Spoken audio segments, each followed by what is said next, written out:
You know, Scotty.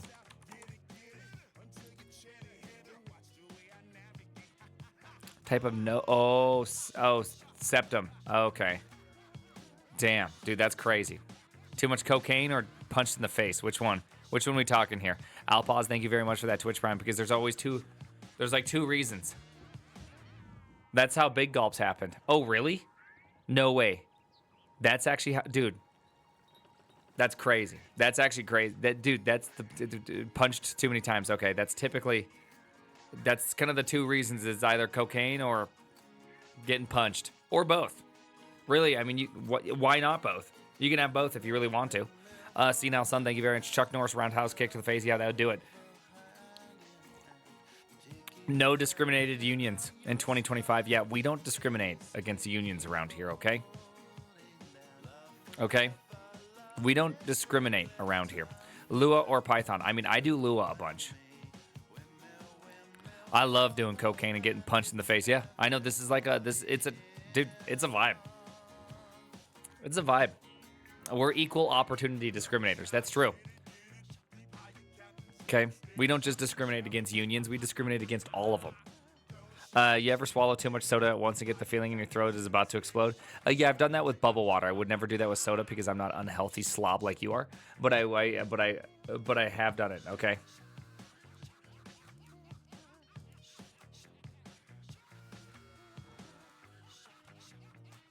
I'm kidding. You're not a slob. You're not a slob.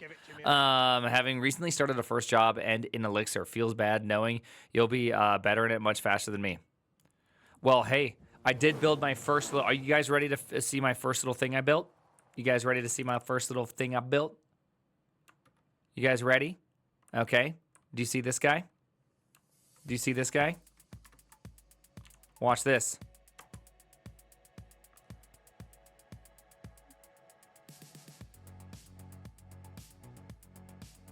Did I take out the print? I took out the print statement. I took out the print statement.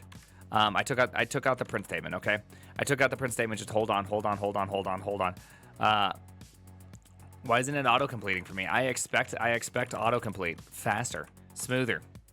Okay, so there we go. So this should start going. There we go. So, do you see this tab count and this tick? Are you ready?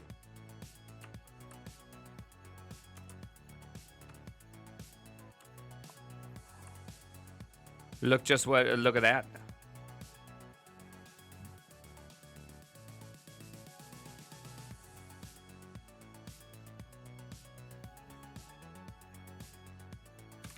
Anyways, pretty excited about the whole thing. Pretty excited. Pog? Yeah. It's where's that data stored? In the balls. That's where all data is stored, is actually in the balls. After learning JavaScript, should I move to TypeScript or Node.js? Creatives, I know you are a sweet summer child, but I'm going to let you know that the phrase you just said made no sense. That's like saying, I just learned how to dig in my garden. Should I move to my front yard or my backyard next to learn how to dig there? It's just like, you already know how to dig. Brother, you don't need to learn how to dig. You don't need to learn how to dig in every spot. You already know how to do this, man. Once you've learned JavaScript, you should learn VBA. Good. Hey, good answer. Good answer. Right? Should I use JS, or JS? That's a good answer. As someone who doesn't do JS, that sentence made me cry. Truing. JS on the server is an abomination. Dude, it's true. It's true. Truing. But yeah, so here's my little thing, is I do a little bit of this. Look at that. Do a little authorization. Do a little bit of that. I am learning about how fetching from env with my cursor key. I'm reading that from my .env file. Look at that nice return statement. I do wish we had return statements. It makes me feel happier, but whatever. Look at that nice little init. I'm doing an init, and I'm handling calls and infos and all that. I think I'm starting to kind of get it. You should use Rec over Finch. Well, you got to remember that I am using ChatGPT to help me make decisions. And so due to the fact that ChatGPT is helping me make decisions, mean I'm making terrible decisions. One of us. That's right. D's and nuts. Thank you. Thank you very much, Dead Air, for the tier 3. Okay? By the way, is this song not a banger? Thank you for the tier 3. I appreciate it. What's the answers to life, universe, and everything? Do you really want the answers, or are you just asking one of those stupid answers? Whoa, what is fuck Nick doing here? What do we got?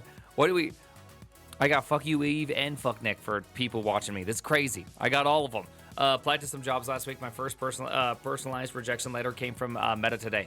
Not sure if I should feel good that it didn't get filtered out automatically, or upset that I will not be creating AGI monstrosity for Zuck. Both. You can feel both. Should be using Chat ZDD for making decisions. I know, dude. I should be. I just can't stream that much anymore. You know what I mean? That's Elixir. That's the best. Oh, Chat ZD. Oh, I thought that was Chat Zach Daniel Dev. Yeah, that's right. I figured it was that. I figured it was Chat. He is the best learning tool. Okay, so what? Let's see. Use rec, not finch. Here, I'm gonna go like this. To do, use rec instead of finch. Okay, got him.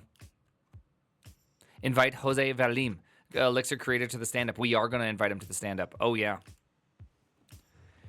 And I guarantee you he'll come. He's already mentioned that he wants to jump on anyways. So let's do that. Use JSON instead of JSON. Nice try. Nice try, idiot. Pizza, appreciate that, Twitch Prime. Thank you very, very much. Also slightly shilling my own stuff here, but if you want to make your AI better, use usage rules. Usage rules. I don't know what usage rules are, but I can look at these. These are something that I can kind of play around with. Give me the meat and give it to me raw. Okay, yeah. I'll go check this out. Very fun. Very fun looking. Hey, thank you, that guy. Thank you very much, Geikos. How much am I saving on car insurance? Hey, hello. I'm a DevOps who forgot completely how to code. All I do is shell and groovy in the Shelly way. I want to get back into the game. Where to start? I don't know. What do you like to do? Should I learn Go instead of Java? You should learn the thing that makes you excited, right? Just got tickets to see the new Superman movie. Is it good? I don't know. I've heard mixed reviews on it. I heard that it's I heard that the father in it does a really good job up until like this last moment. Give me the meat and give it to me raw. Like the very, very last moment. Please smile. Thank you very much. Where he tells the son that a father's job is to let their kids make their own decisions, which is actually like not technically true. Like most, like the majority of a father's job is to tell the kids, to guide them in making decisions that they think are best. And then at some point you have to trust that your kid is smart enough to make his own decisions, which is very, very different than, I believe, with the story. But I haven't actually got into it, but I was very curious about the father angle. I heard that a lot of the father angle stuff was really, really good though. All right. Let's see. Will you review my code today? No, I'm not going to review your code. I am curious. Ask for titties question still. Oh, really? Why not both? I'm gonna go find out.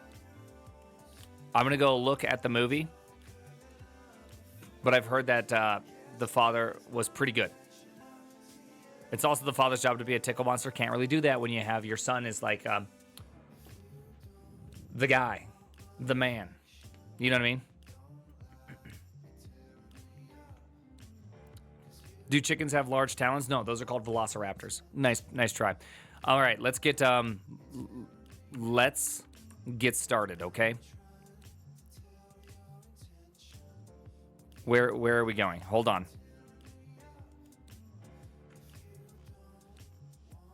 I'm gonna check this bad boy out. Let's see, where are we at? All right. So why Elixir is not just a good platform for modern development, but a great one, addressing misconceptions. All right, look at all those takes. Look at that nice bottle of Elixir. Who wouldn't drink that?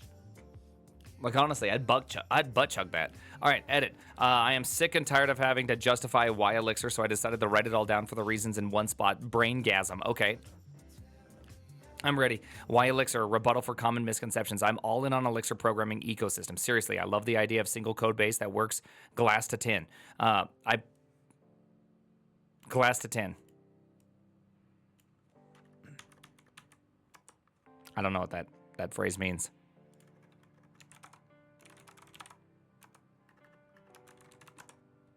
Is this like a British?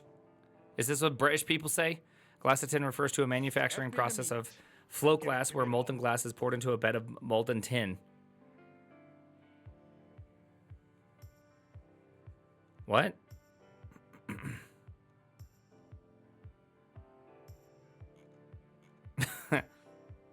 What?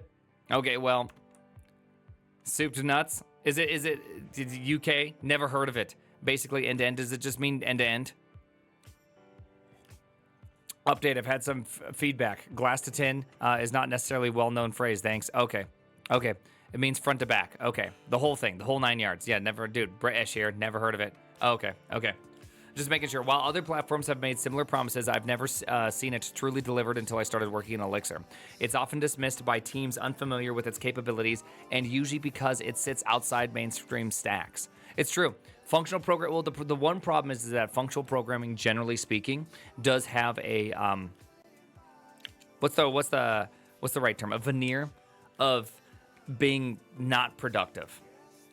And by a veneer, I mean the Haskell is just largely viewed as unproductive, right? And anyone that goes too hard into the functional world tends to get pegged with the notion that it's unproductive. But in a world where AI-assisted developers is changing how we build software, popularity for and fitness for purpose aren't the same thing. Okay. Actually, I have a kind of a rebuttal for that.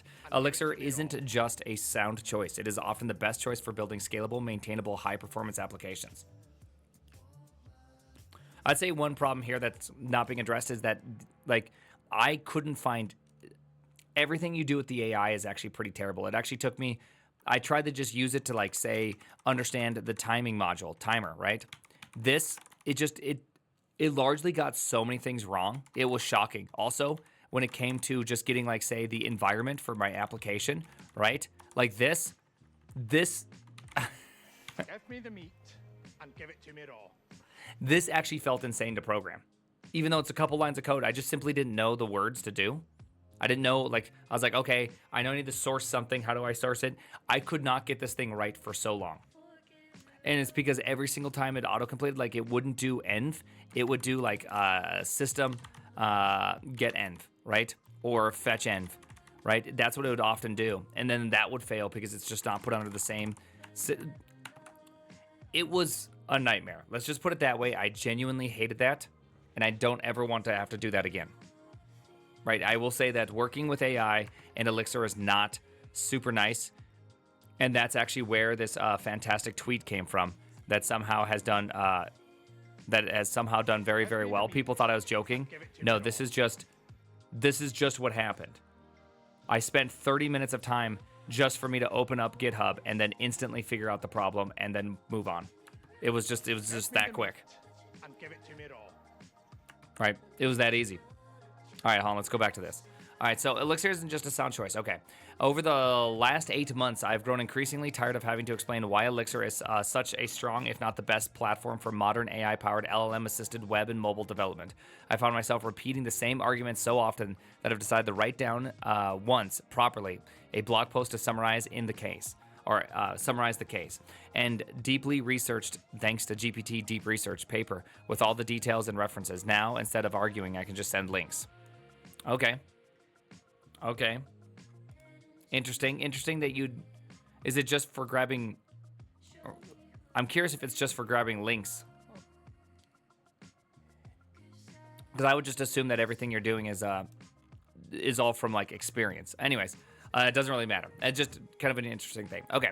1, built for scalability, concurrency, and resiliency. Elixir runs on the Erlang VM Beam, which was purpose-built for distributed concurrent fault-tolerant systems. This makes it a natural fit for modern SaaS applications, real-time features, APIs, message backends, marketplaces, and transactional systems.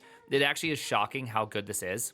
And let me show you, like, a quick reason why that is so good. So if I just jump back in here, And let's just say I'm going to fetch something that doesn't exist, right? That does not exist. If I run this application right here, you'll see that it keeps dying over and over again. And what's actually happening here is that I'm calling this thing on a timer over and over again. And so it calls, I fail it. The supervisor restarts the process. It restarts into a timer. It recalls everything. It's actually shocking how resilient you can make it. So like if you're just running things that can fail 1 out of every 1,000 times, whatever, you just keep on putting these things behind these, what they call them, I don't really understand the OTP part of things. I don't really know what it's open telecom platform or something like that. Anyways, the ability just to just constantly just heal and come back is pretty freaking awesome. Like that has been super, super good. Lightweight isolated processes and millions of them. Yes. And this is also cool because garbage collection is on a per process. When they say process, it does not mean like an OS process. It's like a really lightweight one, 2 kilobytes to get it started.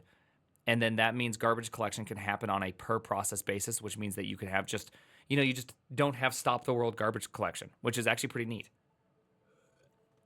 And of course, that's because nothing is mutable, right? Hence the phrase, let it crash. Yeah. Anyways, preemptive scheduling, supervisors, and fault tolerance are baked into the runtime hot code upgrades with no downtime. This part's actually pretty, I've never tried this out, but if apparently you could just you can just be running and then just say, here's the new code. Keep going. And then it's just like, yeah, I gotcha. Right? I gotcha. So that seems actually it just seems super interesting. I've never played with this though. I want to try to figure out how to play with that in a meaningful way. These capabilities are totally aren't optional extras. They're default behavior. You don't need to orchestrate this with extra tooling. This is just how the platform works. Which is the cool part. It just works. A mature production-grade ecosystem. Elixir isn't just a functional curiosity. It's a production-grade platform with companies like WhatsApp, Discord, Pinterest, PagerDuty, and Brex using it to handle real-world scale and complexity. Remember, WhatsApp scaled to $1 billion company, or whatever it was, along with handling billions of messages with 20 devs. I think there's definitely something to be said about that. Now, can we say that it was Elixir, or was it just the devs who was working on it? I don't know, but it's very interesting to see a product that can do that much scale and exist within such a small amount of devs.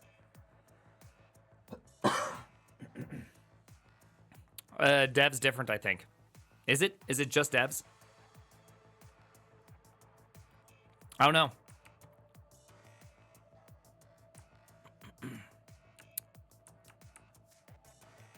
Yeah, best choice for building, say, let's see, be a good developer on a team of good developers with solid leadership and traffic. I'd say both. I would say both, I'd say. Okay, anyways, let's see. Where are we at? These are not small apps. WhatsApp famously handled billions of daily messages with a tiny team by leveraging Beam, and Discord's chat infrastructure scaled to millions of concurrent users. The open source ecosystem includes industrial strength libraries. Phoenix, I haven't really used Phoenix in live view. I just started playing around with it. The docs, there's a lot to the docs. I get it, but I haven't played enough with it. Oban, haven't done that at all. I haven't done any of those. None of those. Even though this is like a part of Phoenix. When you launch Phoenix, you get live dashboard. Still haven't done any of that. Haven't done any of these ones. Haven't done any of those ones. So we haven't got there. Distributed clustering does sound interesting just due to the fact that everything is copied. Technically, some of these messages that you're sending don't have to be messages on a local machine. They can just be to the ethers, and it just gets figured out. I don't know. It seems really interesting. Elixir is opinionated in favor of correctness, concurrency, and scalability, and the ecosystem follows suit. Phoenix, the best glass to tin web framework, front to back.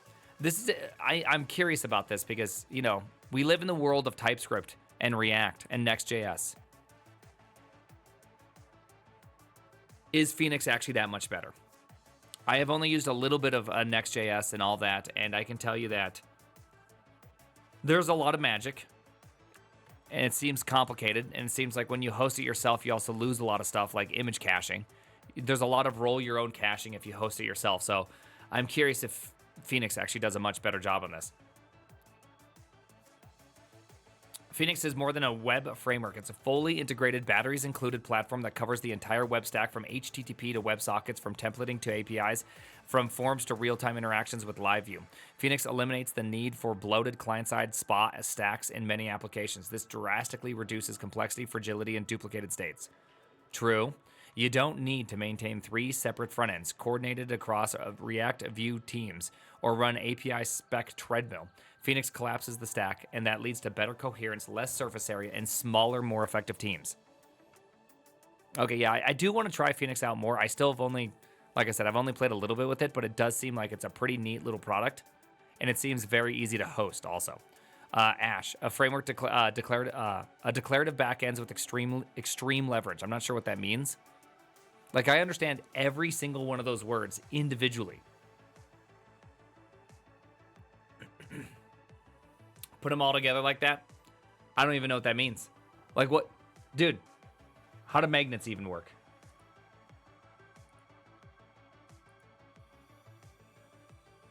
I don't know. All right. Got to catch them all? Okay, it's magic. All right. Ash takes the productivity of Elixir to another level. It introduces a fully declarative DSL-driven paradigm for building APIs, resources, actions, policies, and data models. Interesting. I've typically never been a fan of DSLs. Just throwing that out there. Discord works because they went to Rust? No, Discord worked long before they went to Rust. And I think they went to Rust only in a very specific niche part of their application. It's like, what if DSLs weren't shit? I don't know about that. I mean, Daniel, Zach, Daniel, Dev, I trust you, but I don't know. I don't know if that's possible. Is it possible that DSLs aren't shit? I've just always had this problem with them. Instead of writing boilerplate, controller, context, and schema code, you define the shape of your domain, and Ash generates the plumbing, lifecycle logic, and persistence.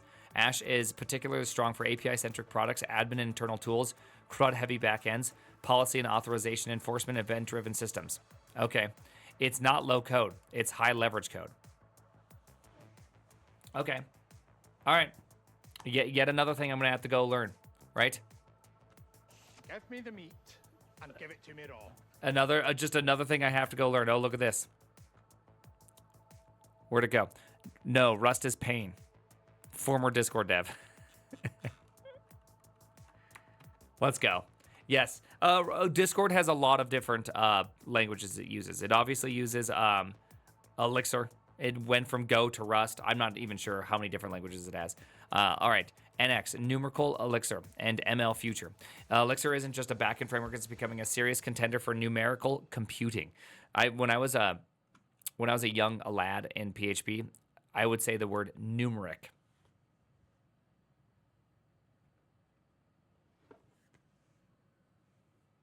Because you know how you read things when you're by yourself and you say them a certain way in your head, and then you say it in front of someone else and you feel like an idiot? Like turmeric? Like turmeric, yeah. Just like that. I did that. I did that for a long time. Nah, English has no rules. English has rules. They're just loosely enforced. All right, tensor-based numerical computing. GPU accelerated via Ixla. Model training and inference via Axon. Tight integration with Phoenix and LiveView for deploying ML in production. You can now run and serve machine learning models natively in Elixir, co-located with your application logic without bridging out to Python or maintaining fragile polyglot wrappers. Oh, that would be kind of interesting. Okay. So it does have a lot of things. I mean, these are all great. I mean, I feel like these aren't really... As I'm reading these, I don't feel like these are a case for Elixir. Right? This is not... I'm not seeing the rebuttals to common misconceptions. I actually was really hoping he would talk more about, like, why it's okay to copy. What makes it productive? That's what I was more excited about seeing. All right, exceptional developer productivity. Elixir promotes clarity, maintainability, and simplicity. Its syntax is expressive and approachable, drawing inspiration from Ruby, but with the power of functional programming. The developer experience is fast, pleasant, and deeply integrated. Builds are fast. Tooling is consistent. No need for layers of boilerplate. True. This is true. I've enjoyed it. And you can even throw in some type stuff. Some things I've been seeing or playing with that I saw was pretty cool is that, like, if you have a function and you want to make sure you really get, like, you want this object to come in, as far as I can tell, I'm not sure if this is actually a good idea. So someone's going to have to tell me if this is a good idea. But you can do things like this. And that is going to be like, hey, this thing has to be of this type. Only sys deals in absolutes. That statement is absolute in itself. It's self-defeating. Right? So when you say that, you're wrong, Mr. Zach Daniel. Okay? Stop with your absolute phrases trying to defeat absoluteness. Sith's gonna Sith, dude. Just means the person who said that was a Sith. That's all I'm saying. All right. All right, so I agree with the statement, but I also haven't been using it long enough to actually know if this is. I do feel like there is a bit of boilerplate when it comes to gen server stuff. Like, if you want to be able to have, like, a mutable, long-running, separate process, you kind of have to do this kind of dance of, okay, you're going to want to start link here. You're going to want to, you want this here. Then you're going to have a init here. And then you have your client-side functions right here, update and stats. And then you have your server-side functions, handle call, that are going to be stats and update right here. And then any other ones that come in through handle info. So I do feel like there is a little bit of ceremony when it comes to handling these things.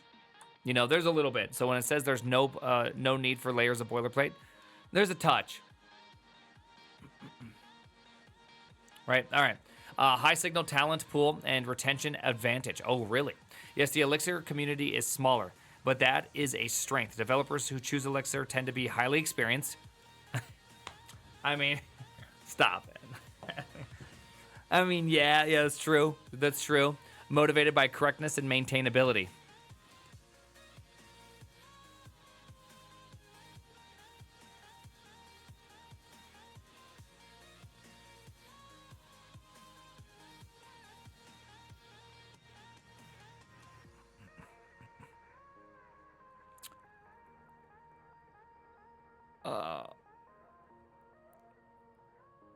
Yeah, dude.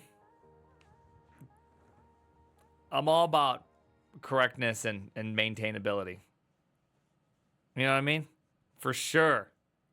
Yeah, dude, I totally all about it. Yeah, like, why would I want to be incorrect? That's stupid. Comfortable with distributed systems and functional thinking.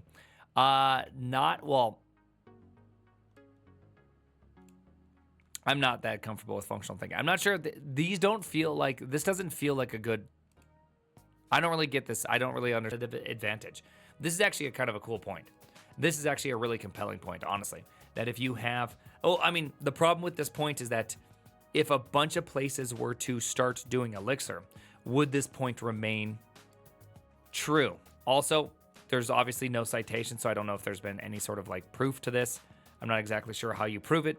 But nonetheless, I think this makes inherent sense. Like, I don't really necessarily need you to prove it to know that people who find their dream job working in Elixir are going to be trying to switch jobs every 1.5 years. Right? Stack Overflow survey says Elixir developers are very happy. Well, Stack Overflow survey is also something I would never trust to represent reality. But for the sake of me proving my own point, I'm going to accept it and say it's true. It's true and factual. All right. In addition to being a clear advantage to the Elixir ecosystem, I have noticed something else fundamental about software engineers who adopt functional programming. They tend to be well above average. I did just adopt it. So, I'm just saying. Okay. I don't want to break an arm patting myself too hard on the back. Ugh. What'd Kanye say? This man isn't cutting inches off my dick. this man's adding inches. I have yet to determine whether this is a cause or an effect of functional programming.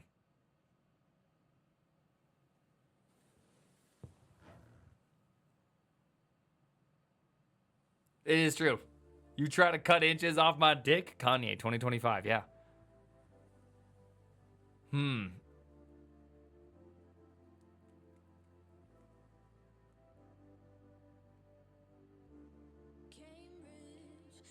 Is this echo chamber glazing? You know, I do think this is a bit of echo chamber glazing. I cannot say. Okay, so here's my problem. Can I just be honest for a second? I'm going to try not to say words that offend people, but it's going to be really hard for me not to in this point because how I want to express myself versus how I should express myself are two very different experiences right now. But if functional programming people are so smart, then why do they act so retarded on the internet? I gotta know this answer. If they're so well above average, why are they the stupidest people I meet on the internet? Like, I gotta know this answer because it's impossible for me to, like, what is it? It's so true. I know it's so true. And it's not like I'm trying to be mean. It's just that anytime you get on Twitter and you get into the functional, I resemble that comment. I know. I just don't understand it. I just don't get it because functional programming kind of feels fun. I'm not going to lie to you. This whole idea of, like, I've never done immutability as, like, a first-class citizen in a language, and I'm really trying to, like, adopt it and do it. And I can say there's definitely some things that are really fun, like, that I actually really like about it. It's definitely a different way of thinking, and I think I could really get into it. But I just have this... I got to get the functional bros. Like, functional bros need to quit thinking there's, like, morality tied to the decision. It's just another way to write software. And if you think you're faster, it's like, that's good. That's cool. Yeah, it's zealotry in general. I just don't... I really hope that I don't become that person. But you know what? At the same time, I think I'm also ready. I think I'm ready to become that person. You know what I mean? So functional is immoral? Yes. Right? People who overtly advocate the new thing usually lack perspective and pragmatism. Yes. I mean, that's typically how it goes. Anyways, I have yet to determine whether this is a cause or an effect of functional programming. It may have something to do with necessary simplicity of pure functions and the freedom that stateless immutable data unlocks. I'm not sure why, but it is real. Man, that is some heavy glazing. I mean, that's some crazy glazing. I'm actually going to say that I don't know if any of that's true at all. This is what I'll say. Is that... Okay, I could see why in some sense this might be true. So I'm just going to try to do my best at steel manning this. Let's just pretend here's the pool of developers. All right? Now, if Uncle Bob is to be believed, then half of the pool of developers have have less than 5 years of experience. Okay? So if Uncle Bob's stats are to be believed, which he has touted many times as being true, now whether this is true or not anymore, I don't know. But this has been something that's just been like a part of life for a long time, okay? So that means these people are brand new. Now, I typically associate people that are brand new, they typically don't get into functional programming. They're going to fall into, like, if they're doing embedded, they're going to be doing C. If they're, or one of those weird, like, almost C++ languages, or they're going to be doing the web, right? They're not going to be doing a whole bunch of in-betweens right here, right? Does that make sense? Okay. So if this is the case, then this half is probably, I'm reaching here. I'm reaching people. Then this half would probably be the candidates who would be most likely to, after some amount of time, they're actually just bored and they want to be able to experience something else. So out of that, probably half of these are going to be people who are just cruising at their job and they're never going to go in their off time to go learn something else. And then there's going to be people who learn something else, and a small portion of those people who are willing to learn outside of their hours are going to fall into the functional programming camp, right? So that's my guess, okay? Of the learners, right? So assuming these are learners, a small amount of the learners are going to go towards the functional programming, and that's what's going to happen. So that's my guess as to why people have this perceived notion that people in functional programming are smarter. Is simply because the Prime just invented the bell curve. I did. I invented the bell curve, but I did it with something different, right? I did it with years of experience. And it's not really a bell curve because it'd be actually, it's idiot. It's actually an alpha beta curve. It's probably going to look something that looks like this, right? Where this is going to be like the first. Hey, Prime, just want to say, God loves you. Have a blessed day and a good stream. Keep spreading positivity and knowledge. I didn't even realize I had my TTS still on. but appreciate the TTS. Thank you. Anyway, so that's kind of where I landed this. But to think that it's a cause or an effect of functional programming, I think is just, I don't think it's either. I think it's the cause of people who like programming and want to learn new things and new paradigms. And honestly, there's something amazing about a new paradigm. Oh my gosh, just people. Calm down. I can't yell right now. Okay, I can't yell right now because of my voice. So stop it. Stop it. Maybe uncallable. Thank you for, I believe you did 10 earlier and then 20. And also, it's true. That's what I've noticed. Yeah. Oh, you did 20 and then 20. Oh, damn, you did 40. Damn. Thank you very much. I appreciate it. Why not? Thank you.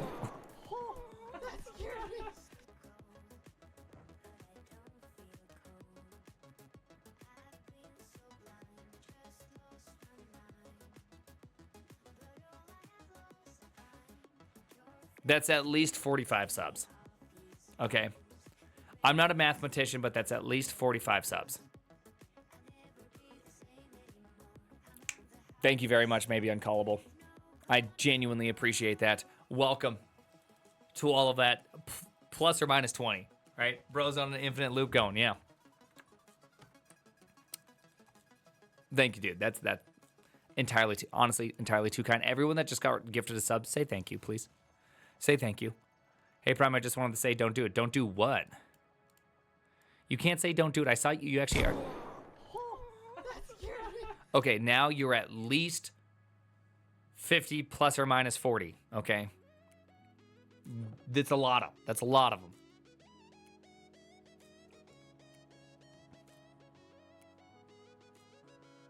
Thank you. Thank you very much. What the hell? I know, what the hell? Dude, maybe uncallable. You cost, okay, 80. You're 80. Yeah, it says right there. I knew that. I can do math. 80 is right there.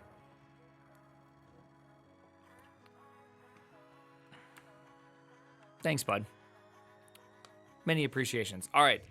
And thank you also, T2, for the raid. The party of 88. I appreciate that. I really appreciate that. Can someone... I'll give him a shout out. I realize that I don't even know if I have any mods here right now, but I'll do it. I got it. There you go. I appreciate that. What the hell? All right, so remember, I can't yell. Remember, I can't yell. No mods. It's true. Truing. So I can't yell. Voice still hurts too much. All right. Not a single mod. Not a single mod at all. All right, anyways. That's 100. Thank you for the 100 gifted subs. What happened to your voice? I used it too much and yelled too much. It turns out streaming for 7 years and yelling is actually bad for your voice. I'm not exactly sure how that happened, but who would have guessed? I know. Exactly. No weighing. Just constantly. So you're just gonna quit yelling? Soft. I'm trying to. So I'm gonna take 4 to 5 days straight of no streaming a week until I can get my voice back under control, and then we'll get through it. Yeah. So hope you get better, bro. Thank you very much. I appreciate that. Honestly, I thought it sounds more reasonable and normal. I'm disappointed. I know. Dude, I have to. I honestly thought I was gonna have to stop streaming. I was devastated. Dude, I know I never talk about things on the outside, but shit, I've been devastated for like the last 6 months about this whole voice thing. It's been rough. Yeah, that'd be frightening. Yeah. Anyways. All right. I'm Cheese. Hey, Cheese. You look, maybe you should look into peptides. Dude.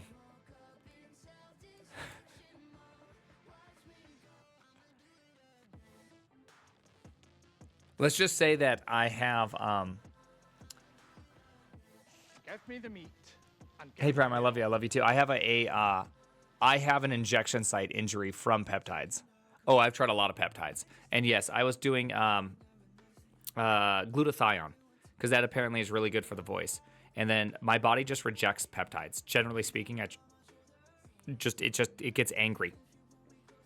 And so when I was at Maya's visiting the animals, every single step was very painful. Because I have this I have like a injury on myself that's like this big. It was terrible. It was terrible. Yeah. Yeah. It only recently stopped hurting. So now it's still like this big, but now it just doesn't hurt. Okay, anyways, let's get back to it.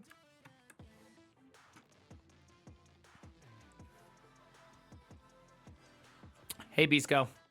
Yeah, have you spoken with a singing specialist? I did speak with people. All right. Let's see. I'm gonna get back into another place here. Okay. All right, let's go. No more talking about stupid stuff outside of life. But thank you again, maybe uncallable. Appreciate the 100. All right. But at the end of the day, I don't think there's a bunch. I just don't think. I think it has nothing to do with functional programming or not functional programming. Rest your voice. I'll take it from here. Guys, everybody, Elixir is just better Rails. Like Python is just Ruby with tabs. Bad takes only from here on out. I'm literally never going to remember where I'm at.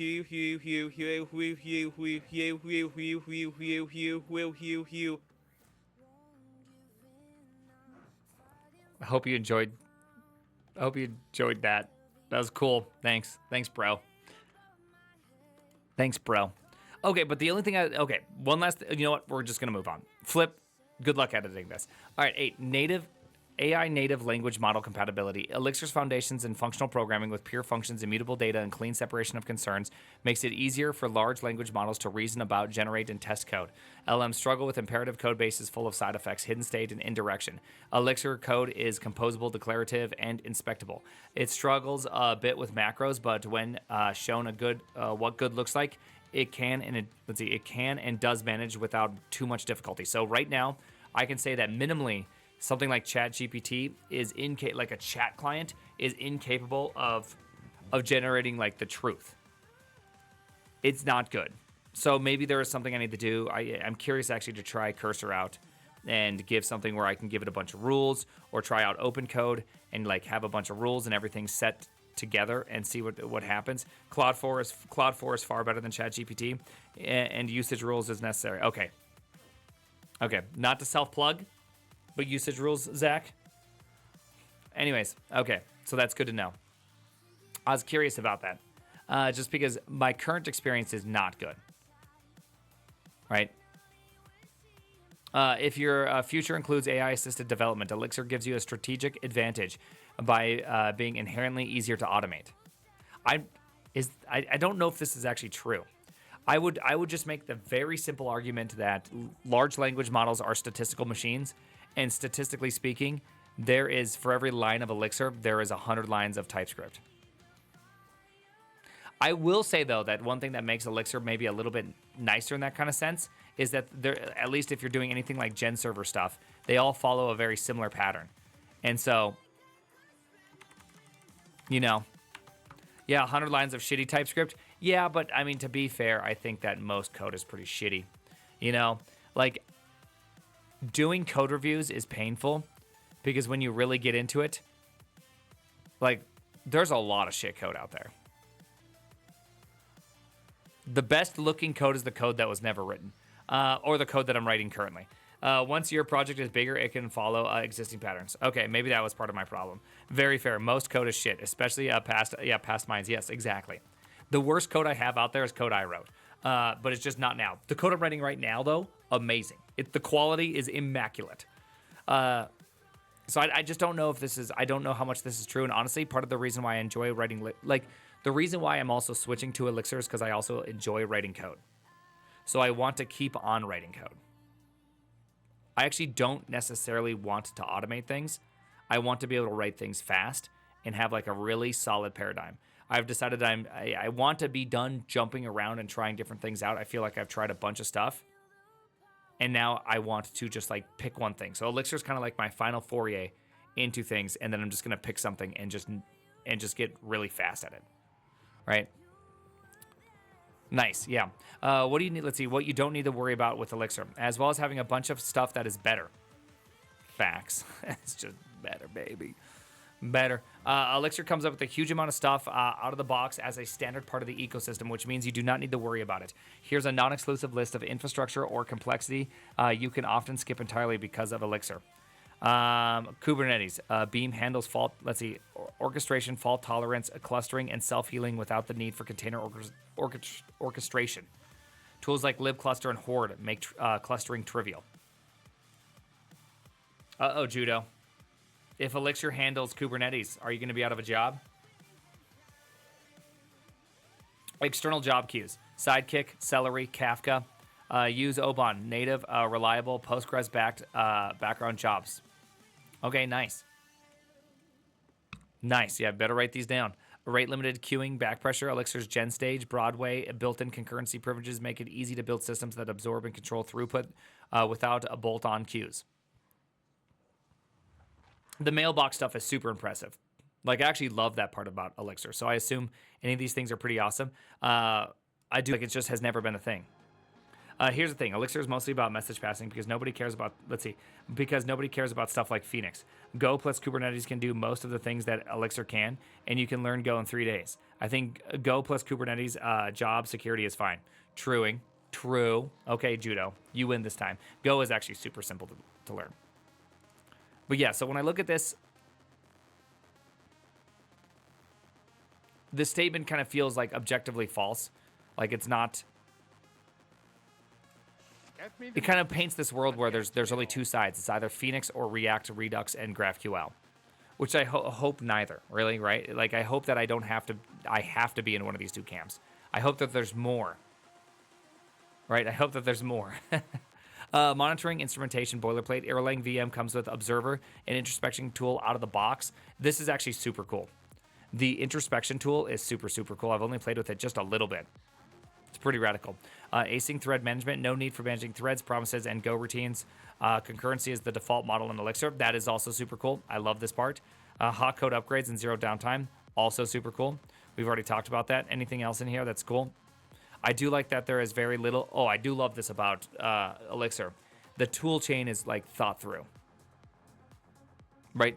That's something that it bothers me so much. Whenever you go back to the JavaScript world and you start playing with the build tool chain, it just feels like everything feels like a complete mess. It just always feels like a complete mess out there. Testing mocks and fixtures. Elixir standard library includes testing tools that make mocking, faking, and property testing simple and first class. Okay, nice. So none of this feels like I don't feel like any of these are great reasons why. These are just more saying honestly, most of this is just one point. The ecosystem is mature and can do anything you want it to do. Like, I honestly feel like this is the article. Like, I wanted to actually hear like a reason to use Elixir, right? Or a rebuttal. I don't see any rebuttals or anything. I just see ecosystem healthy. But why? The summary provides the concise, informative introduction to why Elixir is not just a good platform for modern development, but a great one. But I figured with access to the deep research capabilities of nearby LLM, I would not have to write a detailed paper on the topic. That paper is here. Note that this was generated mostly entirely by GPT, but notwithstanding that warning, GPT doesn't do too bad a job making the case for why Elixir. I don't think this was very good. Like, in all reality, I was actually really hoping for something and really got nothing.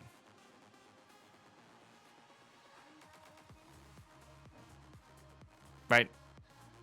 You're right. As an article. You are right as an article. I know it is. Right? Can't do native apps in Elixir. True. Get wrecked. Can't do native apps either in JavaScript.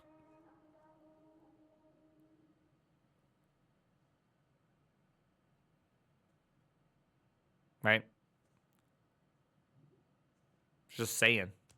You can't do native apps in almost any language. Now you're gonna come back and say, well, there's Electron. Well, that's not. That's more than just JavaScript, right? You can in Zig, true. Yeah. Oh, this bothers me so much. I hated this article. I gotta be honest with you. I hate this article so much. I hate this article. It was completely empty. I am actually so upset right now. I am so upset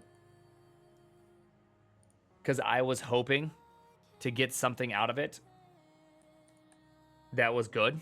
Why so upset? Because it was empty. It was vacuous of everything. And I was there's no takes, there's no information. It's just a list of libraries that you can use. I don't need a list of libraries to use. I wanted to know why. I wanted to hear why. All right. I wanted to hear why. All right. Hold on.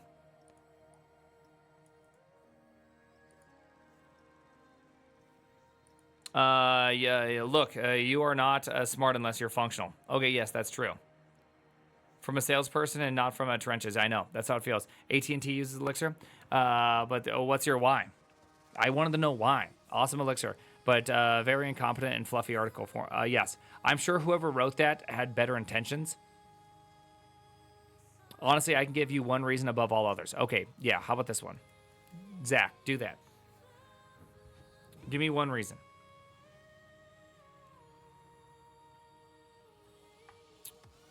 Yeah, it was an AI generated article. I know. Dude, my disappointment in that article is immeasurable. Elixir gives you more time with your family. I don't get paged. My shit doesn't crash.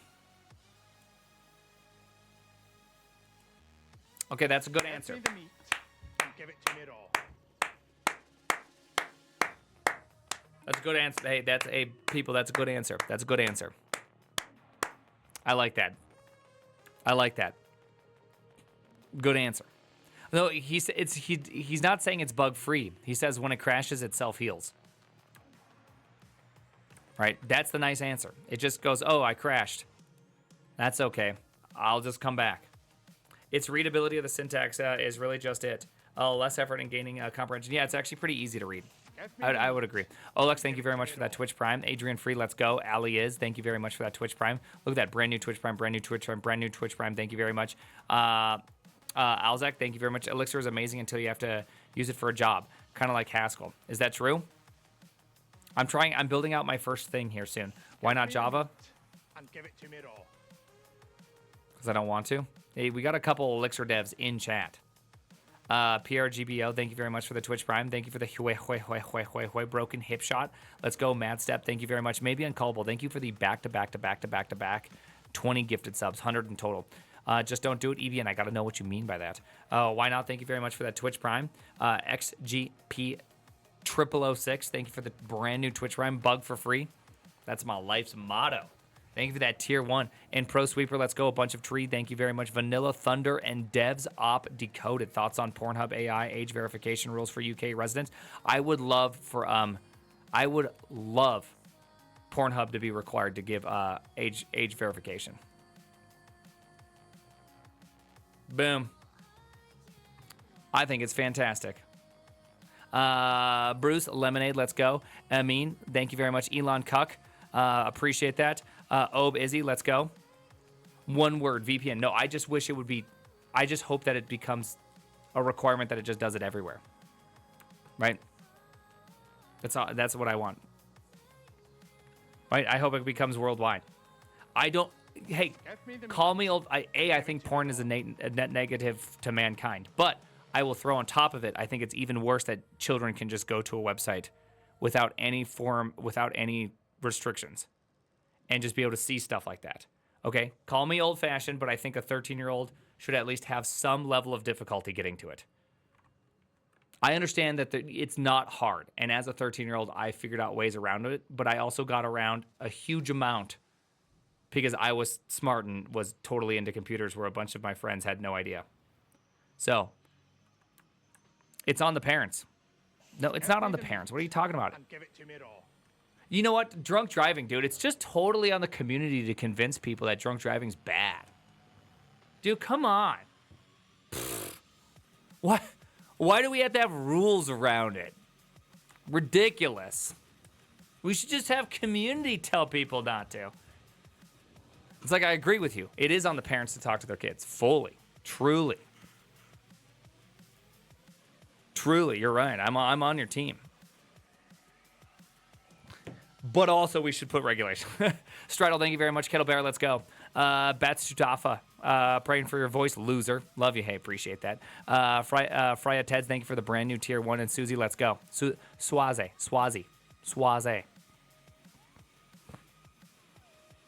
Is there anything you're doing with your kids to prevent this? Talking to them. Thank you for the follow, Code Girl. That's as good as I can do, right? It's as good as I can do is I can just talk to them and give them but you know, it's just like, you realize how addictive porn is to like a young boy's mind. I know we have like 0.1% female in here. But it's just like, it's like one of the most addictive substances out there. Arguably more addictive than cocaine. Right? Just throwing it out there. That's crazy. All right. I'm down with finding ways to make that not happen, but I think it should be the device interface layer.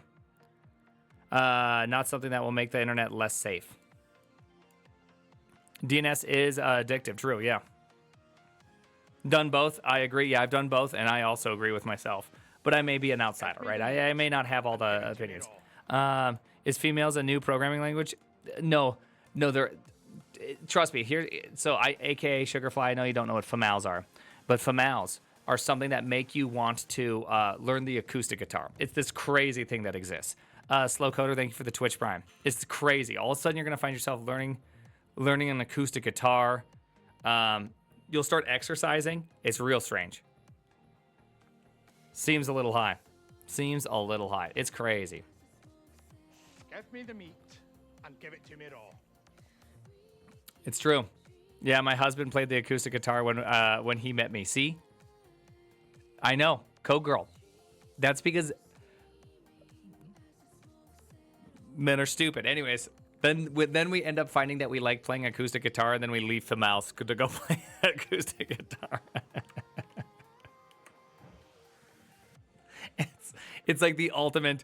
It's the ultimate irony of the whole situation. I'm gonna learn acoustic guitar.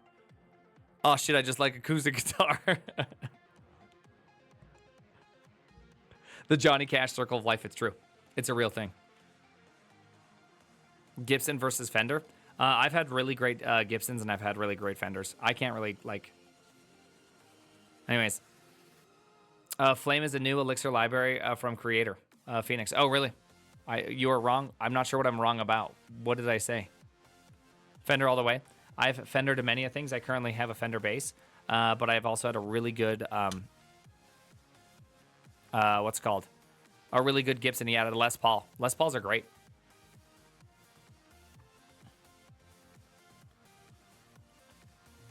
I think they're great, right? They're great guitars. A Lunatic is a budget Elixir on Rust.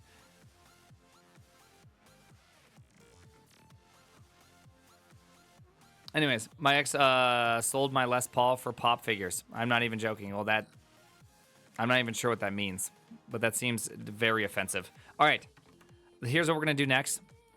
I wanted to look at this.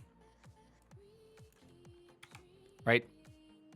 The Git alternative for busy devs. All right, let's look at this because this actually looks really exciting. I'm very disappointed by that previous article. It's not really a Git alternative. It's like a Git interface alternative, right? I'm not really sure how to describe it, right?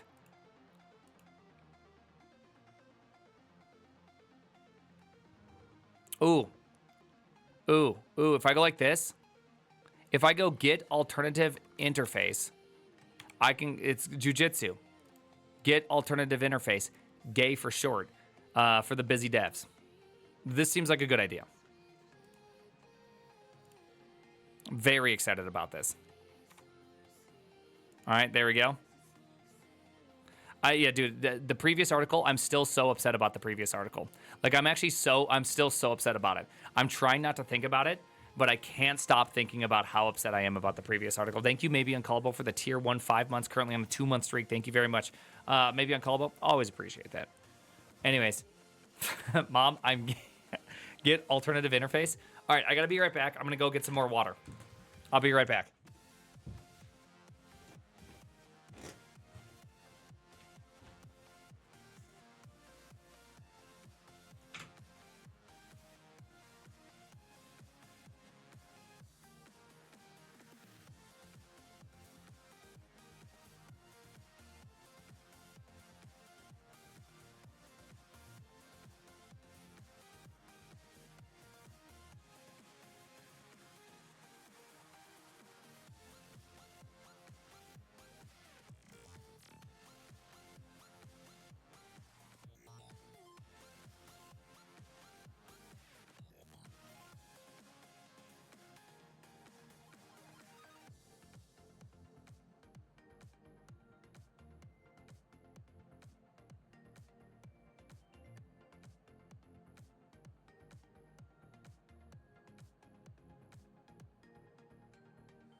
Hey.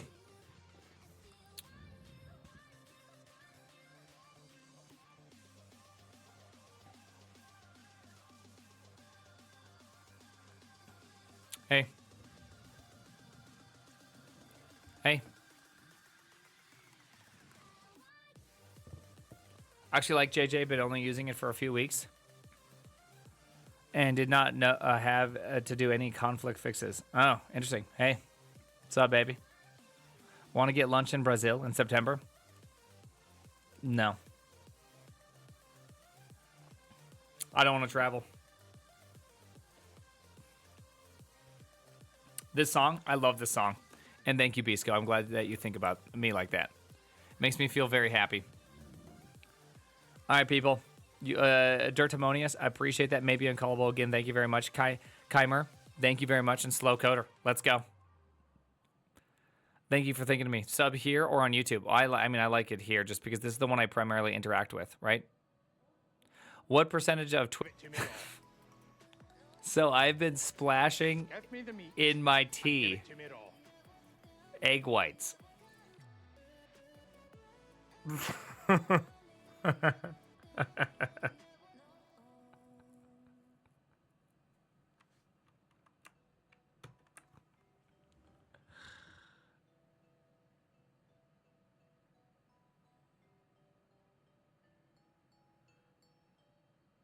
How does it affect the taste? It doesn't really. What's wrong with me? I'm trying to get more protein in my life. Thank you. Should I celebrate? You should. Don't they cook? They do cook, yeah. Ah, okay, protein. Well, pour urine on your breakfast. Okay, calm down. All right. Let's get back to this. Let's go back to 20, not 20. Dude, I do want to do this one. I do. Look at this. This one also looks good. Give me the meat. This seems like an exciting article to read, right? Goes over some cool stuff. Talks about TCP. Very excited about that one. Also, more than you want to know about Game Boy cartridges. Also looks really cool. It's going to be a long one. I figured we'd do that one next week. Right? But for now, let's do this. Let's see. Why is the title on that? Yeah, I don't know why.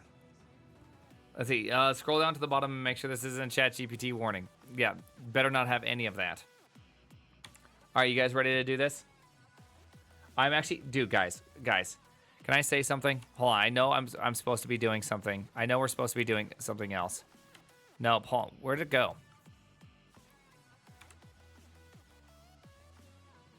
I'm still upset about this article. I can't help how upset I am. Like, I'm actually like, I'm seething. Because look at this. Look at this. It says all of these libraries, what they do. It says it all right here. And then it says it again, Phoenix. Then it says the same set of things right here. Then it says the same set of things again right here. Then it says the same thing. Then it says the same thing and says, hey, you can use AIs. Then it says pretty much the same thing again with all the same items. Again. Dude.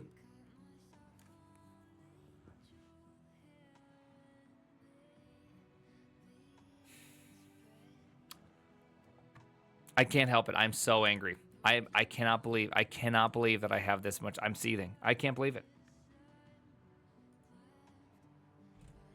Guys, I don't know. I don't read the articles until I read it with you guys.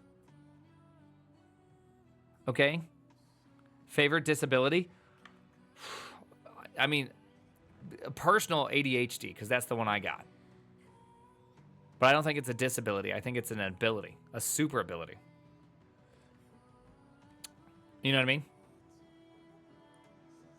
All right. Jiu-Jitsu for busy devs. Now, I don't know much about Jiu-Jitsu. I saw some people start posting about it just recently, and so I'm actually very curious about this. Jiu-Jitsu, JJ, which, by the way, if you use Vim and you use JJ to exit, you're a loser.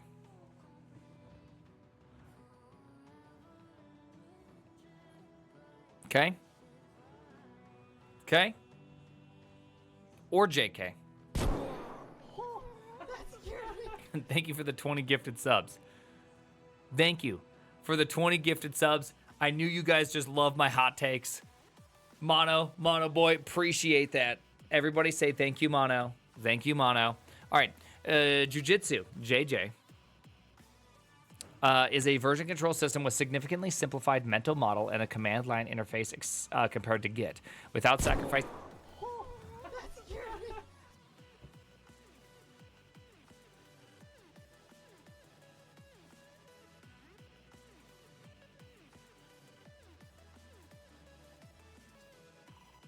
We're just going to restart the reading of this, okay? Hey, Monocron, leave Brittany alone, okay? Monocron, leave Brittany alone. And Monolith, my mono boys, leave Brittany alone.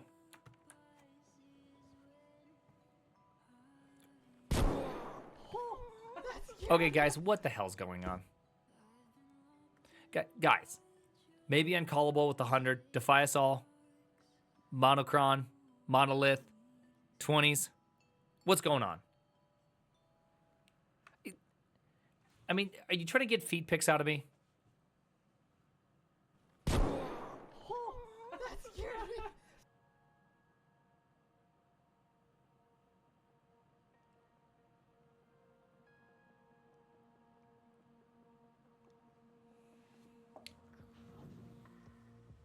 I'm wearing Crocs. Is that pretty good? You like my Crocs, baby? Hey, thank you, On Air Mark, for the tier 3. Thank you, Maybe Uncallable. You like that?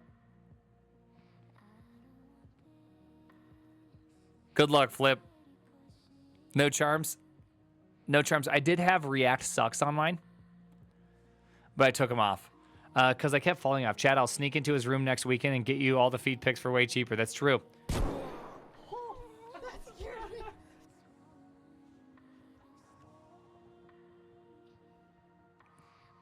What? Guys, whenever I get over a level 10 hype train, that's just insanity.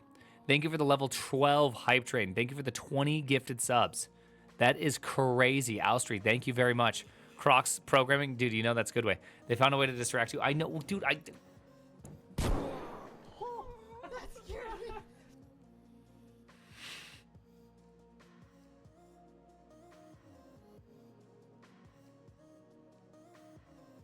I'm not going to dye my mullet blue, okay? I'm not going to dye my mullet blue. Thank you for the level 13 hype train.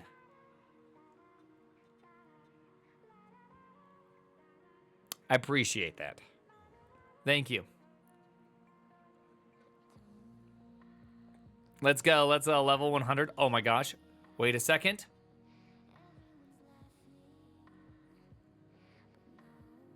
Are we about to set a world record? Fear of Teds, appreciate that. Thank you, Fear of Teds. Are we about to do that? Let's go, Minion Suit. We finally found your kryptonite. Dude, my kryptonite, do you know? Minion, and dude, we're not doing a Minion Suit. Did we just go viral? Did we just go viral? Are we going viral right now?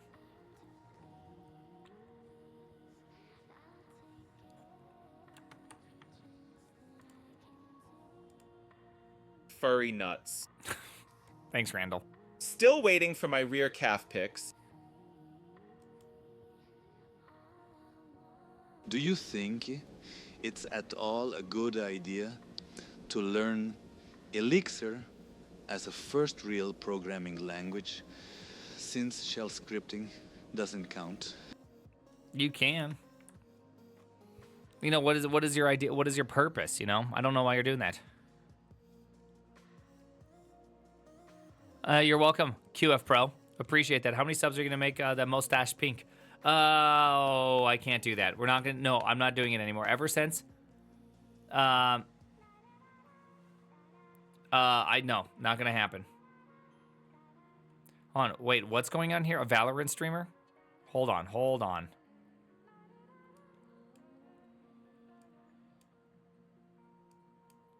No, that's not the cap. First off, the cap is unbounded now. Okay, there's no more cap. And second off, the person that has the world record isn't a Valorant streamer. The person that has the world record is a VTuber. AI. Nirasama. Okay. Yeah, right there. Which I actually am super offended by, because during this hype train, not only did I raid during the hype train, I also gifted some biddies during that hype train, and I did not get access to this emote, Should I Celebrate. I'm actually upset about it. Right? Like, I can't do it. I'm very upset. Yeah, Prime and Shambles. I am. Dude, I totally went with, like, you know the, what's it called? I did my part. And then I got stupid. Brizzy Grace, thank you for the 5 gifted subs. I appreciate that. New Helen, let's go. QF Pro, thank you for the 5 gifted subs. The end is near. Appreciate that. Got to join the hype, especially for Elixir. You know we are elixired out of our mind. I can't give you a good answer on this, because the answer for you for why should you learn Elixir or not should not be whether some YouTuber, Twitcher tells you should or should not. It should be based on what are you trying to solve and what is the time frame in which you're trying to solve. If you need to get up some sort of internal tool with the web front end as fast as possible, it might be significantly easier for you to use Go. Okay? Just go use Go. Super simple. Up, running, call it a day. Right? You just need to get some basic text on the screen, save something to a database. It's super simple, right? SquealX, bada bing, bada boom, right? You know what I mean?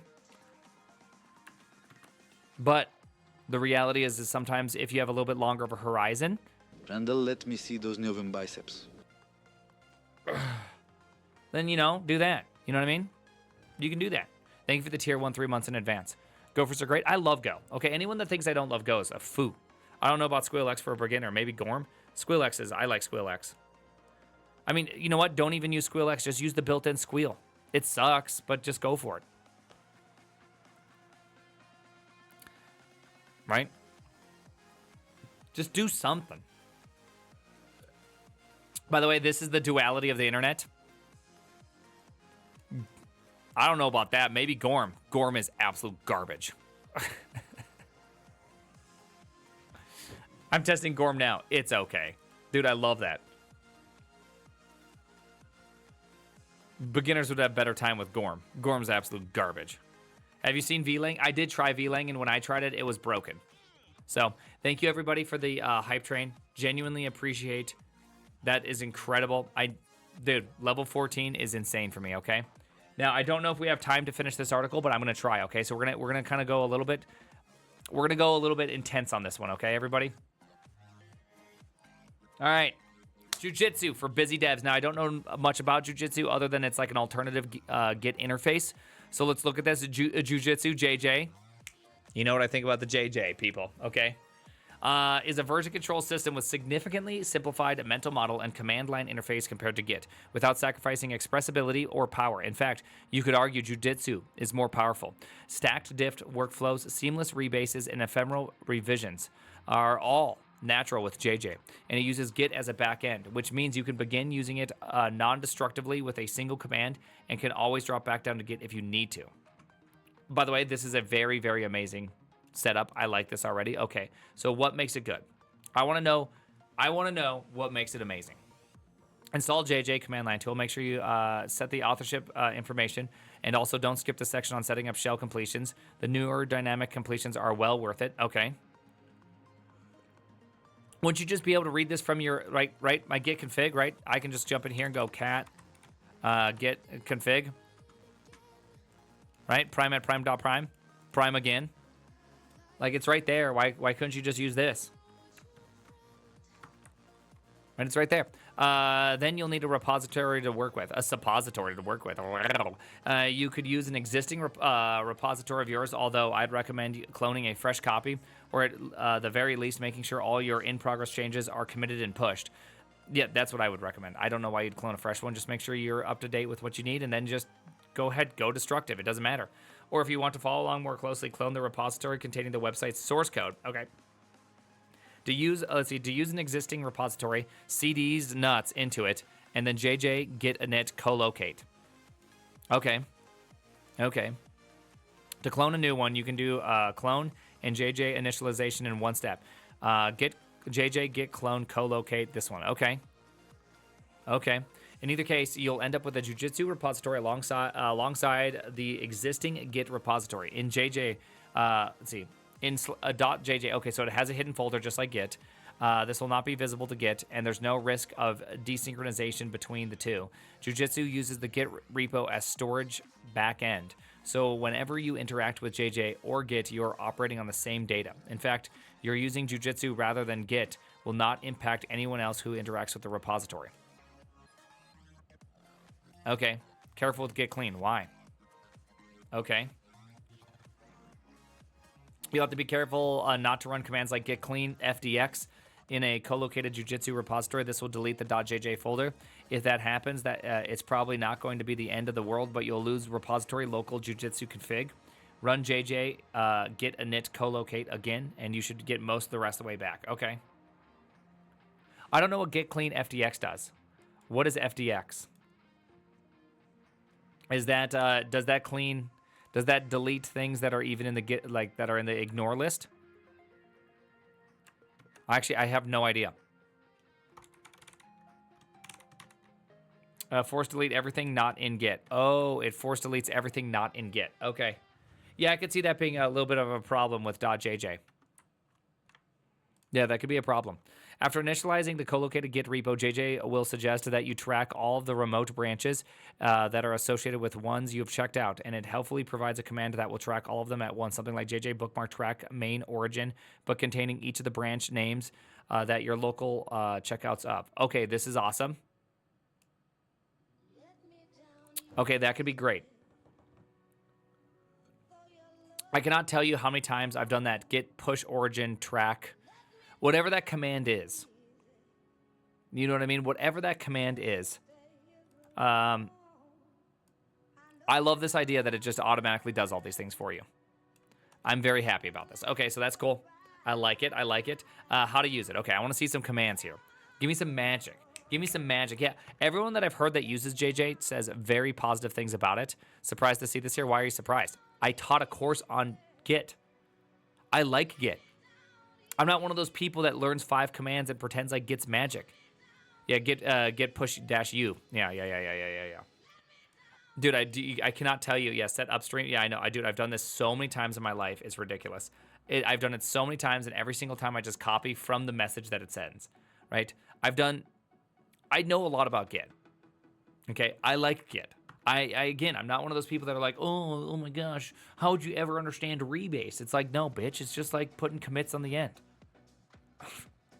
It's not that confusing. What's your problem?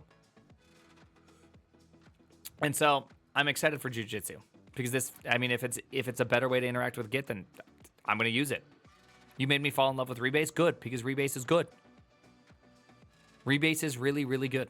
Jiu-Jitsu command line interface has much smaller surface area than Git, and its mental model is simpler. That means there's much less to learn. This should be less intimidating than Git was when you originally learned it. I don't think Git's intimidating.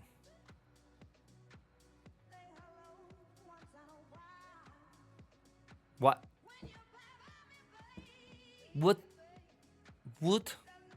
Like, yeah, I understand that anytime you come across a new topic, you got to spend like a day reading and playing with something. Right? I get that. But that doesn't mean it's intimidating. It just means you have to take a moment to learn. Anyways, anyone who feels intimidated, just remember, you are 8 hours of reading and exploring away from whatever magic you think is magic to not be magic anymore. And that's true for so many things. Like, I get there's like some part of it that's not true, right? Like, you can't just be like, how the operating systems work. And probably in 8 hours, you might not be able to be an expert on operating systems. Probably going to need a little bit more time than that. But for the most part, almost any technology that you're like, wow, this seems really confusing, you can get a pretty great grasp on in a relatively short amount of time. All right, there we go. You might find that Steven Jiu-Jitsu tutorial a helpful resource. All right, starting a new revision. Let's try this. When you start working on something new with Git, the first thing you should usually do is check out no matter what revision that is. Let's use the identifier to create a new revision. New main, okay. We got a new main. All right. We got a new main. Here we go. Looking at the logs reveal what happened, okay. A new revision has been created on top of the one, on one at the tip of main, just the tip though, so don't worry, it's safe. It's been given the identifier whose shortest unique prefix is O. I'll refer to it from now on.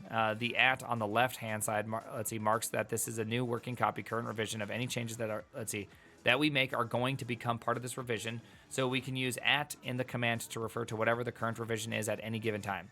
You'll notice that this revision I told you to ignore earlier is gone. I'll explain why it disappeared in the next section. You could have just used that one, but I'll ask you to run JJ new in order to demonstrate the full process of beginning a new set of changes on top of main.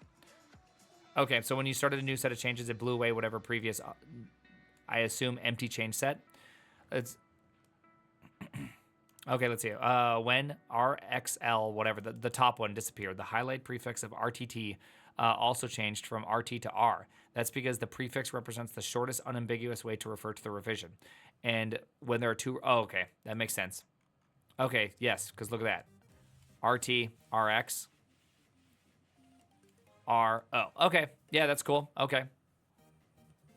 All right. As soon as you edit a file, the change will be included in whatever revision you're currently editing. There's no separate staging area in Jiu-Jitsu. I'll make a change to the README and then look at the log. Okay. A few things changed. The revision is no longer marked as empty. Okay. Interesting. Oh, okay. I kind of like this idea of no staging. But maybe I do like the idea of staging. I can't actually tell. Because the change I made is in it. Let's see. Because the change I just made is in it. If you particularly sharp-eyed, you might have noticed that the git command immediately changed, but the Jiu-Jitsu revision ID remained the same. That's because as soon as the changes were made, Jiu-Jitsu took care of keeping that synchronized with the underlying git repo in the background by creating a new commit. Really, you can git show if you want, but those details are all abstracted away from us. Let's say we're finished with this change and we want to move on to the next revision. At the same, in the same point in which you have to run the git commit with git, Jiu-Jitsu does have a JJ commit command, but it's just a helper that combines two operations, JJ describe and JJ new. Doing two steps individually will help build your mental model. Describe this change. Okay. We've added a message to the revision, but still editing it. See the at on the left? Okay, yep, true. Okay, that's the at. And then when you do a new, you get a new empty description. Okay, so what am I buying here? All right, so describe just takes your current change set and adds a message to it. And the new starts a new change set. All right, what am I getting out of this? I think I see what's happening here. Effectively, it's making some commits and it's doing stuff underneath. I wonder what the history looks like. That's something I want to play with. Like, how's it using Git to do all this? I'll take a moment and brief to interlude to teach you a few things. Let's see, about how to navigate around with Jiu-Jitsu. Whenever you run a JJ new, Jiu-Jitsu creates a new empty revision. But if you've ever moved somewhere else, that revision is still empty and still has no description. It will be automatically abandoned. Therefore, you don't have to worry about littering your history with a bunch of empty revisions. You can try this right now in the tutorial with no ill effects. Run JJ new, command look at the logs, run JJ new again, nothing. Okay, awesome. You can manually abandon revisions if even if they contain changes and or has a description with JJ abandon. This is a destructive operation. It will be abandoned with the revision without confirmation. But you can undo it with JJ undo. Let's see, op undo. Oh, because underneath it's actually doing a bunch of commits for you. Is that why the git hash changes? It's doing a bunch of like small commits for you. Therefore, when you do like hey, abandon these changes, it does like a git reset hard. ~1, but when you undo the op, it can go and look inside the history and grab out the change. Is that what's happening? Okay. You can also have revisions in these commands using rev expression rather than IDs. Current revision, okay. The parents of some revision X, the children of some revision of Y, the revision after it. Oh, that's crazy. Z, all descendants of Z, including Z. Is it doing reflog magic? That's what I assume it's doing. It's just doing some reflog, like the undo command must be some sort of reflog magic. Okay. Branches, bookmarks. You'll notice that at no point so far did we ever think about creating a branch. That's because Jiu-Jitsu's relationship to branches is a bit different to Git's. They're just pointers that you move around so that they point to whatever revision you want them at any given time. I mean, that's what a branch is. It's just a pointer. There's no concept of being on a branch in Jiu-Jitsu. You're always just editing a revision. In fact, Jiu-Jitsu branches are different enough from Git that they are recently renamed to bookmarks instead. Let's say that our revision, O, contains only the changes we need to make for this particular unit of work, and we're ready to create a PR. In order to share our changes, we need to create a bookmark. All right, so we're going to create a bookmark at revision O. Okay, so we're going to bookmark this thing here. This command creates a new bookmark called add readme line pointing to revision O in the reflog. Okay. There's now an add readme line a bookmark pointing to the revision O. If we want to push our changes now, we just do git push -b. Okay. I don't know what allow new. Art tells Jujitsu that it's okay to create a new branch on the remote. This confirmation is necessary because JJ push, git push without a bookmark name will try to push all bookmarks that appear in the ancestors of the current revision. The workflow from here on is the same as with Git. If you're using GitHub, the remote will reply with the message in your terminal containing the shortcut link straight to creating a PR with the new branch, just like usual. Okay. Let's just say that you realize you need to add some more changes to your PR. I'll run you through the first few commands at once since they're the same as above. Log, new O, create a revision on top of O. All right, make some changes. It shouldn't be commit, shouldn't it be describe? All in one this time. Instead of using describe followed by new, we'll do this. Oh, okay. Okay, so now we have these two changes right here. Okay. Most of this won't be surprising, but one important thing to notice is that the bookmark didn't move. Jujitsu bookmark don't automatically move when you commit, so you just move them around yourself whenever you need to move them. Okay.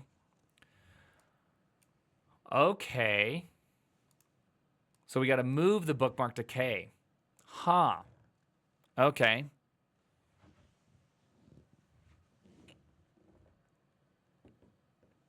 The asterisk after the bookmark name indicates that the bookmark has diverged from the remote branch.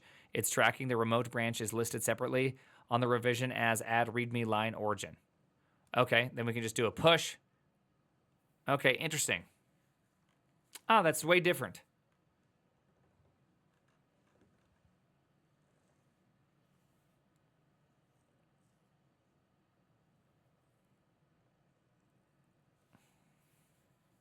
I think this could be really nice if you're moving in a team and you're creating these PRs. Because does that mean, I think he's kind of alluding to this without saying it, is that if I go back and let's say I've created a PR at O, and then I edit that, I have to edit this change and update this bookmark, it updates all the bookmarks afterwards is my assumption. Which means that it makes working in a team kind of environment much easier. Is that like the general, is that the thing that's not being said, but being said here? So bookmarks are more like tags? Yeah, that's pretty much what's happening, yeah. All right, let's read the conflicts, and then we got to go to the stand-up. Holy cow, I got to get to the stand-up right now. Jujitsu handles conflicts in a much less panicky way than Git does. Whenever conflicts occur for any reason, it just marks the conflicted revision and any of their children with a conflicted marker, and then lets you continue with your day. Inside those conflicted revisions, there will be conflict markers in the files that need them, and the way you resolve the conflicts is by making the conflict markers go away by editing those files. You can do this in one of two ways. You can either directly edit the conflict revision with JJ edit revision ID or create a new revision on top of the conflicted ones with JJ new revision ID, resolve the conflicts in that new revision, and squash the resolution changes in with JJ squash. You should now have enough information to do tasks with Git that take up 80% of your time and take 20% of your effort. The next entry in this post will be, let's see, going to be structured less like a tutorial and more like a quick reference. Okay, this is actually really interesting. I'm super curious how this works in a team. Like when I have to make a PR at this one, and then I have another one that I'm developing, right? Because this is pretty much like graphite in some sense. I want to know, can I do this where I'm actually just setting up one thing after the other thing? I'm actually very curious about that. So this actually looks really cool. This is a super cool basic introduction into it. Dang it, I'm gonna have to use JJ for a little bit, aren't I? Plus I have one of my best friends is named JJ Prum the Micro King. So it's like, dude, using a product called JJ, kind of seems interesting. Okay. I could like this. I could most certainly like this. All right. I wish there was a little bit more. I wanted to talk about how does it work with teams, because that's actually what I'm curious about is like the revision and all that. We'll have to go play with it a little bit. All right. Bye-bye. The name, theprimeagen. All right, people. TJ versus JJ. All right, now let's jump into the stand-up, people. I believe I have the stand-up right now. And like an idiot, I forgot about it.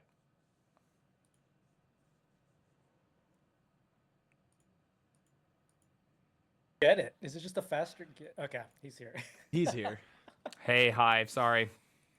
That's okay. How is jujutsu?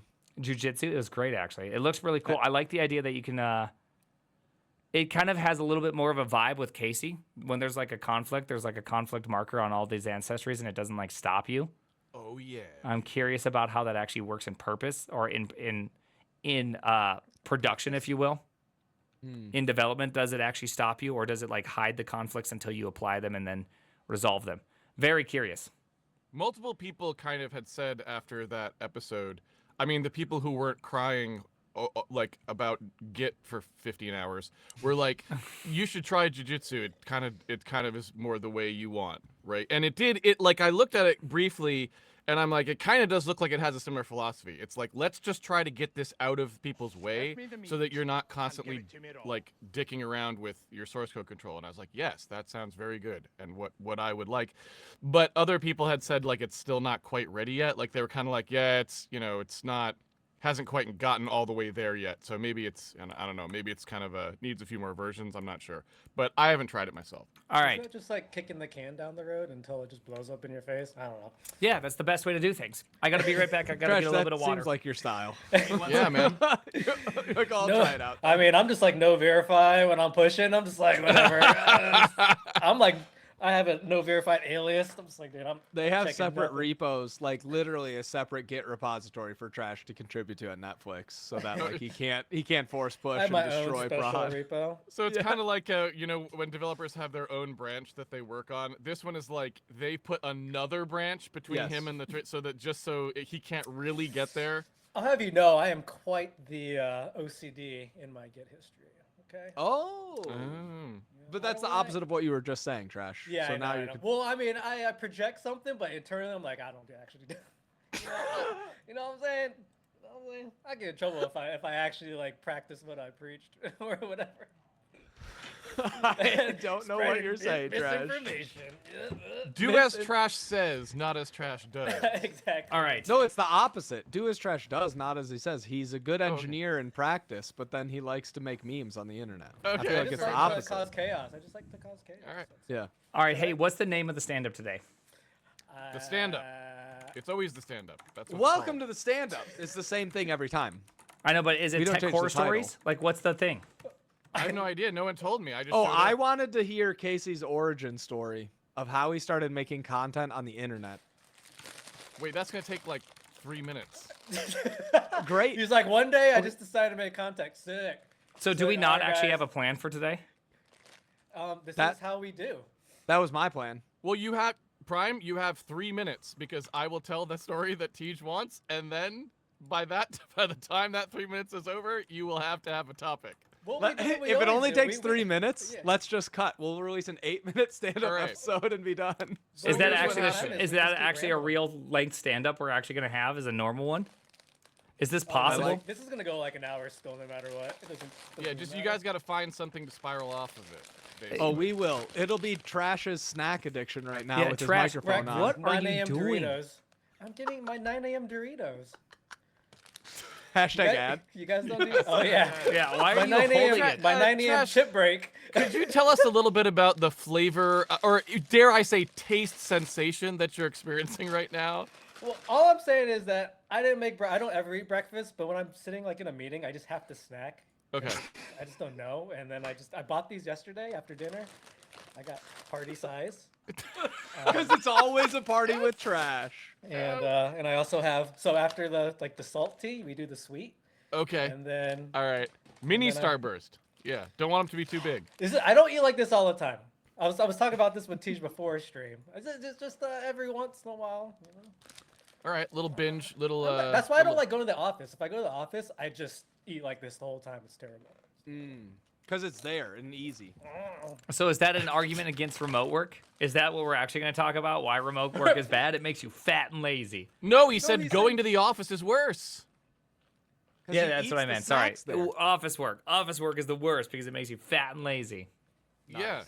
There's too many free drinks and snacks at these tech companies. Can I? They Can should part of only your- have. They should have water and a treadmill, and that's it in the break room.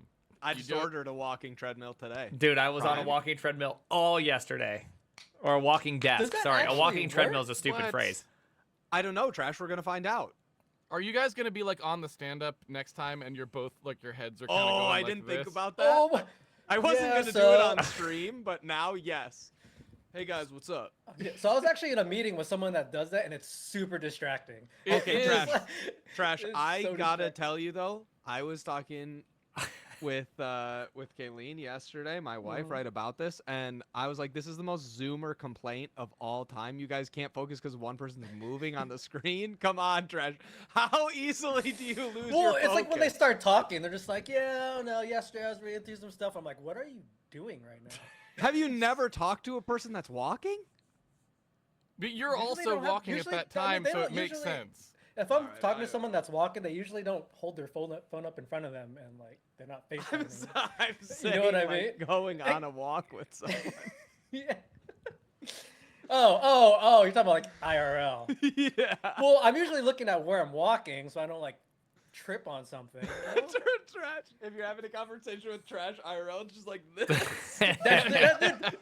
That's actually what happens. Yeah, do Same you want here. to trip on something? Yeah, I don't wanna Have trip. you ever walked in general? There's like pieces of the sidewalk that are sometimes uneven.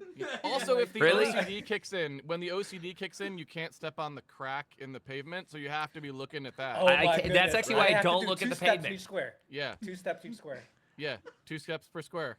Yeah, that's why I cannot look at the pavement because or else that kicks in and I will actually start avoiding the cracks. I distinctly remember being 13 at a basketball camp and there was this like walkway that was filled with all these little stones and I got like nervous. I was like, oh my gosh, I have to walk across this.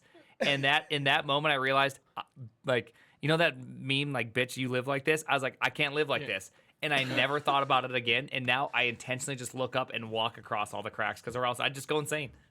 Like, I just can't. My son does it too. So me and my son play the game. We're like, dodge, dodge, dodge, dodge. We're just dodging all the lines. It's like, oh no. Yeah.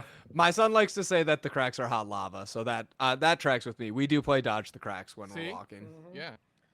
Yeah. Yeah, it's Dodge not the fun cracks. when you Nothing- become something you yeah, have no to problem do. with that name for a game with kids. Dodge the cracks. Just leave It's that a- one. That's it works on that's a the lot of tagline. levels, Casey. Yep. It works on a lot of levels. Yeah. As they get older, you're like, keep dodging the cracks, son. Keep Yeah, dodging the just dodge cracks. the cracks. Yeah. That's the new name for Dare. Like Dodge when the they have cracks. school events, it's called Dodge the Cracks. It's not even gonna be 3 minutes. I'm gonna have to pad this thing. What happened was that Jonathan Blow started. I don't even know. You'll have to ask him. He decided to stream his compiler, like a demo of his compiler. That's what it actually originally happened to start it, because I don't know if you remember, but he made like the JAI, he did a demo of JAI really early on where like you could play Galaga basically at compile time. Oh, Yeah, nice. so, No, like, no. because Explain that a little bit more. well, yeah, I better, because we gotta pad this out to 30 minutes. So one of JAI's big original features that now like everyone has copied, albeit poorly, is that anything that you do in the language can be run at either time. It can either be executed at compile time, Yep. or it can be executed as like, or it can be compiled into the program and executed there, right? And so he demoed that in literally like 2014. Like that's how far ahead he was of everybody else. And that, because he wanted to demo that, he had a game, and what you could do is you could compile the game with JAI, but the act of compiling the game would play the game. Then the number of like enemies you killed before you died, and when you died, it would stop and finish the compile. That number would get compiled into the executable Oh, that's that crazy. it actually produced, right? As it was just a cool demo. You just trying to demo the fact that you could do anything at compile time that you wanted, to show how like robust the metaprogramming was going to be in this thing. So he did a demo where he showed that and lots of other things, like lots of other JAI features that he had implemented in the first round of JAI stuff. And Are you calling it JAI or JI? JAI? I was wondering about that too, because I was thinking, man, he really was kind of way ahead of his time. He was putting AI into everything before it was cool. That's a good point. If you called it JAI, Yeah. Jonathan like AI. John's AI. Yes. But no, I don't know that he realized. Well, the reason that I don't think that he realized that was because he didn't. You could run this on a single machine instead of having to have a data center full of like 100,000. Well, in AI wasn't that Blackwell advanced back then. GPUs. Like, this was pretty normal behavior in 2014. Yeah. But then how do you make money?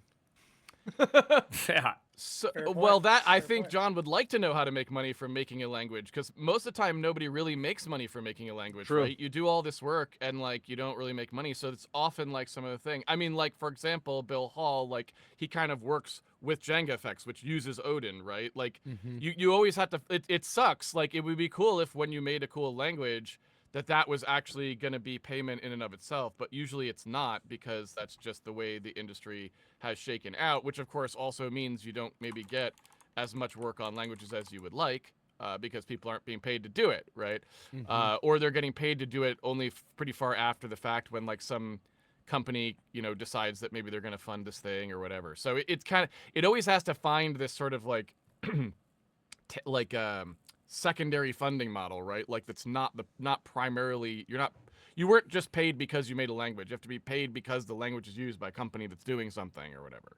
So is Anyway. Ginger Bill's model like the best model for making a profitable language, is to just start a company that you solve a problem by writing a language for first? Which sounds very hard. I don't know. I mean, you should ask him, have him on the stand-up. But I would imagine that it's a pretty good way. Like if you have a company like Jenga Effects that wants to do some cool stuff, and they're like, we kind of just don't want to be shackled to like C++ anymore. We want to have the flexibility to like get language features in a timely fashion that are well designed and don't go through a committee that will make them terrible. Then, you know, if you've got someone who you trust, who you can work with to do that, I think it would make perfect sense to pay them as an employee to just be the language guy, right? And, you know, I don't know how they all feel like this all worked out. You could ask them, but I'm imagining they're very happy. They have very successful products written entirely in Odin. Bill has really liked making Odin, so I think it was a win-win for everybody. But, you know, you should ask him. Have him on the show. See what he says.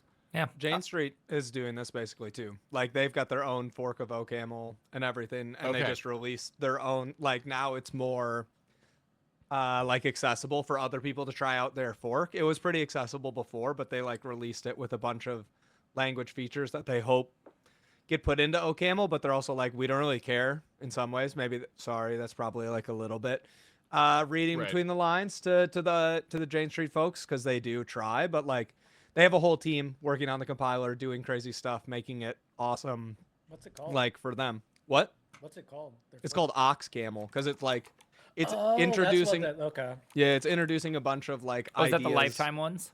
Yeah, related to like this idea of oxidizing OCaml, like bringing some of the features from Rust into OCaml, but in a like In a convenient way. better way. Yeah, right.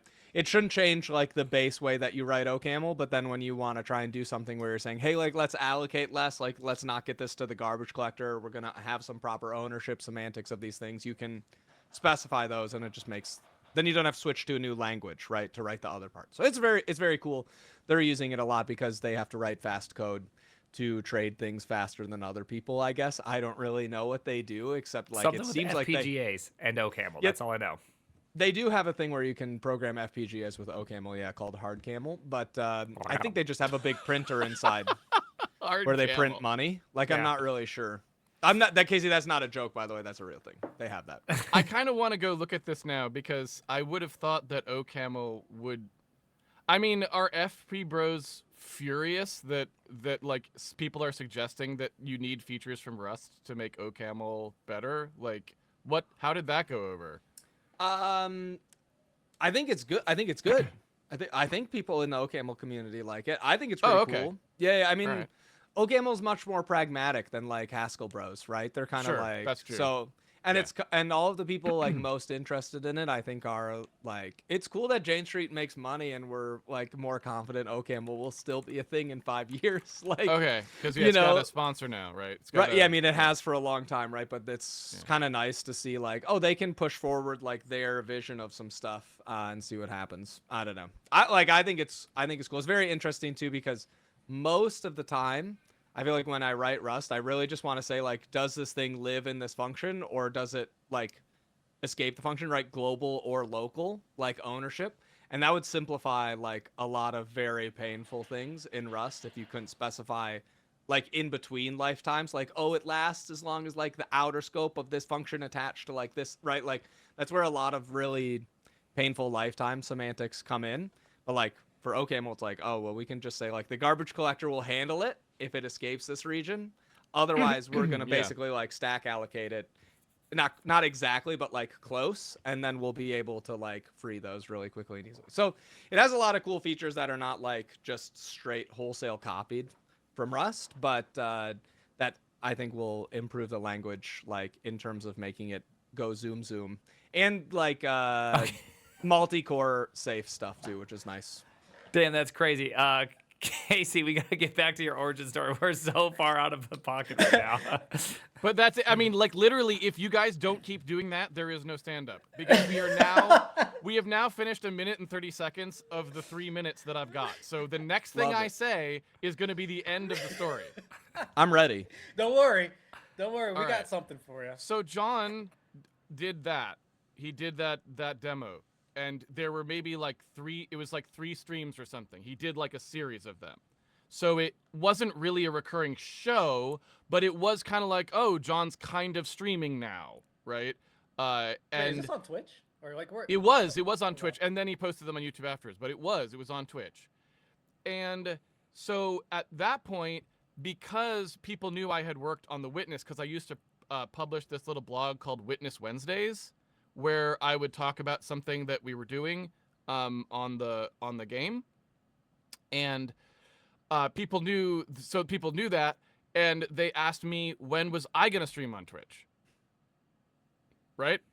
They were just like, oh, John's streaming on Twitch, which he hadn't like committed to or anything. He didn't start the John show, but he like he had enough on Twitch that kind of seemed like, oh, okay, John's just gonna be doing streaming now. Like I think he maybe even did some when he just was working a little bit, right? So he was like the person who started that whole thing, was him.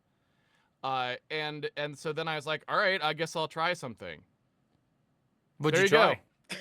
Yeah, what did you try though? Handmade Hero. Which is? Yeah, you gotta go into a little I know more what it details. is, Casey, but I mean, I just tried like doing anything. Well, I'll just start making a game. I'll do all the things that we normally do, right? I'm like, well, make a platform layer. I'll, make a rendering backend. I'll, show how to load bitmaps and that stuff. That was it. Did you make a game? What? Did you end up making the game all the way through? No. I mean, like,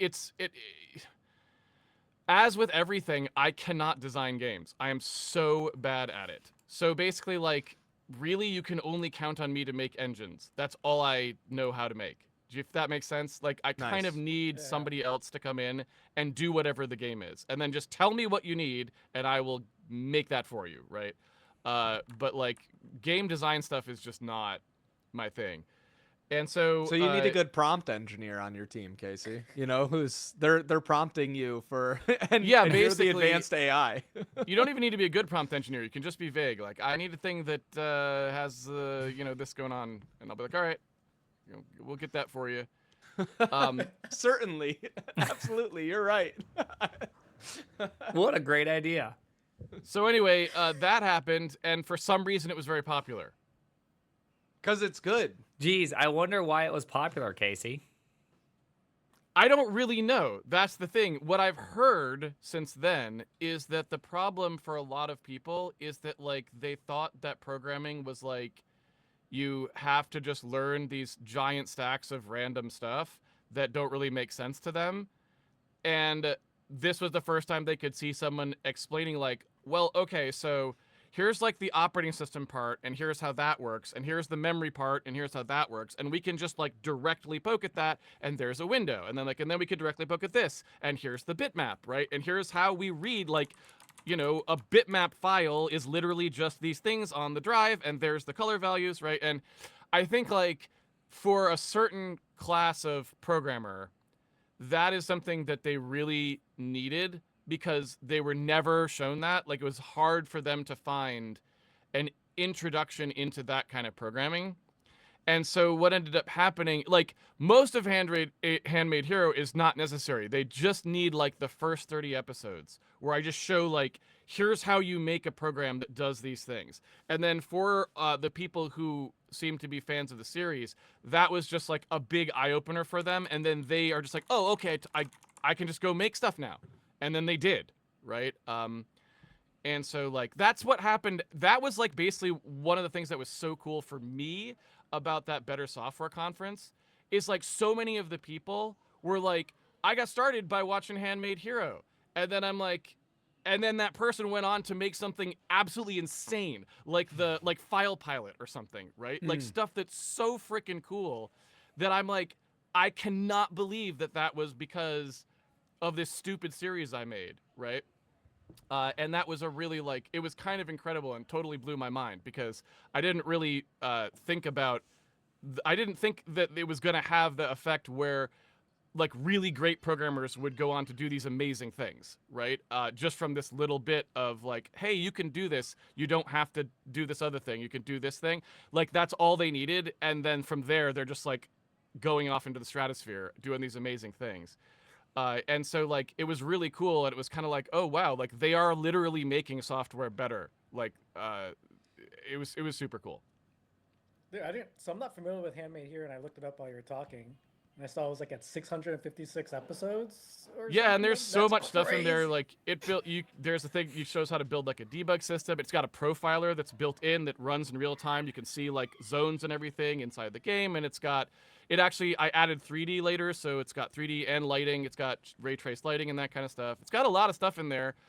I don't know how much of it's helpful for people. I think like one of the things I learned, I think I was just kind of like done. Like I'm like I don't really care about doing this anymore, and I was pretty much just not interested in it. I'm like like what else am I gonna do?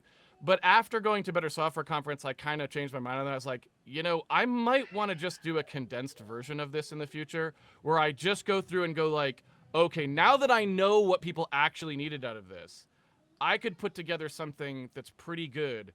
That's like, here's the like very simple, straight line version of this that still keeps that like you see me doing it, so it's not weird, but that cuts out anything extraneous. And gets to the, because there's some things like ray tracing that just, you probably just don't want them in there. They took a really long time, and you have to do a lot of experimentation. It's just like, they account for like 100 episodes out of the 600 or something, right? And so you'd want to you'd want to be really careful, or if you do something like that, do it in a much more controlled way, right? And so like, yeah, By the way, I kind of like, was now that I you just don't know announcing? what I should do. But Was sorry? that you announcing that you're going to be streaming again? No, no. Okay, I have just too much checking. work right now to do that. But I'm just saying, after BSC, I changed my mind about that. I would have said absolutely not 3 weeks ago. But now it's absolutely That's good to yes. know. That's good to know. But now I'm like, all right, this actually had an effect that really was impressive to me. Like I was like, I am shocked that people are saying these things about this series. And so now I'm like, okay. The chat changed my mind. I mean, File Pilot is the thing I use now to browse files on my computer, right? Mm-hmm. And so it's completely nuts to hear that Handmade Hero had an effect that, like, the person saying that he might not have done it if it hadn't been for that series is absurd to me, right? But incredibly emotional for me, because what I cared about, like the whole reason that I do stuff usually is because I want the software to not suck as much, right? Mm-hmm. And so to have like some evidence that actually like, okay, like people, there are really good people who are going and doing this now who might not have done it, that's like, crap, then I needed to do this, right? Like this was actually something that was worth doing. Don't forget that for every one person that you talk to, there could be 100 or 1,000 people that will never tell you a story that's going to be similar in a way that you'll never be able to see. They're at a company or they're somewhere else that are also exact same thing. Yeah, it's surprising, right? It's surprising to me, but I was super psyched about it, and I was so happy to hear that from so many people at that conference that I was just like, this is awesome. And because I didn't know anything about the conference going to it, right? I literally knew nothing. I knew I was going to give a talk, and that people who I thought were really cool were involved, right? That's all I knew. So it was kind of really, really amazing, and the kind of quality of talks that they had at the thing, and just like how like serious everyone was about like programming there. It's just kind of nuts, right? It felt a lot like, you know what it felt like? It felt a lot like when I first went to the CGDC. So before the Game Developers Conference was called the Game Developers Conference, it was called the Computer Game Developers Conference. It was actually started by Chris Crawford, if anyone knows who that is, in his like living room, right? And it got bigger and bigger. And by the time I went, I think it was 96 or 97, it was big enough that it was being held in a hotel, a small one, I think, in San Jose, if I remember correctly. And I went to it. That was the first time I'd ever been to like any kind of conference as an attendee. I had gone to SIGGRAPH one time. This is great. We're filling up the time. I'm so happy. Okay. Don't worry, you're well past 3 minutes. You're doing great. I know, which is perfect. Casey, we have a whole episode already. This is good. Great. I'm so happy right now. Okay. I want to sit around and listen to people talk about paper presentations all day. You're going to tell them no, they can't come in? I have no idea. Maybe it was an insurance thing. I don't know. But point being, they wouldn't let you into anything other than like the expo floor. So you could buy an expo ticket, right? But you couldn't actually go to any of the real stuff. But my dad, being nice, just took me to that anyway. And we did that, and we got to see the film and video show, which is the other thing you could get into if you're under their age limit. The film and video show, back in those days, was really effing cool as well, because it's all of the like reels that all the graphics researchers are putting together to show the cool stuff that they've been doing, right? And so, for example, if you have ever seen the Pixar short Knick Knack, it's about this little snowman who gets trapped in a snow globe. I don't know if you've... I have no idea. I've seen that one. They now put them out on their like things, right? Because there's like there was Tin Toy, right? And there was Red's Dream, and then there's Knick Knack. Anyway, Pixar hadn't made any movies yet, right? All they did was make advertisements, and then part of their ramp up to trying to make a feature-length film was they were doing these shorts, right? And every year at the film and video show, they would have a new one a lot of times, right? Maybe not every year is a bit of an overstatement, but. So I got to see the premiere of Knick Knack, which was the first time that short had ever been shown. And so I was pretty psyched about that too. Anyway, blah, blah, blah. So I had gone to that. That's the only time I've ever been to a convention. I wasn't an attendee. I didn't get to go to any of the technical stuff. So the first time I'm ever able to go to a real convention is the CGDC, which I think it was 96 or 97. I don't remember which one it was. And I went there, and it was like super amazing because every single person there pretty much at that time, I mean, that's an exaggeration, but like almost everyone I interacted with was like super serious about game programming, right? And there's people walking by that are people like I knew who they were, right? It's like, oh crap, like that's like David Joyner. He's the guy who made, so no one's gonna know this reference, but he used to do a lot of programming on like the Amiga and Atari ST, I think. He made a program called Music X, and he also made this thing called the Fairy Tale Adventure, which was a really cool adventure game for its time. Super awesome. You can look it up. And like I know who these guys are. I'm like, holy cow, like that's this dude and that's this dude. And so it felt kind of crazy because when you're there, it's like you're being surrounded by all people who are super into game programming and are all wicked hardcore, right? Because in order to be good at game programming at that time, you had to know so much stuff, right? And so anyway, you know, you fast forward today, I don't even bother going to the GDC because I'm just like, it's just this corporate nonsense fest. Like most of the people there they just want to make money or whatever, or they're just like getting. I have like the most cynical possible view of something like that now that I don't even care. I don't even look at the proceedings. Like I don't even look at what the talks are, right? So it felt going to BSC kind of felt like that. And it felt like that early version where everyone's super hardcore and you're just excited. And like you come back from it being like, holy cow, this is awesome. Like programming is awesome again. So anyway, that's it. That's the origin story. 35 minutes. That's an episode of the stand-up. We'll see you guys next time. What else you guys got? I forgot to do the intro. Hey, everybody, on today's stand-up, we're going to be listening to Casey. And then Trash just left. Ruined my entire view. Thank you. Today, we're going to be listening to Casey. Hey, Trash, he's back. We're going to be listening to Casey give his origin story. Very exciting. Casey, take it away. What about you guys? Why am I the only one giving the origin story? What about one of you? Okay, How let's did you do that guys next do time. this? Yeah. Prime, don't you have to go soon for Okay. All right. DK? Dr. K? Yeah, I have to go here in about 20 minutes. Okay. Who's Dr. K? A doctor with the He does last name that starts with the letter K. Dr. Kevorkian, the assisted suicide guy? I What aren't you completely telling forgot us, about Prime? that person. What aren't you telling us? This is the last stand-up, boys.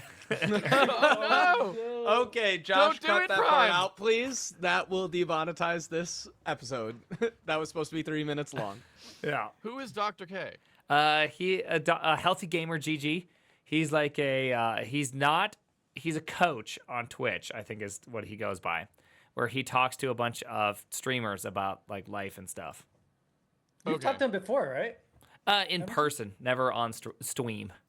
Oh, so it's the first co-stream thingamabobber. First, yeah, we're streaming Ooh, together that's kinda exciting. or something like that. I'm not really sure how it all works. All right. Then You're just gonna show maybe up? we should let you. We'll do origin stories for some other of us on another episode. Yeah, I want to hear Yeah. Trash's. I want to hear Trash's Yeah. origin story. Yes. Next time. My Trash, origin you're up. story Guys. is crazy.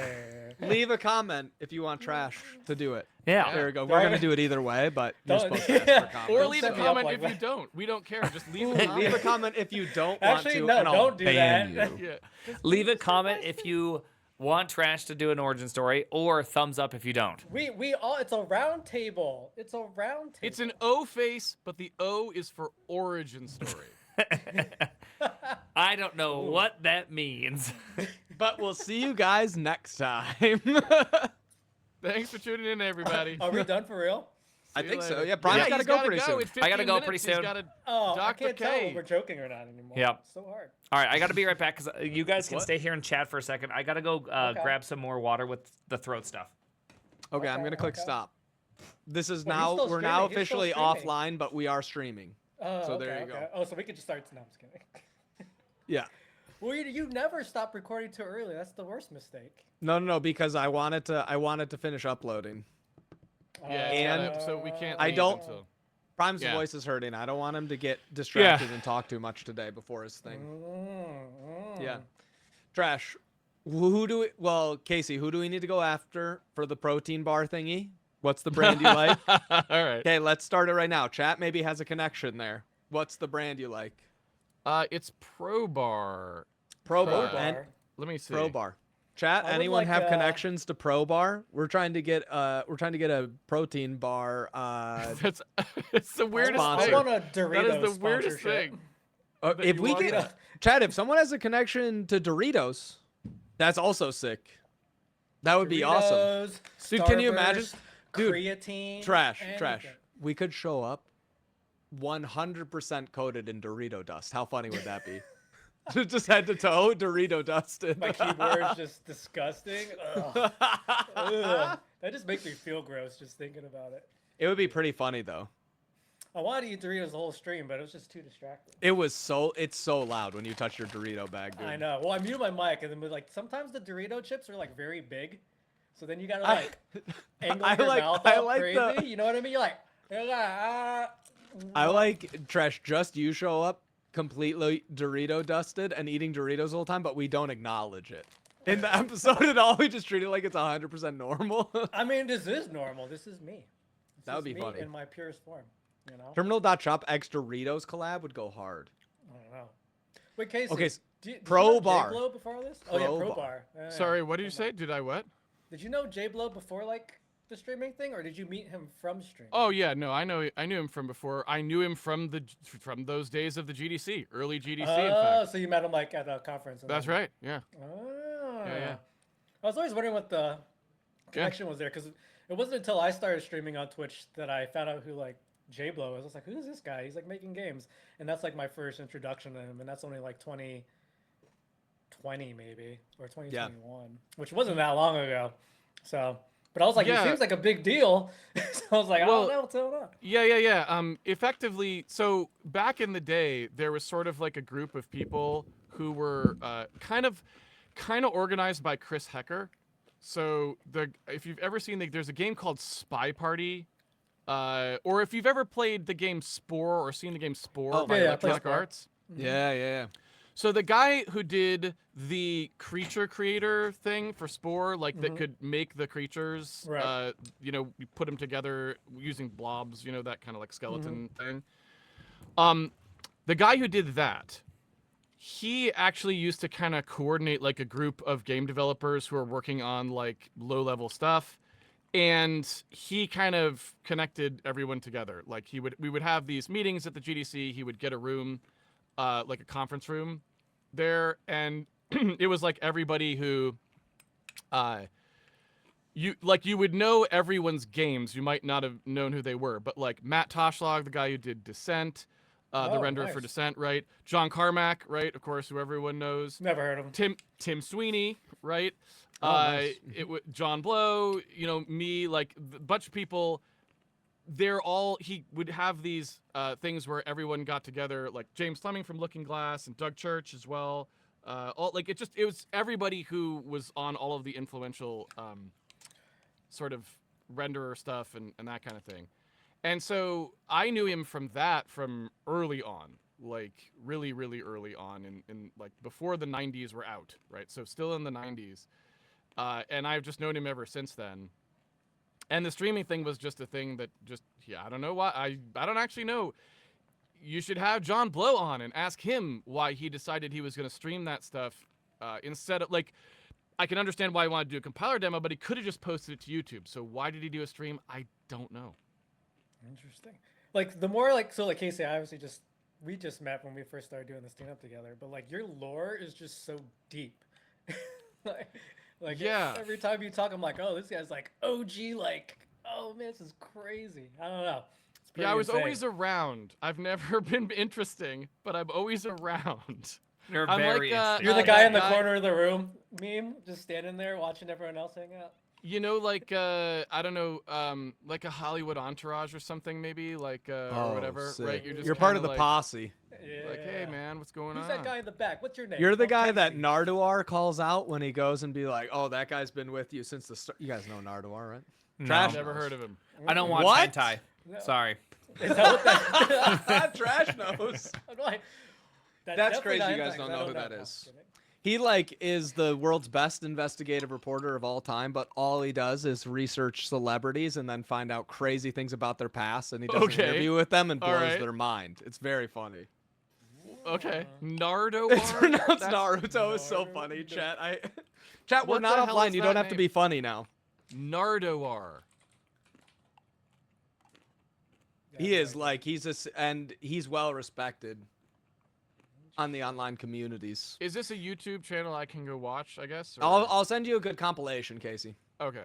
I'll send you one after this. Yeah. Prime, what is happening right now? Are you gonna go We're waiting for offline? Dr. K. Yeah, I'm just waiting for He's Dr. taking K. a break. He's eating his Oh, Chia stuff? I thought you He's got needed to go Mucilix. offline. Mm-mm. Oh, you're doing dual stream thing. Mm-hmm. Shared. Oh. We're here. Okay, so TJ, do you ever seen like a rocket I'm eating a launch? hot cup of mayo. This is the countdown. Wait, No, you're eating no. mayo straight up. No, we are the Straight up. booster. You know, the big rocket Goddamn that liar. like falls away eventually one. we're stage 1, and then Prime will launch, and Dr. K is stage 2. Do you understand? Got it. Yeah, That's now what's I going see. on here. I see now. Yeah. Dude, what- Trash was so exciting. What the hell are you eating for real though? Okay, then I would have just kept the recording going. I stopped because I thought we were done and going Trash offline. tried to help you, but you I know. you dismissed him. You didn't listen to him. The whole point This of is stand-up for the- you're this is for supposed the to be live viewers receptive- only. Receptive to feedback, and This you is were for the not real receptive ones. to feedback. I'm going to report you to HR. Here, I'll just say here. Let me do this really quick. I'll just do this really quick. 1 second. We'll wait for the recording to No, start. but Is this gonna be our first Cron digital? No. Oh, it could be. I wanted to get it out there publicly and on recording. Trash, you were right. Nice. I'm usually right to be honest. But There you go. I appreciate it. Now I'm gonna click stop. But also, are you actually eating? What are you eating? Mayo. You're not eating mayo. Mayo. There's no way you're just eating maple mayo syrup, right now. blueberries, almonds, chia seeds, hemp hearts. The mayo is a Did lie. he It's just- gotta be did- yogurt. Okay. was the Please last tell me it's cacao. yogurt. I thought he was just like raw. Please dogging tell a me it's can of, yogurt. It is. mayo over there. I was Casey, like, it is. It is, Thank Casey. God. Yeah, yeah. Because I don't know what I don't want happens in Casey to Montana. think bad of you, Prime. I don't care if Trash does, but I don't want Casey's opinion of you to go in the tank. It could be, it's Montana. It could be like it's moose or something, and I'd be like, all right, I guess I don't they have even know moose where there. Montana I don't is. know, right? Wild buffalo ground into a white paste. I have no Trash, idea. that's not a flex. I know it's not. The Midwest is as confusing to me as Europe. Wait, Well, it's what? almost as big, too. That's so. insane to say, Trash. I'm just kidding. Me and my son, we have a map of the U.S. puzzle. We put them together. And I was like, oh, that's. And I learned Okay, about Trash, the states that Trash, way. if you're going to keep saying funny things like that, I am going to quit. Why can't you just leave it on? No, we can It's get it too from the late now, VOD. it's We too can late get now. it from the VOD if we need No, but to. it's amazing. Like, I bought my kid, like, a kid's encyclopedia and stuff. I used to read those a lot as a kid. But, like, you just, like, learn stuff. And you're like, oh, I forgot about that. I learned about that, like, like, in first The grade. It's Midwest? like, You just forgot about that? You're like, oh, yeah. he was like, here's the great, like, it's like, here's the Montana. I was like, what's that? Oh. Okay, but wait, South to be Dakota, real, North Dakota? Oh. Prime, Got it. let's be real here. Nobody actually knows, like, what Wyoming is. Right? I mean, can we all agree that Wyoming is that's where just somewhere Yellowstone in Park there is. and no one really knows? Everyone knows Trash Yellowstone, knows. though. Everybody knows Yellowstone. Well, to be fair, The TV just so you know, I did grow up in Montana, 27 years, Montana. All right. And every weekend there'd be a bunch of people from Wyoming that come up.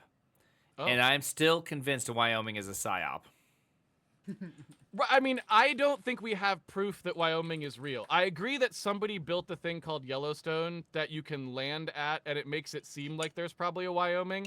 But I don't know how. I don't think we have evidence that Wyoming is like an actual state that is somewhere that you can like go to separately.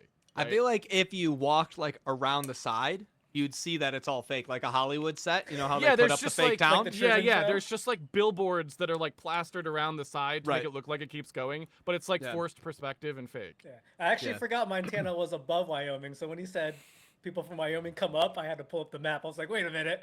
Where's Montana? Okay, I You completely, can't go any higher than completely Montana unless you go to botched that. Canada. I thought right? Montana was where North Dakota was, or Minnesota. Okay. Then where It's did you okay think, to not hold know on. exactly like Yeah, where they no, are. Go I Prime. feel like that's Prime, okay. Prime has something he needs to say. Yeah. and I Oh, want sorry. him to say Go it. ahead. Okay, so if you thought Montana was where North Dakota or Minnesota was, where the hell did you think Wyoming was? That was not. Apparently not where I thought that was either. I told you, once we get past like Trash I know kind where, of like Colorado, Utah, Arizona. What New kind of Mexico. map are you doing with your son exactly? Like I'm really worried about this poor child. He's well, gonna be it's like, it's yeah, I an know where accurate Florida map. is. It's up at the top near Canada. And you're like, It's wait, an what? accurate They've been map. We putting all the know map that. on Not upside Florida. down That's the whole Maine. time. We haven't Trash, done the map in a while. Okay, it's been like a year. Okay. Trash Okay. doesn't even know which direction west is. He's like, yeah, west is over here. Okay. Well, actually, you know what boggles my mind when I'm talking to someone? They're like, "Yeah, it's Boggle, north." great And they're game. like, "Yeah, it's north." And they just point like to north, like out of nowhere. I'm like, "How do you know that's where north is?" Or they're like, "Yeah, it's Because you east." look And at the it's like, sun, dummy. No, we'll be like inside a building or something, and Yeah. we'll just be like, "Yeah, it's like east." I'm just like, "What are you, a human?" Trash, compass? Like, how do you do honestly, this? 50-50 chance if they're doing that to you, they're making it up because they're very confident you don't know. No, no, sometimes they do that, and I call them. I'm like, "Is that actually?" And I pull out like the iPhone compass thing. I'm like, "Oh my goodness!" Like, I don't... Are you talking? Oh, hold on, Trash. Are you talking about when you're in building like E in Netflix? Well, I mean, just a building in general. That's gonna be like in a Netflix setting. Yeah, but Just talking about you, you do think you I do just know exist that in when the you're Netflix sitting in a office? building, typically you're surrounded by roads that go north and south and east and west. And so, like, if you just know where that true? road is, you know what direction north is. Yeah, I mean, I think it's easier like when you're like in a grid system like New York or something, and like that's like pretty easy to. Is LA just LA doesn't have roads that go any one I'm in direction? the suburbs. I'm not in LA. I'm like in the suburbs. So I'm on the roads that are just diagonal, swervy. Right? there's no direction, but people are still just pointing. They just pointing. Not really. Yeah, I know it's not Trash. that much. Okay, I'm just Trash, I trying love to that, have like- an excuse here. Okay, I love that you're like, well, at 11 a.m. straight ahead of me Well- is north. Yeah. It changes throughout the day, guys. All right, like No, the sun moves a little bit. I would have been right about 3 hours ago. You know what? At this point, I might as well just lick my finger, feel the wind. North is that way. The pole is shifting. Okay, it shifts periodically. That's true. Yeah. Every 3 hours, it moves Every 3 hours. 180 degrees roughly. You know, I don't spend my life trying to figure out which way is north at any given Yeah, he's got moment, better okay? things to That do. is not He a has better skill things I to have- do. I have- He doesn't need your mayonnaise in a jar. Trash, or I whatever will you think is say- cool. It's a pretty useless skill in 2025. Like, it's Well, about I as mean, useless. If I go hiking, I mean, I might. Well, it's not useless if you're on an Android phone like I am, because that thing does not True. know where north is at all. You whip that thing mean, out, and it's it's like, very yeah, north is possible over my there. It's iPhone's like, no, it's not. You're like walking down a street in the direction of the street, and it's like you're pointing perpendicular to the street. It's Okay, like, time no, out. I'm not. Time out. Wait, You though. just Wait, brought wait. that up. My compass app changed. I just opened it again. Did North you is did you actually did you right calibrate there. it? Yeah. They always say, move it in a Like, go figure like eight. I'm moving this thing in a figure eight. I'm moving it, and So, I pick it up, and I'm it's not still that far off. completely I'm effing not that wrong. far I'm off. like, Dude. that's not north, dude. But it thinks it I is. pointed northwest, so Okay, that's better, Trash. That's good. I was just Redeemed. wondering if maybe Redemption arc. Casey, you weren't using Google Maps, maybe you're using Trash Maps. Consults him for the cardinal directions. I'm actually Trash maps impressed. would be awesome. It's like, get me to North Dakota. It's like, all right, And it no goes- problem. It just goes, yo, check this out. Here's the directions. Yo, Dude, I check know this where out. north I got is. some directions for you. Yeah. I know where north is. Trash, you were close though. cut I would say if someone points and they get northwest, and they're pointing for north. That's pretty good. That's good enough. That's good pretty enough. good. Yeah. So, And All were right, you Dr. even K, northwest, take or a were W you for more me. of a northwest? Dr. K time? wait, what? Yeah, Prime, don't you need to go? We made it to 10 a.m. I gotta go. You ready to go? the stream, and then Okay, got it? nice. You're We're gonna use join. We're all this. gonna be there. What the heck? Yo, this Guys, is a group Dr. session. K. We all need therapy, please. He's that would not actually be funny. my therapist. Remember that. He's a coach. But I'll hire him. Dr. K. I'll hire And him. also Norwad, Narwhale. Nardwar. I'll send you some, Okay. Casey, that will blow your mind. They're funny. Narwhale. Yeah, yeah. All right. All right. I Well, we need Nardwar Casey Mortori investigation. That's what we want. So okay, all right, bye I everybody. thought you said it had to be a celebrity. You are. You are a celebrity. Casey, you We gotta mentioned that upload a these keyboard wasn't in like production anymore, and they sent you one.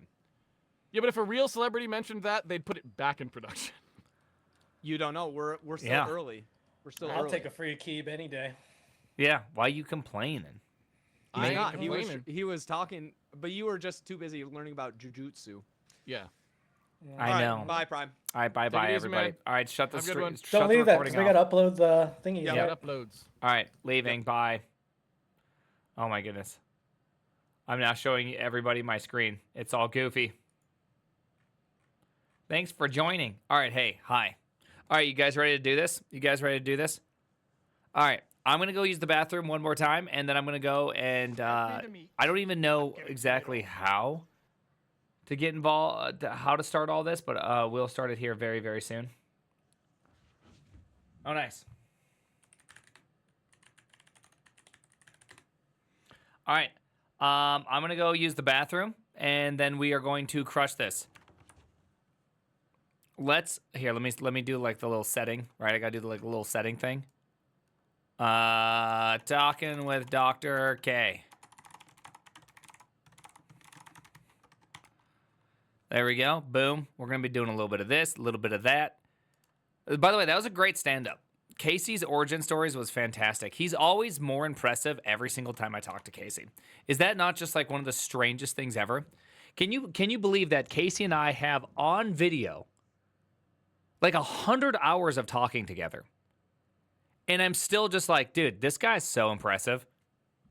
Which is just shocking to have. You know, you typically, after you talk to somebody for a long time, you start to get to the point where you're just like, okay, this guy's just a normal person. But every single time he talks, you're like, nah, that guy's actually more awesome than I realize. And then he keeps on going, and you're like, ah, dang it, that guy's actually more awesome than I realized. It just like keeps happening.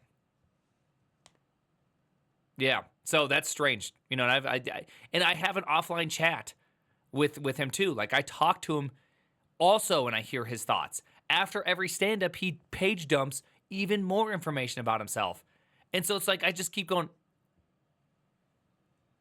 this guy's a legend. All right. I'm going to go use the bathroom, make sure I'm ready. Yeah, just hanging out with John Carmack at a conference. No big, I know. Then he's like, yeah, just John Carmack and Tim Sweeney and all these other names. And it was just like that Shaq thing where I was like, I wasn't aware of your game.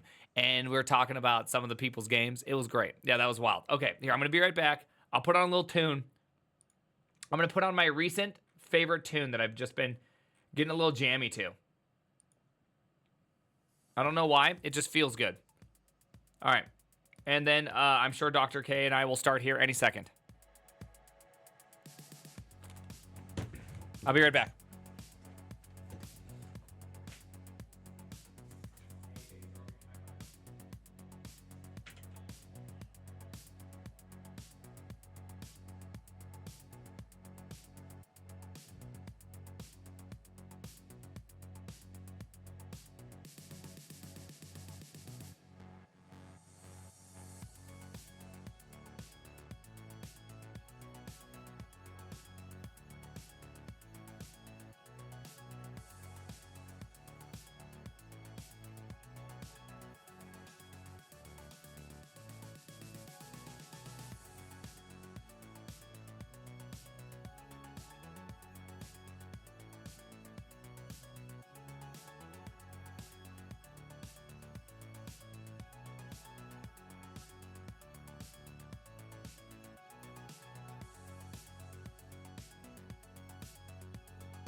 All right. Hey.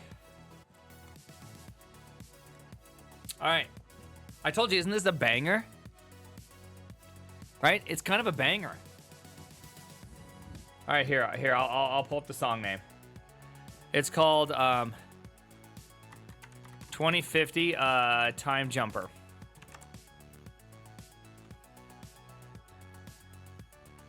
It's also in my new playlist that's slowly starting to happen. Here, don't worry, Dr. K will be on here shortly. But I have a new playlist that's slowly happening. Right. Where is it? Don't I have a playlist? Yeah, there you go. Bangers, The Return. Right? That's the next one. So, there we go. Is this another coded music? I'm not sure what that means, coded music. No, this is not a coded music, I assume. Well, I mean, it is coded in the sense it's used by some production as opposed to something else. Okay, so Dr. K should be calling me any second because typically it should happen right about now.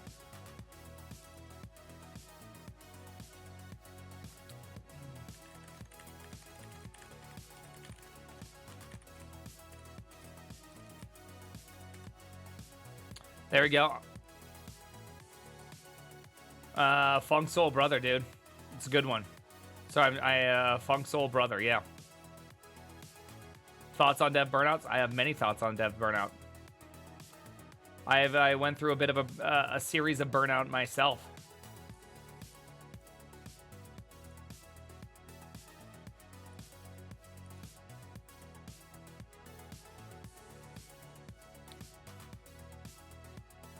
Disc golf? Yes, I do. I literally have some discs like right there. I have some, yeah, I'm ready. Are you ready to pour your heart out? Oh, I'm ready. You know, I'm not afraid. I'm not afraid of being put under the microscope. I've said a lot of stupid things in my day. Choo-choo. Let's keep running a train on Prime. Choo-choo. But not that dumb. So that's good.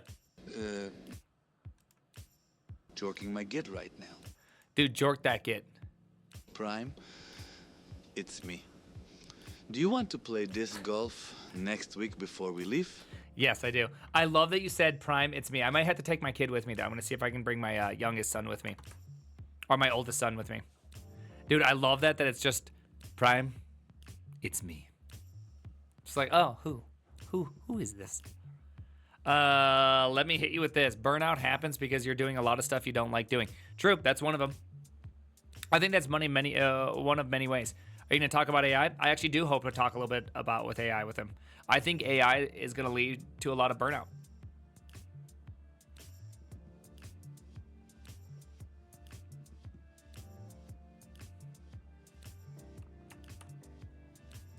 We're waiting for Dr. K. Am I allowed to seduce Dr. K?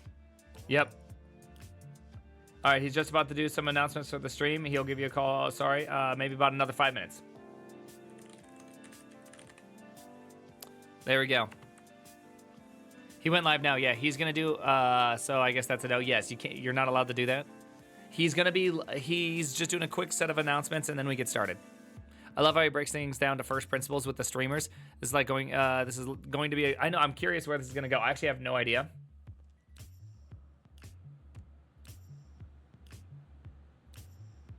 I met him once at a TwitchCon 3 years ago, Dr. K. 3 years ago, we sat down. Maybe it was 4 years ago, 3 or 4 years ago. And we chatted. And then at one point, he just was like, hey, Prime, why does my community like you? I was like, I don't know. Apparently, your community likes people that have a history of being an idiot online. I'm not really sure where to go. I'm not really sure where to go with that one.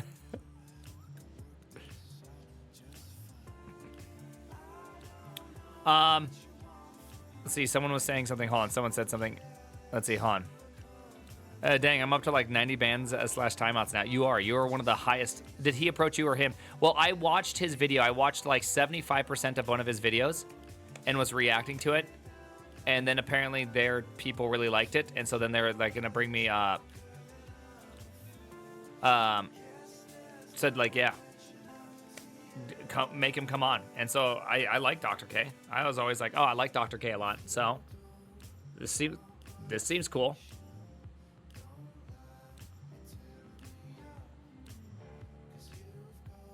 Sorry, I had my AC on. Dude, it's hot in this room. Tech people seeking much needed mental wellness. The Venn diagram does make sense. I don't know what the Venn diagram is, but it's not good. Thank you. Quote if balanced. Appreciate that. I don't know what the Venn diagram is supposed to be of. I'd imagine it's because you're fairly open to your past, and the crying at the tech conferences shows you wear your heart on your sleeve. Dude, I hate that. Okay, I don't like crying at tech conferences, okay? It's stupid. I work out. I don't cry. I don't. It's dumb.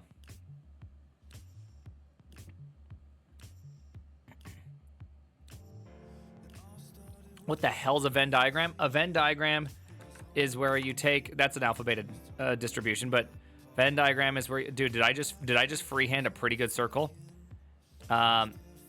Is where you draw two circles. This is the complement.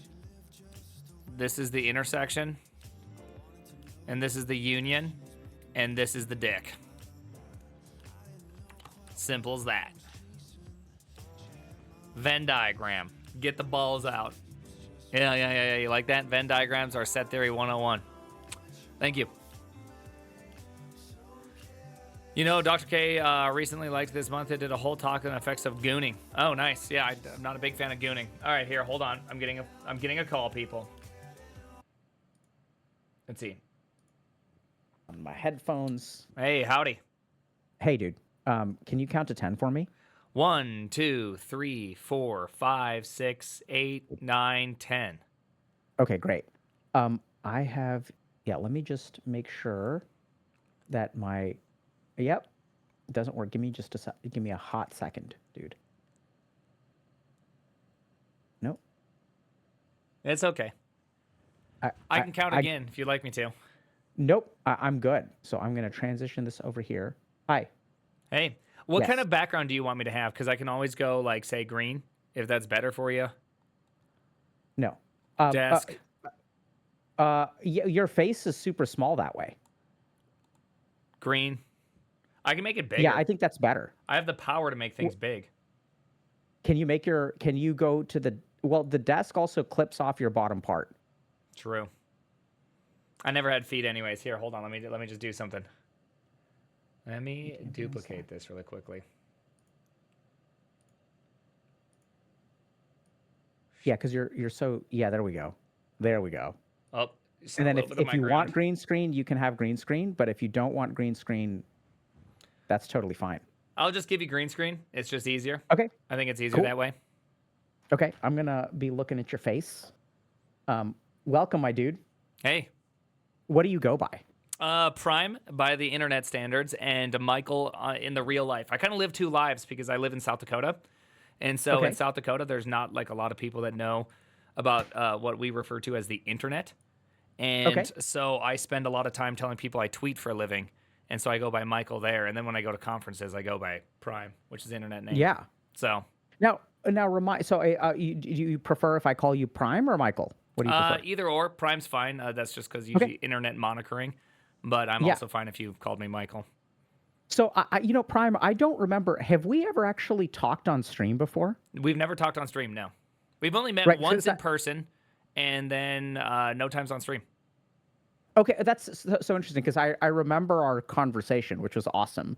And I think it was at TwitchCon? Yep. Yeah, and it was a couple years ago, but it was super cool. And I absolutely love, I mean, I was familiar with your content many years ago, around, I want to say 2020. But I absolutely love the direction your content has been going over the last few years. Oh, thank you. So I find myself watching more of it. That's kind of shocking. A lot of tech reading of articles and stuff like that. It's kind of. Yeah, but I like that. So I like that it's technical, right? So it's not just I don't know. I tend to like things so that I feel like I'm learning something, or it's a more nuanced or technical or expert kind of take. I think it has a lot of depth. I've watched a lot of your stuff around your perspectives on AI, and I really like that kind of stuff because we get approached about that stuff all the time. Yeah.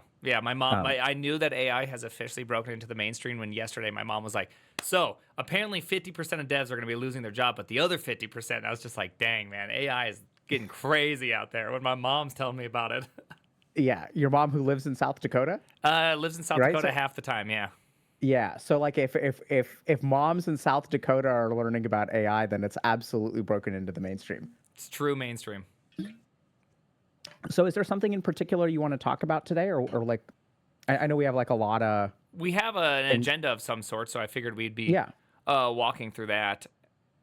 I wasn't sure if there's some sort of sideball conversation I didn't see happening. I'm ready. No. I mean, I know that there's a bucket of stuff. But I think that usually when I talk to people, it's a little bit more organic. So I think it's usually let's start with one thing and just see where things go. Yeah. And then, there's stuff that we're okay talking about, stuff we're not okay talking about. So that's totally fine. All right. Yeah. Give me 1 second. Higher amount of burnout. And I kind of have as to my theories, and you can tell me that I'm way off. I'm going full tinfoil hat, or maybe I'm not. I don't know. Let's do it, dude. All right. I love me a good piece of headgear that gives me +3 to AC and -3 to int and wisdom. So can you just tell me a little bit of I excel in the lacking of wisdom. Fantastic, dude. All right, so I'll give you a bit about what's it called, burnout. At least my personal experience with it, because I think there's lots of different ways people can experience burnout, and I don't think there's anytime you say someone says oh, burnout is because of, I think that often you're probably missing a whole group of people. And so my general story goes that 2016, I want to say, working at Netflix, by the way, and this is a dumb joke. And so then I am wanting to try to become a manager at that point in my life. I'm kind of tired of software. And so I start doing all these things. I'm kind of in this program with my boss. He's putting me under a lot of these kind of difficult situations so that I can kind of learn and become a better people manager, if you will. And during that experience, my wife had a miscarriage. And I just remember being deeply unhappy. Even before this, I was just deeply unhappy with programming. I wasn't loving my job. I was not happy trying to go towards manager, but that's the thing you do. If you wanted to improve your game, you had to go and become a manager. And then on top of that, my wife, I didn't know anything about postpartum depression and all that.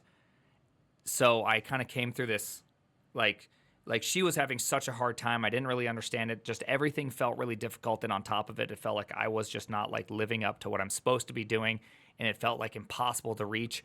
And then I was just like hating Dev more and more. And I was just like, just in this just massive upsetness kind of phase, to the point where I feel like I kind of just tried to like drown it out, I guess, by playing Halo 5. Like that's kind of how I coped with the situation. But I just it just felt like I could not code for so long. And I remember just at one point I finally just said, hey, I'm just not going to do this anymore. I just got to I'm not going to try to be a manager. It's kind of where my origin story also started, right in that region. I just really disliked how tech was going, how like austere maybe it was at that time period. It was just really frustrating to be a part of. And I felt like I just couldn't program, but I had to, because I had a wife and kids. I was living in the Valley. So it's like I couldn't stop doing it. But every single keystroke felt like just a huge amount of weight. And I just remember just what felt like months of just absolutely hating every single day of going to work, and just having this like, feeling anxious all the time about just everything. And so that's kind of like my effective burnout story. And kind of the discovery of mine was that I started just trying to, one day I just got interested in something. I can't quite remember exactly what it was, but I started to program something on the side.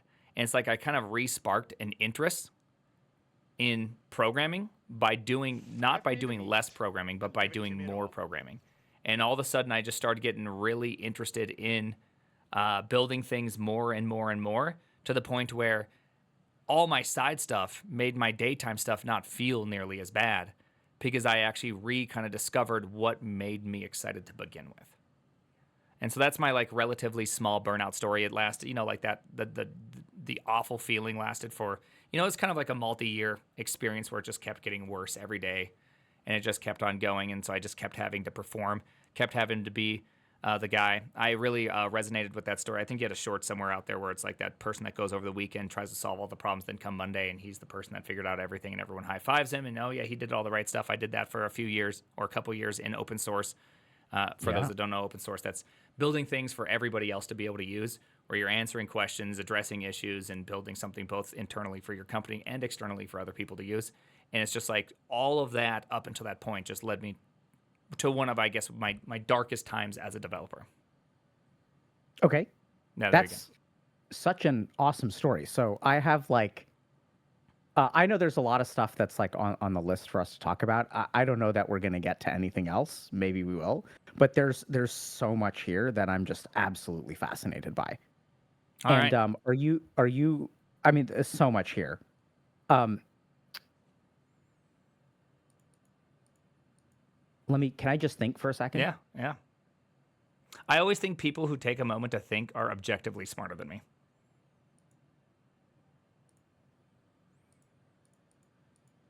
Why do you think they're objectively smarter than you? Because you take time to organize your thoughts. It's just a fact of life. It's a cool quality. Keep doing. Don't let me distract you. I'm distracting you. Just to take a moment to think through your thoughts. I have to think by speaking.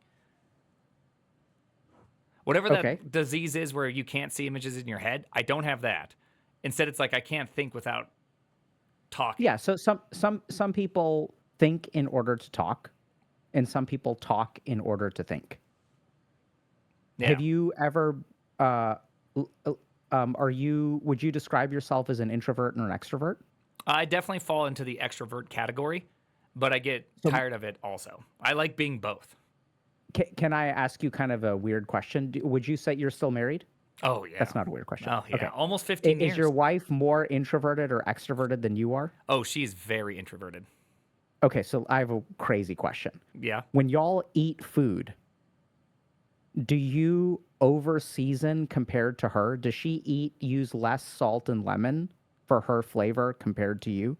Okay, so this is going to be a really ridiculous answer. I think she has a very low-formed palate. She likes ketchup and stuff. I'm very kind of highfalutin in the art of eating, and so I very under-season things. I like it to be just right. I don't want to overdo it. So she has more seasoning. She will definitely use too much salt. completely punctured what I was going to say, but that's totally fine. So here's the thing. I read this fascinating study, okay, about a single drop of lemon juice, right? So if I take a drop of, not like lemon juice from a thing, like if I take a drop of squeezed from a lemon and you give it to an extrovert or an introvert, the salivary response from an introvert is way higher than the salivary response from an extrovert. Really? So, yeah. So this, like, when I read this study, I was like, this explains everything about my life because I'm an introvert. So I require literally less signal from the outside world to create a larger response. And my wife is like, oh yeah, this, like, you don't like it? Does it need more lemon? And I'm like, no, it doesn't need more lemon. It needs less lemon. And so it's so interesting because it clicked for me. And I'm trying to figure out if this is just like I'm reading too much into it. But literally, I think there's something in the brain of introverts where, you know, when we get a signal from the outside, like we amplify that signal, the volume on that signal gets turned up if you're an introvert. And the volume in that signal is relatively speaking less if you're an extrovert, which is why extroverts require more stimulation and introverts are like completely overwhelmed by it. And I was just curious if that tracked onto you. I don't even remember what we were. Oh yeah, objectively smarter. And the other thing that I was thinking about is whether extroverts are more likely to talk in order to think. So I was kind of curious about that. But anyway, I'm going to go back to thinking unless you have a response. But no, my wife. I have a small response, which my wife makes fun of me all the time because I'll be by myself talking, and she'll be just like, "Why are you talking to yourself?" And I'm just like, "I'm trying to think. I'm thinking through things right now." Do you have thoughts in your head? Yeah. Okay. Yeah, it's easier to talk out loud than it is to say it internally. Like 20% of people, some shockingly high number of people, don't have internal dialogue. I know. I think that's the scariest thing ever. Like, what do they do upstairs? I'm so curious about it too. I'm hoping to encounter one day and just ask them, but it's not something that I back when I was like seeing 30 patients a night in the ED, I should have understood this question because then I could ask it. Yeah, think about the people that both don't have an internal monologue and can't imagine things. They can't picture them, whatever that thing is. Amphromasia or something like that, where they can't even see anything, or they don't have an internal monologue. I wonder what's happening. Yeah, I don't know if that's aphantasia. I'm rusty on some of. Yeah. It's been a while since I was, doing neurological exams on stroke people. But okay, so let me start with this. Because I forgot what I was thinking about, which is totally fine. Can you tell me a little bit about what growing up was like for you? Yeah. I would like to say I had a very relatively normal childhood growing up for the first few years. I know that's not true, but I kind of repressed some level of things. I know that my mom and my dad had some fights and all that, and some cops were called during all that, only told to me by other siblings.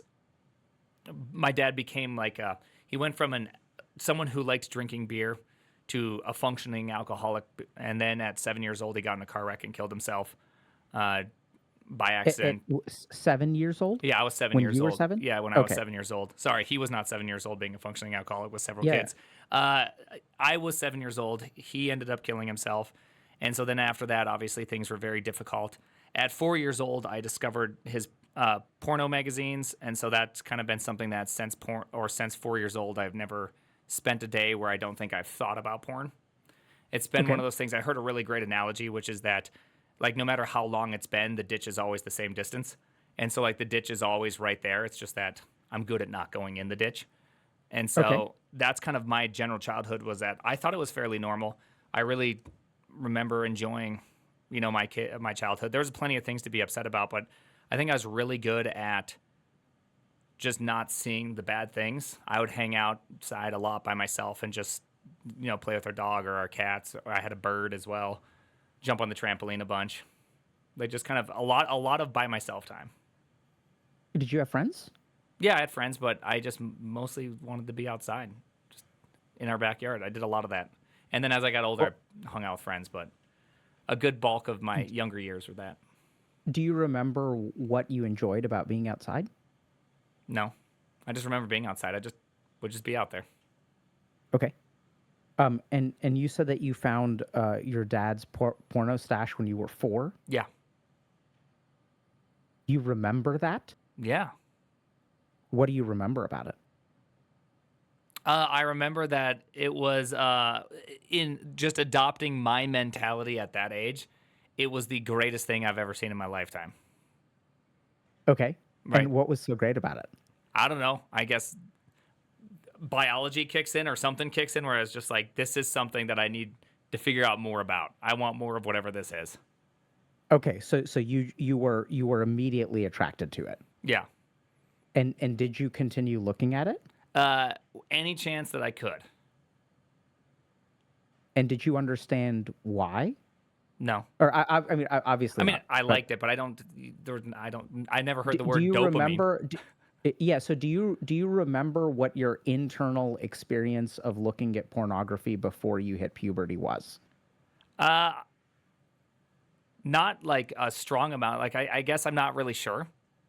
Yeah, it's kind of all fuzzy at that common. point because it it only happened on a very select or few times before the advent of the internet. Internet made it way easier. And you said your dad became a functional alcoholic. What does that mean? Functional alcoholic, at least my definition would be someone that gets super hammered during the evenings, but then wakes up and goes and does work and does all those things and acts and is able to maintain a regular life as opposed to like acute alcoholism, I think is the term for it, where they're no longer even able to perform regular daily duties. They're just now fully all times alcoholic. And so it sounds like he wouldn't drink during the day? Well, I mean, I have no idea, but yeah. I would assume he didn't, but it definitely when he got home, he was most certainly drinking. And how much would he drink? A 30 rack of Coors. A 30 rack of Coors means 30 Coors Light. Beers. Yeah, but 30 beers in 30 one day? Beers? Yeah. A day, yeah. And every day? Yeah. Okay. Or most days. These are the stories that I've only been told. Again, I was young and too stupid to really understand what do you remember what your interactions with him were like? I remember sitting on his lap and playing Minesweeper. I largely don't have too many memories from the times before I was 7. And then when he... Okay. I can tell you my strongest memory of my dad is being at the funeral and pulling his finger back when he was in the casket because I feel like he would like wake up because it was all kind of fake. Like this whole situation was like a fabricated experience. And so if like there was some amount of like pain, he would then wake up. And he didn't. Okay. And I can see that like has already struck a nerve. So what are you feeling now? I don't really know other than like, oh, that's sad. Right? It's hard to, I don't really have you read the book Mistborn? Yes. Do you know the part where Vin learns about sensing with bronze? And Marsh goes, well, most people can't sense even direction or anything. They can just tell something's happening. I feel like I'm kind of in that phase, right? So I know something happens. You're not Vin. Vin. I'm not Vin. I can't tell where things are coming from. I just know things are there. Okay. Okay. It's the same reason why if I watch a movie and there's like a dad and a son and the dad's like, I love you. I'm like, dang, I'm crying. How'd this happen? Okay. Okay. And okay, so that's something that happens like when there are father-son. Oh yeah, easy interactions. Yeah. And how do you understand that? And it's okay to say I don't. No, I don't. I just assume that I just really I want that thing. And have you ever had that thing? I've never had a dad, but I get to be a dad now, which in turns allows me to, I'd say, experience that from a different perspective. Right? I get to see the result of the thing as opposed to being in the thing. I get to be a referee as opposed to being able to play the game. And what's that like? It's really good. You know, it's I like to put it as it's a chance for redemption. You know, I get a moment where I get to have a bad thing in life, though not getting the thing itself, get to have a view of the thing that is the appropriate version, right? I get to be the person that gets to be the one that's there for the son as opposed to being the one that's without a dad, right? So I kind of get to reverse the roles and fix it. There's like that old quote from the Bible, something about generational sin, the sins of the father visits the son. And I think this is a real thing that obviously people who have anger issues that yell at their kids, grow up with kids having anger issues who yell at their kids. And so it's like, I get to be the person that stops said anger issues. But in this case, it's like, I get to be the first dad that's not a dysfunctional dad. I imagine you're a pretty good dad. I try. I don't know. Pretty good's maybe a stretch, but I try. Why would that be a stretch? Because, how often? How you have kids, right? You know how hard it is to overreact and do something. I've probably said the word sorry more times in the last 11 years than I've said it in my entire lifetime. Tenfold over. And what are you apologizing for? I get upset about things that I could have easily not been upset about things. Like I could have easily approached it better. Have you ever, it's like being a dad is like saying no to the same thing 10,000 times. It's like sometimes by the 2000th time, instead of saying, no, we're not going to do that. I'm like, dude, you have to quit asking that. And then, it's bigger. And I'm just like, no, we are done here. Then I realize like 5 minutes, I'm like, dude, this is wrong. I could have just told you no instead of being upset. It's hard to be a great dad, right? I don't know what a great dad looks like, but I know that I would not put myself as a model. Okay, I get that you wouldn't put yourself as a model. I think my instinct is that if I watched you parent for a day, I would put you there. That's my instinct. Well, you're very kind. So it's kind of interesting, right? So like, is that kindness? I'm not saying that.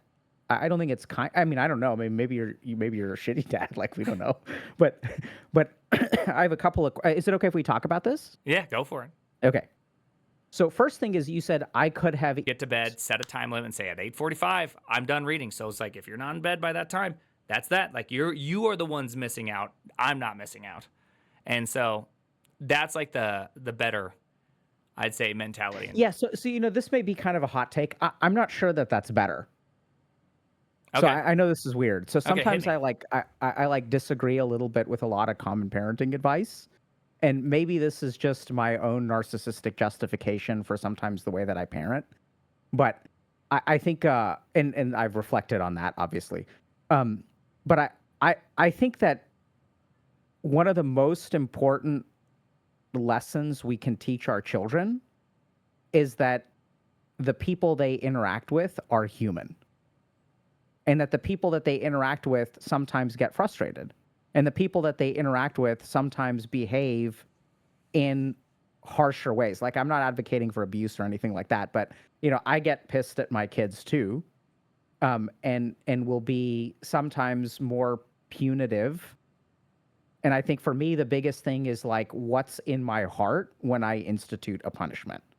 Am I angry at them? And is that what's going on? Or is it, and what I've sort of found is that like the more calm I am, like I'll be inconsistent with my parenting, which is generally speaking bad. But, I think that like, I don't know if this kind of makes sense, but like, I feel like sometimes as I've watched them and I'm super careful. I mean, I don't know if careful is the right word.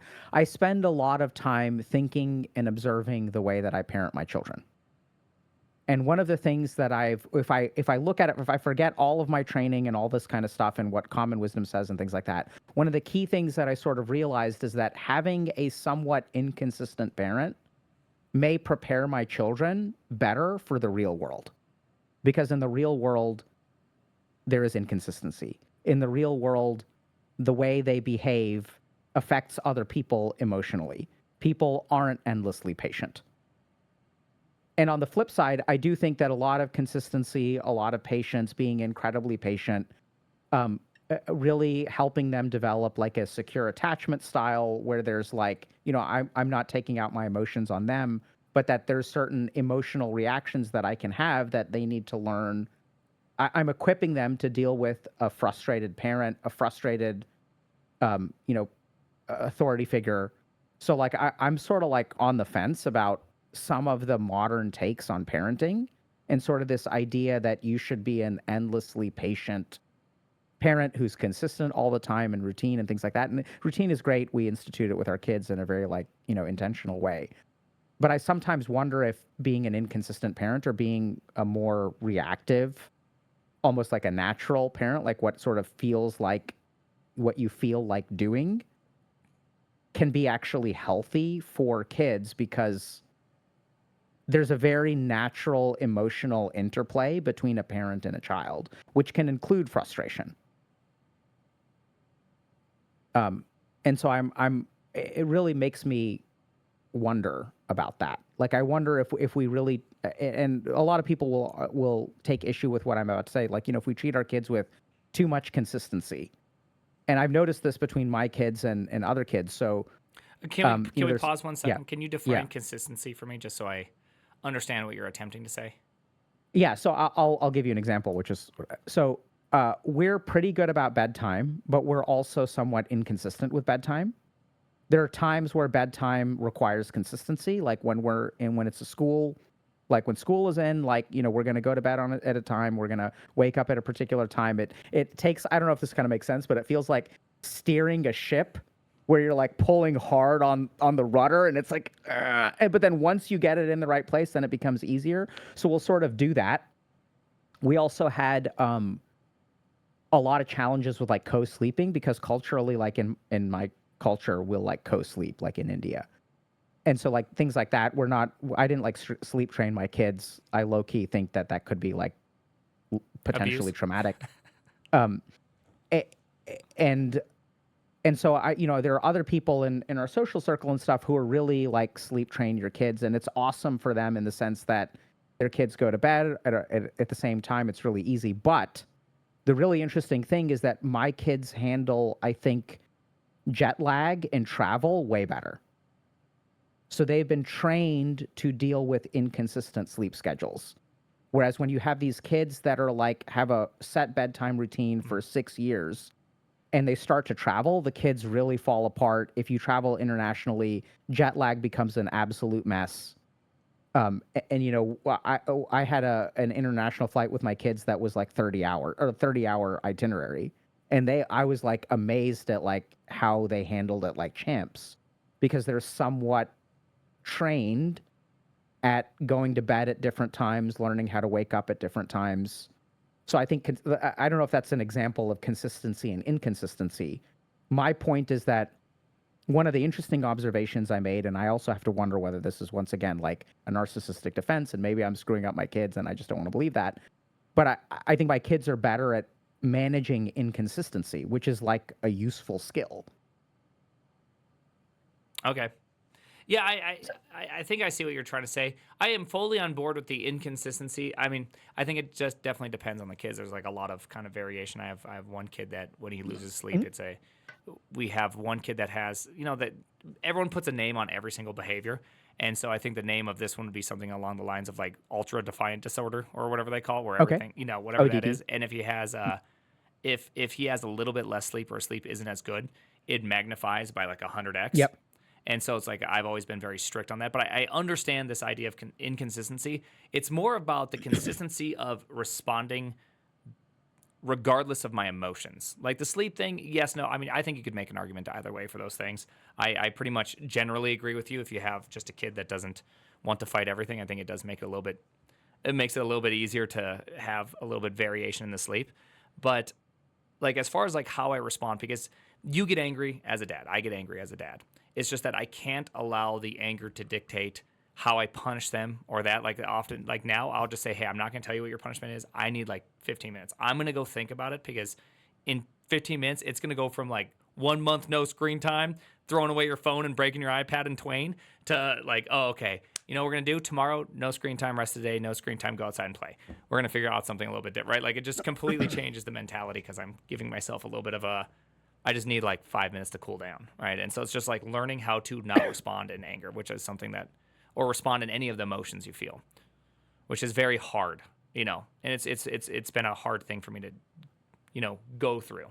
And so I want to be consistent in that. I want to be someone that emotionally, no matter how hard things get, I would like to be someone that doesn't just lose my shit on my kids. I want to be, because that's very easy. It's just like the same reason why it's so weird how much grace you'll give a stranger, but how little grace you'll give, say, your wife. You know, like how easy it is to get in a fight with your wife over something, as opposed to like if somebody's 20 minutes late, that's a friend that you haven't seen in a little bit. You're like, no problem, man.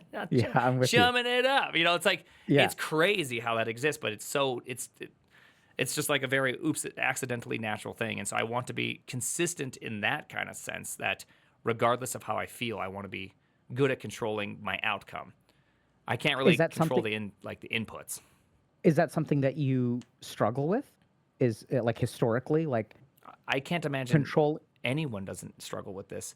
Yeah. Yeah. So yeah, I think I'm very human in that sense. So you mentioned like redemption earlier. Yeah. So that was an interesting word because I sort of see what you're saying and I'm glad you articulated it. But I would not use the word redemption for that, right? Because what you're kind of saying, redemption I think of is when you screw up, you fixing it. Well, you just have the word redeem incorrect. Oh, okay.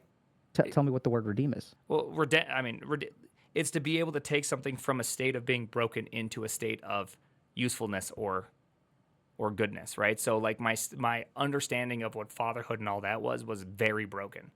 But by having a kid, I've effectively redeemed that part of my life. And so that part of my life went from a broken part into a part that's much, much better or much healthier. I now know what it is to have a dad by being a dad. I don't get the benefits of having a dad, but I get that. Yeah, so that's love it. First of all, Prime, I remember our conversation from I think it was 3 years ago. Yeah, I think so. And I remember where we were, what we talked about, and it was like it was one of my favorite conversations from TwitchCon, and I'm absolutely loving this conversation. And so that's so interesting. So I guess then that makes perfect sense because I don't understand what the word redemption is. At least that's what I would define the word redemption. I think mine comes from a very Christian perspective, right?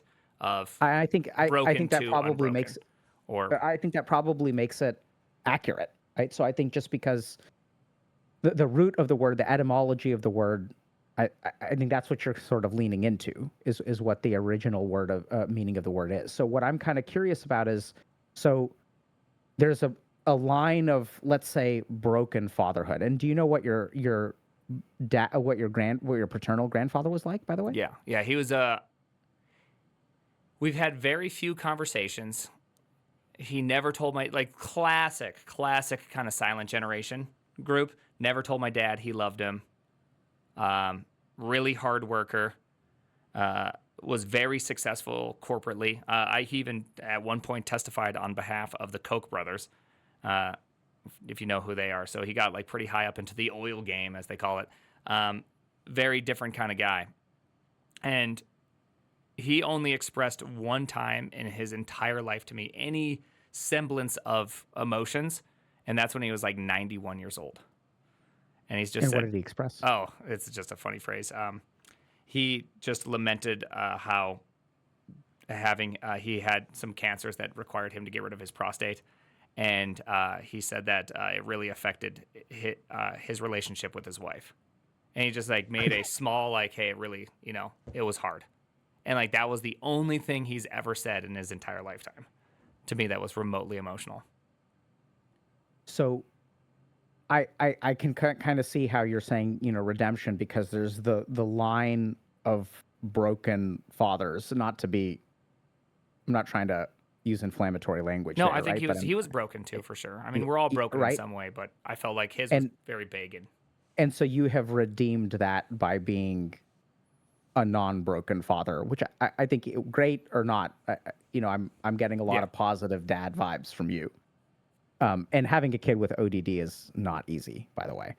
It's shocking how much better they get as time goes on. Mm-hmm. Like he actually even now recognizes it, and he'll be like, sorry, here, I just hold on, give me a second. And it's just like things are coming through. Yeah, so I think that's also where like I gotta sidetrack there because that's too juicy to pass up. So I think that when you struggle with your emotions and seeing you crack and seeing you recover and seeing you improve, my clinical instinct is that is huge for your kid with ODD. Because I think when we model perfection, that's way harder to mimic. When we model struggle, when we model growth, when we model screwing up and fixing it, right? Because the phrase, the way that you just described your child's improvement maps on so well to your subjective description of your struggle. And that's something that, like, I really get scared about not modeling corrective behavior if we don't make mistakes as parents, and what that's going to do to kids. Yeah. Just to be clear, I don't believe in the perfect parent. Like, I don't think there is a perfect parent. Yeah. I know it's just my only goal is to reduce the inconsistent, like, I'm not sure what the right term is, like, to reduce the bursting effect that happens every now and then, right?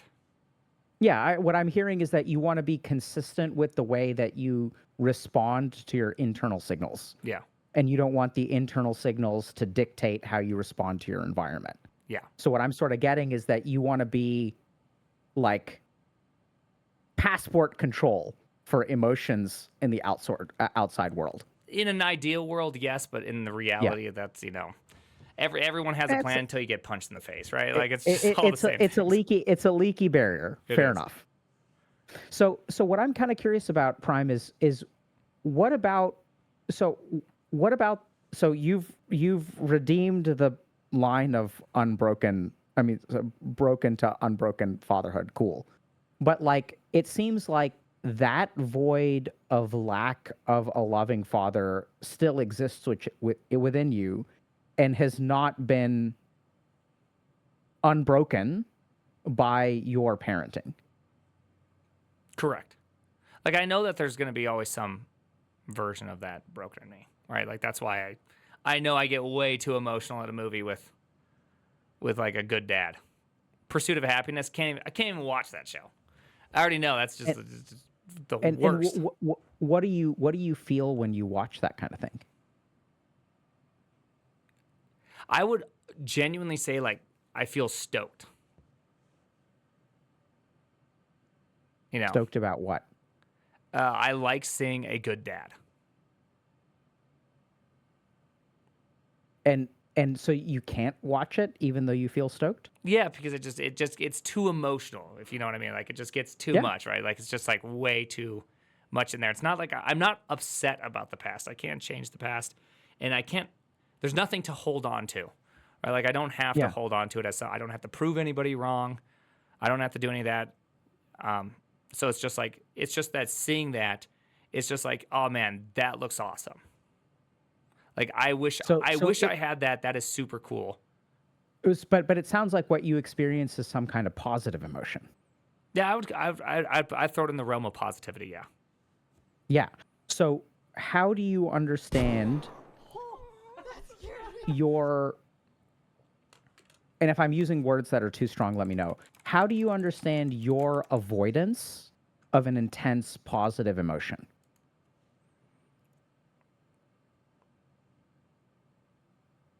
I don't try to avoid it, like, outright. I just Yep. That's why I had trouble finding the right word there. Yeah. Right. But I will most hesitance. certainly not, because it feels a little, like, all honesty, it feels a little embarrassing. That's all. Okay. When you're just like, I don't cry, I work out, classic mentality. You get me in a show, though, I'm just like, I'm working out so hard all of a sudden. And then it gets just ridiculous. Feels so silly. Even my kids at this point make fun of me. They think it's so funny because they're just like, every single time there's anything in a show, they're all like, Dad? I'm like, shut up, it's just not happening right now. And what do they do? They think it's funny. And I mean, they're having a good time. And so, I just give them a hug. I'll put, the oldest one, the ODP or whatever you called it, the ODD. The ODB, I take him and I just, I'll give him like a headlock or something. Okay. Yeah. What do you think would happen if they hugged you instead of looking at you to see if you were getting emotional? Oh, I'm sure I'd just cry more. Like, that's just all that would happen. It'd just be so sweet and nice. couldn't even help it. Yeah, so I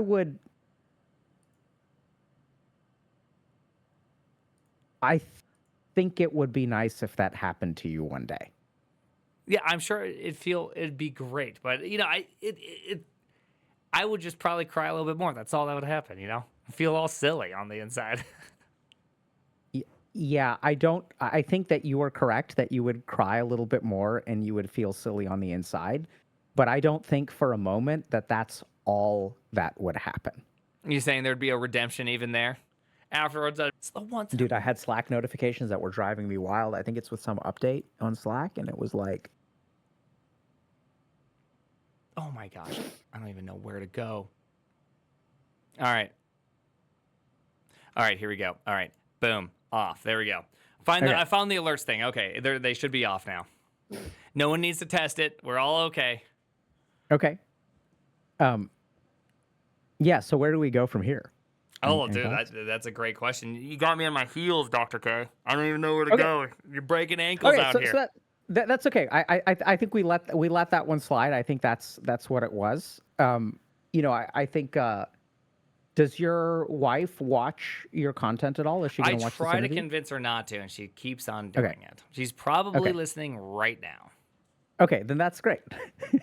I'm probably going to get a hug the next movie we watch. Yeah, right? So like, I mean, okay, I think that's the reason I'm asking about all this stuff is because I think it does relate to your story of burnout, right? Okay. And I'm not just trying to like go here for the sake of going here, but I think that, there are a lot of things that you kind of said, this idea of like impossible to meet expectations, forcing yourself to perform, feeling incredibly trapped, feeling incredibly anxious. Mm-hmm. And you said something at the very beginning that I thought was really interesting, which is you said anyone who says that they're burnt out because of ... you took a little bit of issue with that framing. Yeah. Right? I said because people say burnout happens because of, like, and very one-dimensional things, right? Like burnout happens because you're unhappy at your job. It's just like, often there's just so much to it other than just you're unhappy. So what do you think is off about that characterization? The characterization, it just doesn't. I think it's really easy to take something that feels bad, like how you're feeling, like just the burnout feeling, all the anxiousness that's inside of you, all the other things that are happening inside of you, and then to just throw it on top of some sort of external source and just be like, well, my company's bad.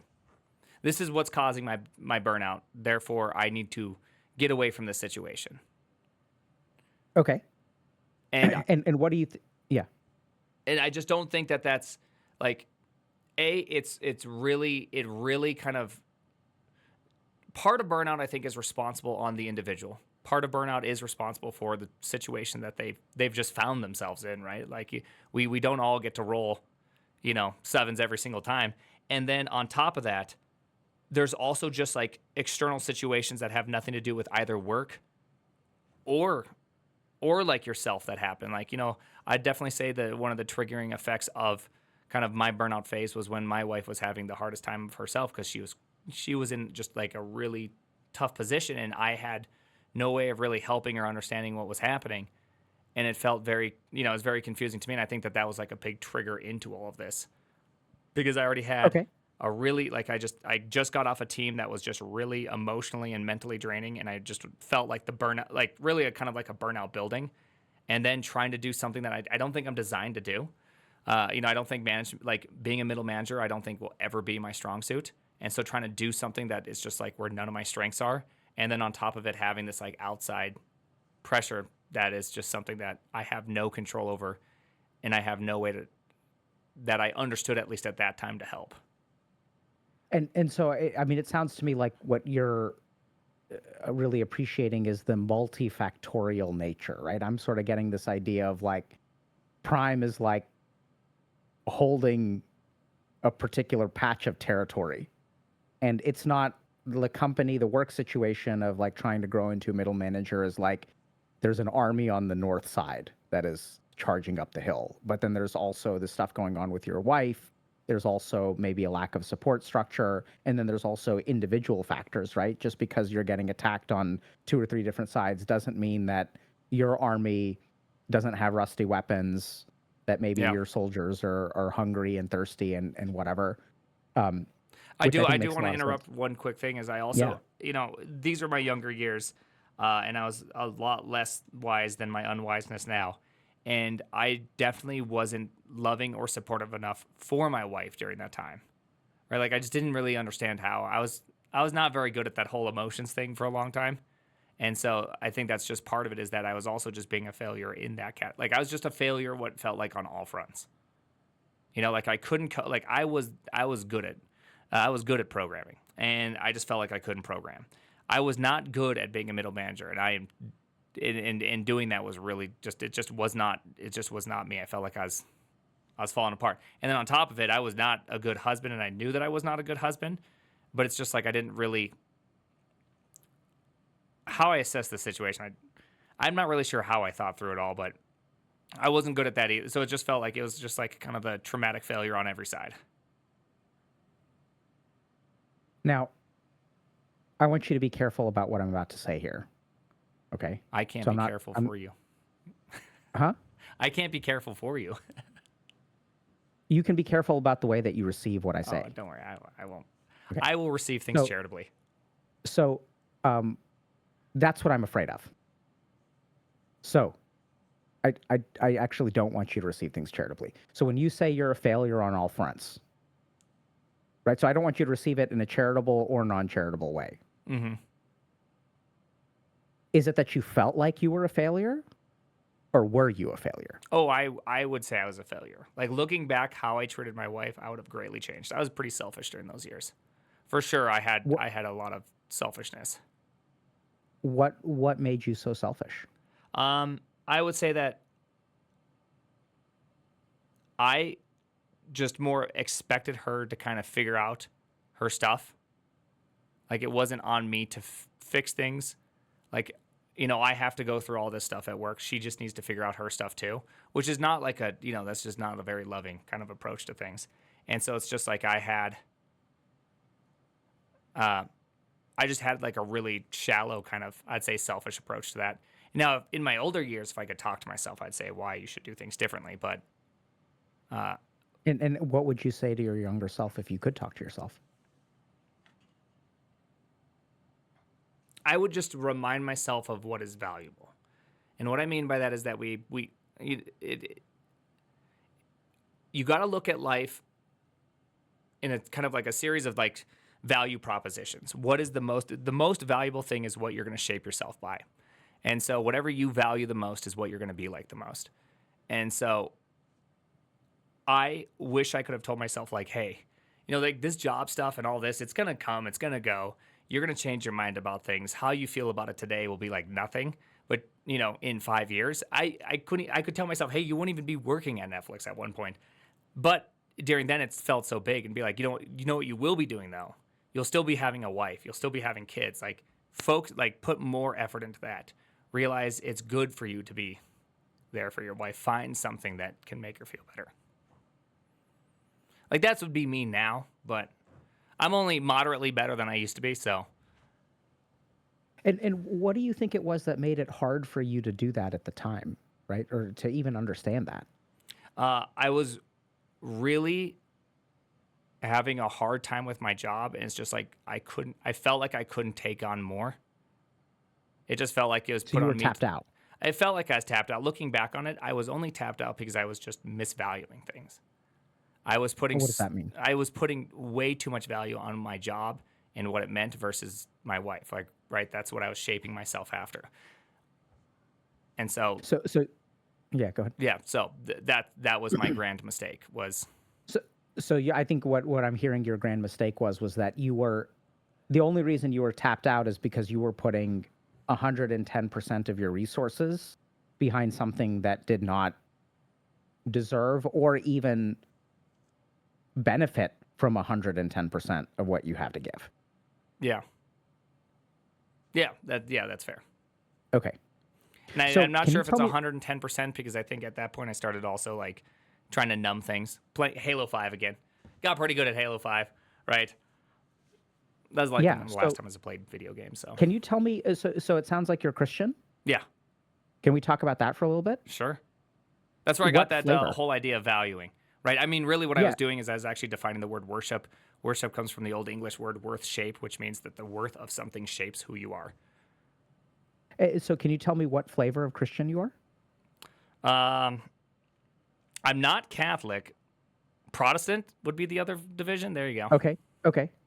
And what is? Can you tell me a little bit about, how you what it means to be Christian? Yeah. So when you say you're Christian, what does that mean? Yeah, what that means is that at one point in my lifetime, I wasn't Christian. I really didn't have any. I was functionally an atheist. And then through just the constant fighting of porn and other addictions that I finally I had this real experience one evening where I just genuinely felt like a real external presence. And it's like I had a choice. I had a choice to either continue down what I was doing, ultimately knowing that I was just going to progress and becoming more in this like really terrible headspace that I was already at, or I'm going to have to make a bunch of life decisions and change who I was. And so I chose the latter one. And what that effectively means is that I no longer set the rules or even try to set, or I don't choose what is valuable in my life anymore. I just say, okay, God, you are like, you're number one. So how do I live my life? What do I do here in all situations? And so I've just kind of given up all of that. I don't have to be cool anymore. If I'm not cool, that's okay. Everything's okay because I'm already loved by God. I already got everything. Like life's already been set. And so the classic definition is you believe in the whole like dying on the cross, rising from redemption, your sins are forgiven, that's the whole thing. So I don't have something I have to live to because I don't have to redeem myself anymore. If that makes sense. Okay. So Yeah, that would it be like makes the sense, but I classic have- definition, but I'm talking around the classic definition. What is the practicality of it? No, I mean, so is it okay if I ask a few more questions about this?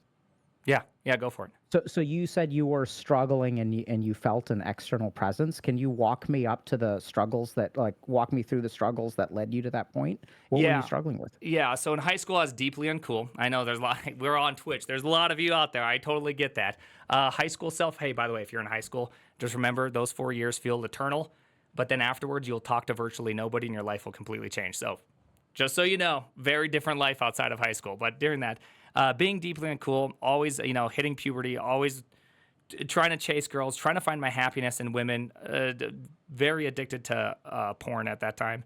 I went through a little bit of a suicide bout there, had to go to the hospital, do the whole psychiatric thing, did a lot of drugs, I had a very hard time. I had to break up a lot of friendships to get away from using drugs because at that point I couldn't say no to anything. It just felt like I was trapped in anything, like anything that was addictive. I just felt like I had to do if I was around it. So that was really, dude, it was so stupid. I remember one time my sister was going to come up to Bozeman. That's where I was going to school at. And that same day, someone's like, hey, you want to drop some acid with me? And like knowing that I have to go talk to my sister in an hour, I'm like, okay, I couldn't make any decision at all in my lifetime. It was just, I was pretty out of control during that time. And so it was up to that. And just every single day, I just felt like worse and worse and worse. It just felt like a really oppressive weight on me, I guess would be the way to describe it. Can I, what? So it felt like a weight. Like, so what felt worse every day is that things were getting heavier and heavier and heavier. Yeah, maybe that's the best way to say is that there's like a weight on me. Yeah, is how it felt. So I actually love that because I think we oftentimes, so especially for dudes, we have difficulty articulating. We have difficulty discreetly naming emotions. Yeah. But I think there's a big bias in the field of psychiatry and psychology as a whole, because what men are actually really good at is articulating physical representations of emotional states. So you are carrying too much. Every dude in the audience knows exactly what that feels like. Yeah. Is that sadness? Is that depression? I think this is the mistake that we make. We say that calling it sadness or depression or whatever, or guilt or whatever, is superior to the physical metaphor. Yeah, like I the no name it longer and believe claim it that. or whatever they say. You got to name your Yeah, emotion. so and all that. I think that's, and there's a lot of really interesting evidence about estrogen and awareness of your internal states, and some interesting stuff about if you take like a 10-year-old girl, the average 10-year-old girl and the average 10-year-old boy, the girl will have a greater verbal proficiency. So their ability to put things into words and their ability to experience internal states is both superior to the average man. But if you think about how men discuss their emotions, like I think this makes sense. And the really fascinating thing is that from my psychiatrist head is like, oh, which emotion is that? And there's a part of me that I've almost had to unlearn. I don't have to translate that over to sadness or guilt or whatever, right? That weight, it's almost like the constellation of emotions that men experience uses different words. So weight is an emotion. That's just it. Okay, yeah. So you That. experienced more and more weight. What made it hard for you to resist? And this was high school, by the way? This was now getting out of high school, going more towards college at this point, is where I was at. And so you were using all kinds of substances? Yeah, and really pornography? anything that would be in my general vicinity. And what drew you to that? I just wanted to feel something. I just wanted to feel good. Feel something or feel good? Both. And Right? I good- wanted to feel something good. How does put it all together? I just wanted to. I didn't like I didn't like how things were shaping up, and so I just wanted to kind of check out and be in something. And something how were different. things shaping up? Oh, I'd say rather poorly at that point. I mean, I knew that that this was just a little bit post the suicide arc. And it's just like it was all still there. It was just like a buzz in the back of my mind, knowing I was just deeply unhappy, is the best way to put it. I knew I was unhappy, and I was just trying to fill it with anything. It's just like this is like the classic story, it feels like.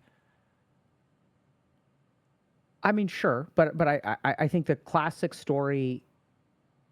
Yeah, can I ask some more questions about that? Yeah, yeah. So first, let's talk about feeling something, feeling good. So I'm wondering if what feeling good was not feeling weight. Yeah, And it doesn't matter. It doesn't matter what it is as long as it's not weight. Correct. So I think there's actually a ton of sophistication in what you said, because it actually tells us a lot, right? So if someone is saying, I want to feel good, I want to feel something, good is not. Do you play games? I used to play besides a Halo? whole bunch. I've recently not been playing in the last RPGs? couple years.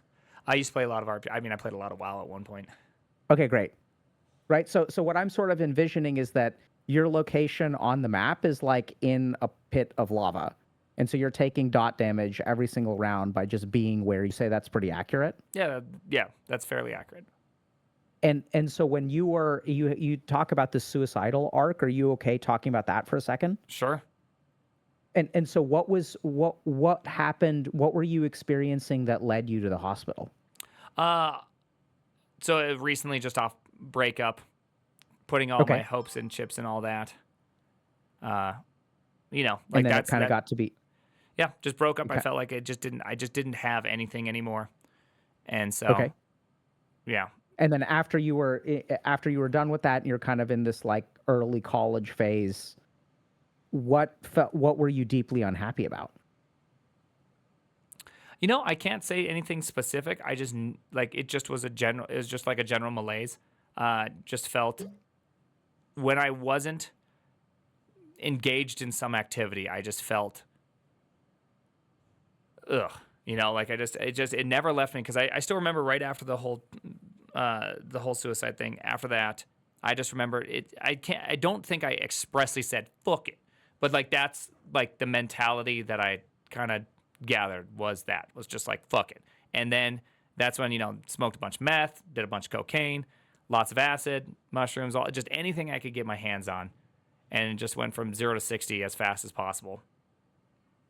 And how did the pornography factor into this? That was just like a constant, I'd say, throughout the whole thing. How so? What does that mean? It was there beforehand. It was there afterwards. It just kept on being a part of my life for some time. And what attracted you to it? I don't. It's very addictive. I don't know. The problem is it didn't feel addictive when I was doing it because I was doing it out of. It felt like a choice of just wanting to do it, with no feelings of guilt or shame or anything about it.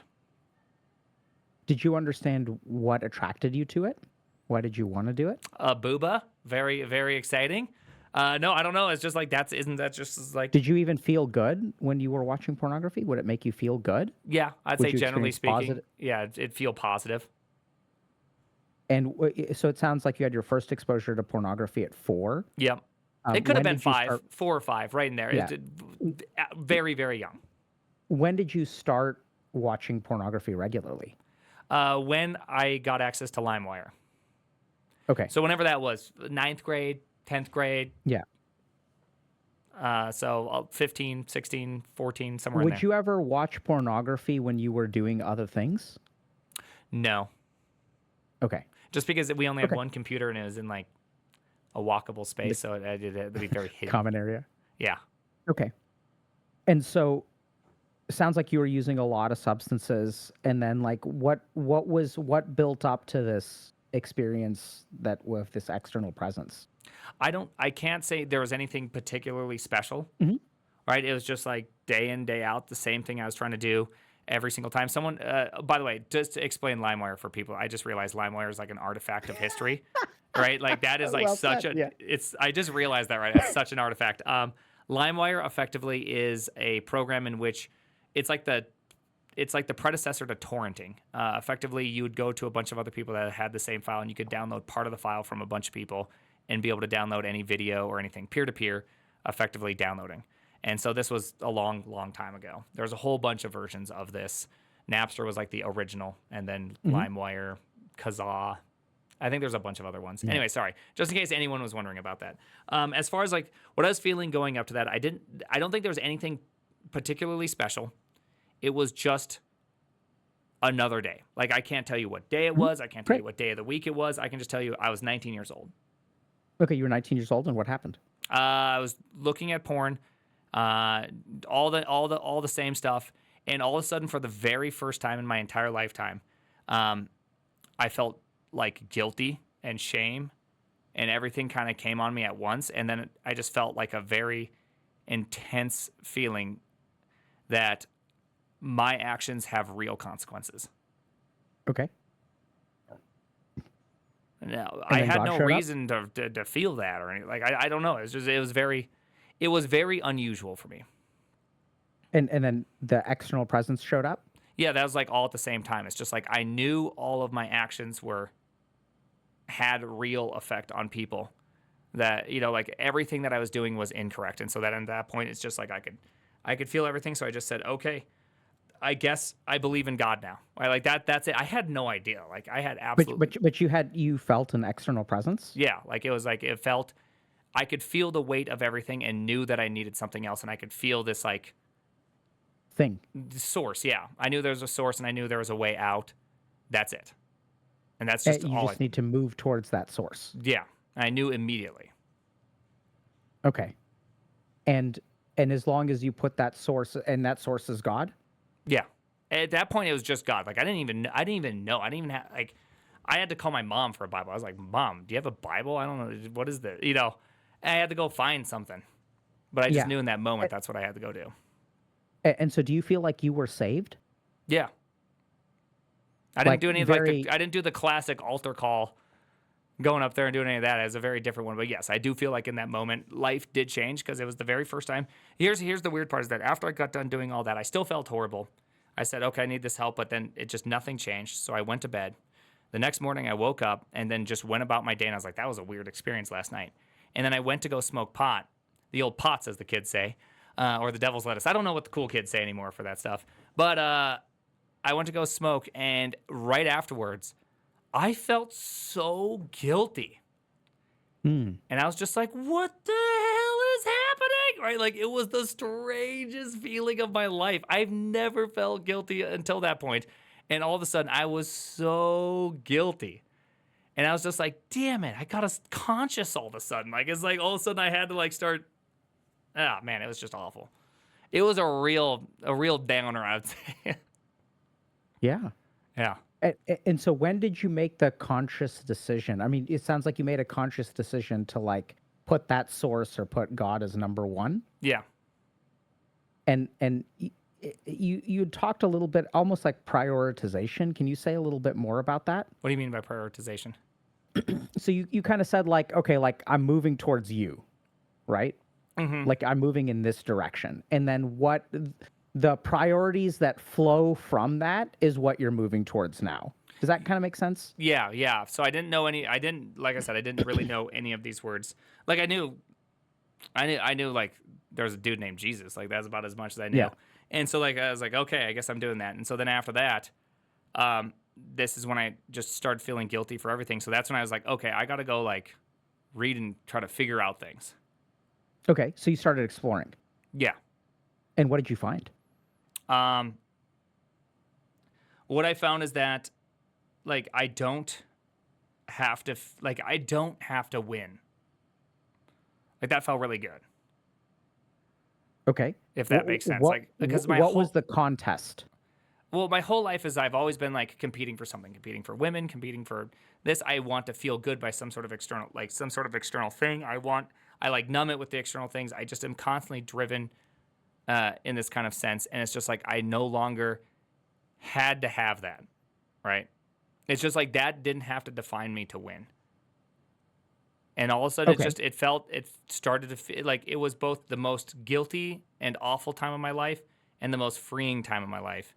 And then for like the next couple years, I struggled with, I had to just change friends. I had to actually tell my friends I can't hang out with you guys anymore because I would just use whatever drugs I was around. That, the time I told you about my sister coming, this was post me saying I was a Christian. I took LSD. I just couldn't say no to anything, right? So I was just like, I was a bit of a dum-dum during those times. And so I just had to break up all the friendships. I had to separate out myself. So I went off and kind of tried to like isolate myself out from that crowd. And that did help a whole bunch. Still had the porn thing. The porn thing was by far the first hardest addiction to ever stop because there's no one will tell you that porn's wrong or bad. I mean, you'll get a lot of people that will get angry at you if you say it's, porn's wrong or bad. And so especially during that time, it's just like it's such like a private internal thing and it doesn't bleed over, right? Like I can be normal for 23 hours of the day. No one's going to be the wiser. And so that one was by far just like the hardest. And so I think for the next 3 years, that was like just a big cycle of kind of guilt and all that. So.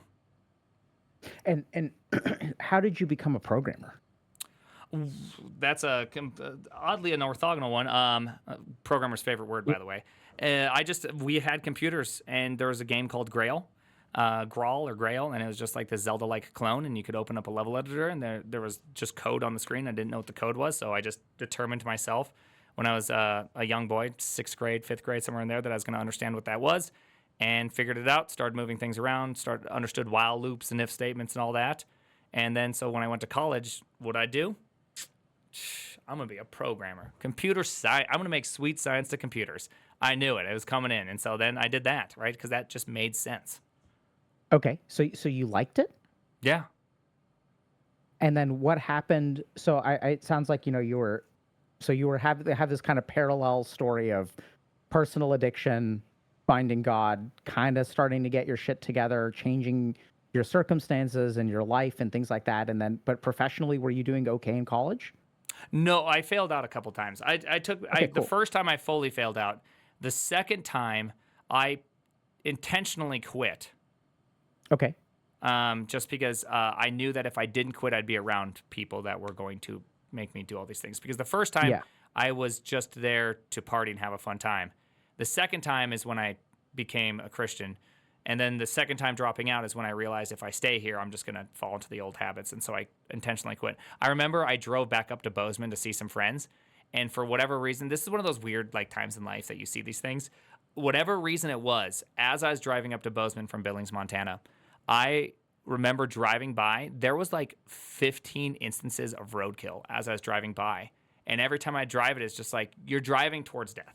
And it just kept on like, just this phrase kept on saying in my head, knowing that I'm going towards just a lifestyle in which I know I don't want to be a part of.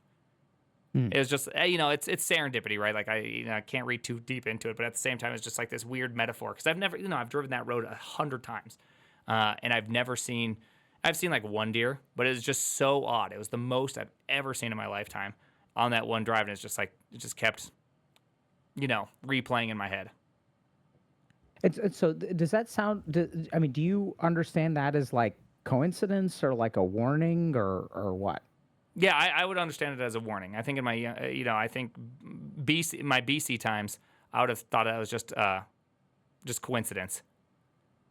And so, is that how God works? Like God sends like warnings? I have I will not pretend to understand how God works. I can just simply say that in that moment, for me specifically, it was a very good, like, obvious message. It's something that I would see, right? Like, I think, I think sometimes there's just these things that only you can see that just work in a way that only you can understand.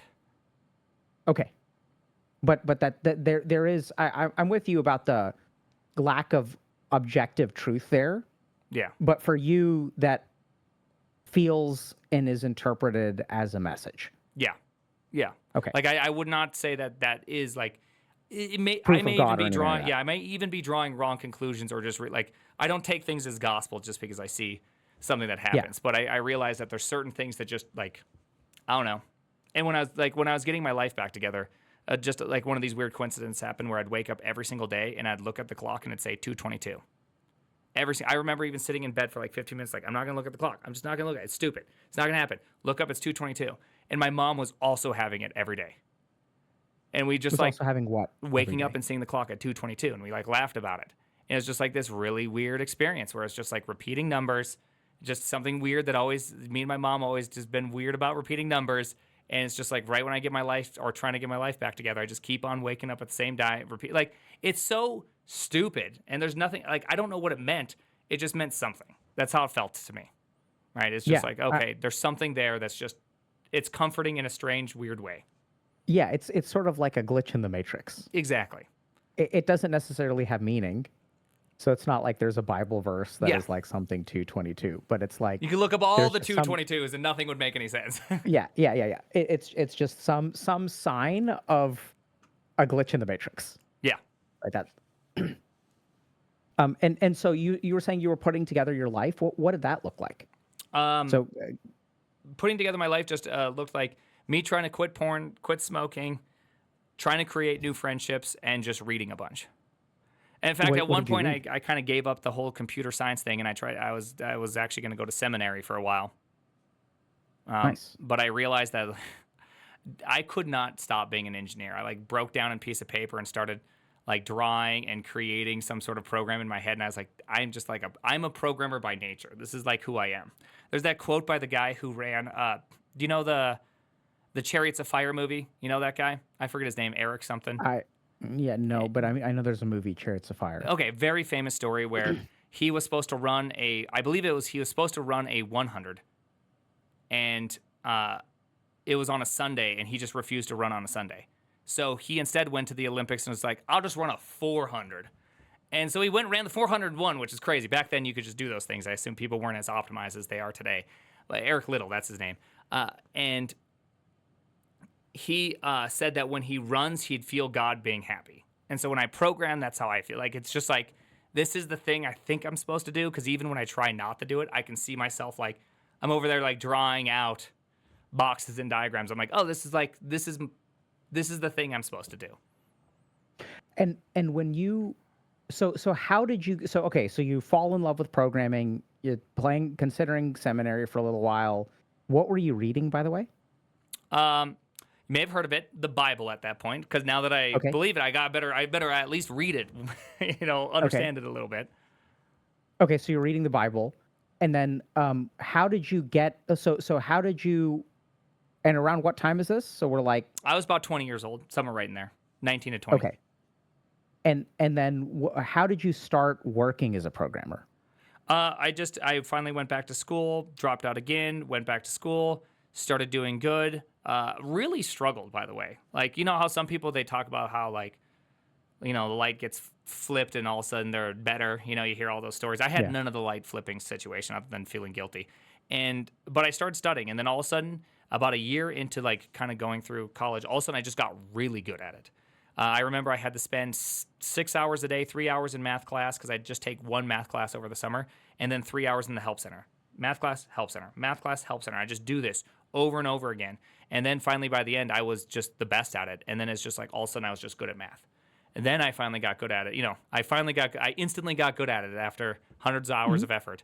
And so it's just like I went from a horrible student to effectively the best student in my class. And then from there, I got a job because I'd go to the career fair, and I kid you not, one of the pieces of feedback I got on it was you look people in the eye when you talk to them, and we thought that was really good, so we gave you a shot to interview. And because I know a lot of people look at the ground in the computer world, and I would look them in the eyeball. And so, what year did you get your first job as a programmer? 2000 and I want to say 2008. Okay. So then walk me through 2000, connect for me 2008 to feeling burnt out at Netflix in 2016. Sure. Quick little thing. 2008, I worked at a company called Computers Unlimited at the time. It was a C# shop with also some Synergy or some weird goofy language for the back end or some legacy part of the application. And I remember being so horrified at what professional programming looked like. I changed my major to mechanical engineering. I did that for a while, realized I really just am not designed to be in mechanical engineering. Reluctantly went back to computer stuff, kept going, saw The Social Network. The Social Network ruined many a programmer's lives because right after watching The Social Network, I was just completely fixated on this idea that I could make a startup. Made a startup, got married, lost all my money, lived in a weird place where the guy below us would threaten to kill yet another one of these ideas. And I just remember at that point, it's just like I felt on my insides. I had just like snapped because I was just like, man, I hate this. This is just the worst. Like there's just no reprieve at all. It's just constant churning and trying to and I'm doing this. Why? Why am I doing this? Because I can go to conferences and I can talk about it. I can be the cool kid at conferences, right? I get to be invited to the cool places because back then in the tech world, if you weren't on the speaker thing, man, there was such a bourgeoisie and the proletariats at the old conferences where it's just like, here's the cool kids, the ones that are speakers. And then afterwards, I still remember being told to be quiet because we were slightly too loud in the hallway, right? Like because the bourgeoisie were talking about their highfalutin ideas where us proletariat weren't being this way. Oh my gosh. It was so frustrating and I hated it so much, yet at the same time, I was upholding it. I wanted to be a cool kid. And so I was working so hard to do all these things. And it's just like, I realized I hated it. And the things that I thought were cool were actually not cool at all. They were like heartbreaking, right? They were just like, it was awful. I didn't want to have to dance for these people. And then I was just like, what am I doing? And so at that point, I thought I was going to quit Netflix and all that. Ended up one of my bosses, Jeff Wagner, shout out Jeff Wagner. He was just like, hey, he said a very good phrase to me. He's like, are you running from Netflix or are you running to this other company I was going to go to? And I was like, reality is I'm running from. And he's like, change teams, come with me. Don't run from something, run to something, right? And so it's just like, okay. He's like, let me help here. And did it help? Well, that's when I decided I'm going to try to be a manager and all that. And that's when I peaked. Peak burnout happened right after that. Because I was already coming off of a really kind of, whatever that was beforehand in the programming world where you realize that you've kind of built your professional life on something you dislike. Okay, so this person sort of offered you a life raft, said run to something, not away from something. Yeah. And then what would tell me about being a manager? So then you moved to management track. Effectively, I was still an IC, but I said, hey, I want to be a manager because at that time I thought maybe I hate coding, right? I didn't know, and so he's like, all right, but I'm going to do it, but it's going to be hard. Like that's what's going to have to happen. So I still had all my responsibilities as an IC, plus I took on additional responsibilities of trying to be a manager. Kid you not? Guess what? I'd go to work every single day in a nice little button up. Nice. Long sleeves and everything. I was looking real clean back then. What does IC mean? Individual contributor, sorry. Somebody who does the actual work. Companies are made up of two people. People who do the actual work and people who talk about the work. Okay. So then you started doing management stuff. What was that like? It was a lot of going to meetings, leading them, taking notes, telling people about what we're going to do. It just felt, yeah, it's just that. It was a lot of doc jockeying, right? Like, What oh, does doc jockeying mean? open up Google Docs. Let's talk about the project we're going to build. Here's all the different things. Here's why it's super cool. Now I'm going to go to everybody and I'm going to sell. I'm going to sell them why this is actually the good idea. So now I'm going to go in there and I'm going to be like, actually, my project, hey, and then they're going to be like, oh, it's a good project. So then, then you're going to get it bought into. Then when you get enough people bought into, it's like, let's make this. That's Okay. doc jockeying. Is what I consider doc jockeying. Okay, cool. And so you didn't like that? No, it turns out I really don't like that either. Again, it's just not even my skill set. It's just like I'm really good at thinking through a large problem and turning it into code. Like that, I take coffee and turn it into code. Like that is who I am at my core. And so it's just like I realized when I was doing this is just like, when you do something that's near or adjacent to what you're good at, and when you do it, you're like, wow, I'm not only am I bad at this, like I don't love it. It doesn't give me the same kind of joy that something else gives me. That's what was happening. It's like I did all the work, but with none of the joy of doing that work, none of the satisfaction of doing the work, shall I say. Maybe not joy, but satisfaction. And the satisfaction is because there's a particular kind of work that really brings you the satisfaction, which is translating coffee to code. Correct. And if you're doing work that is tangential to it, not orthogonal, tangential to it, then it gives you like 0. So it's kind of like it gives you not much. Yeah, yeah. And how do you think this sort of situation contributed to your burnout? This is like, so at this point, this is pretty much right where my wife also had a miscarriage at this point. So this is kind of all coming together. Did y'all have kids at that point? Yeah, we had 2 kids. Okay. Very beautiful boys. And so this was our 3rd kid, didn't make it. And so at that point, I came off of like the biggest disappointing thing in programming. I was doing work in which I found no satisfaction in and really just kind of disliking it. But this is what you're supposed to do. Again, it's like the same thing. This is what I'm supposed to do. I'm supposed to be going this direction. This is, okay, you know what? I'm growing up. This is what grown-ups do, right? And so I started going that direction. So it's like, I'm not liking what I'm doing. I really just wasn't into programming at that time. I just felt like I was supposed to be doing something different or more complicated, or I wasn't utilizing my talent good. Like I just had all these reasons that I was arguing, and then I was just obviously just totally failing on the husbandry side. I think husbandry is taking care of vineyards. I was failing on being a husband at that point. And so, and how are you failing at being a husband? Well, like I said, what would have succeeded at being a husband look like? I think realizing that that the value of work and all this stuff just didn't. It just I placed it way too high, right? Like I should have been there more for my wife. I really. And what would have being there more looked like? Probably like asking her how's everything going? Like how are you feeling? Right? What do you need me to do? You want me to do something for you? Okay. Just like talking to her. So it sounds like some degree of like just straight up physical presence. Yeah. But in your time, at the time, it sounds like in your head you were like, this is all the stuff that I'm dealing with. This is all the stuff that you're dealing with. You should deal with your stuff so that I can deal with my stuff.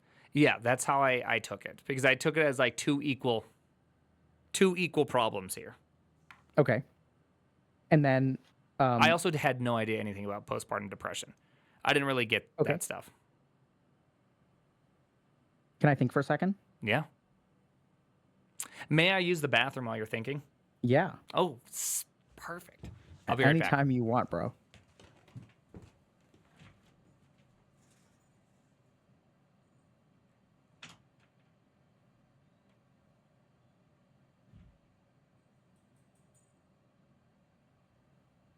I think I'm going to go P2. Y'all should P2.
Alrighty.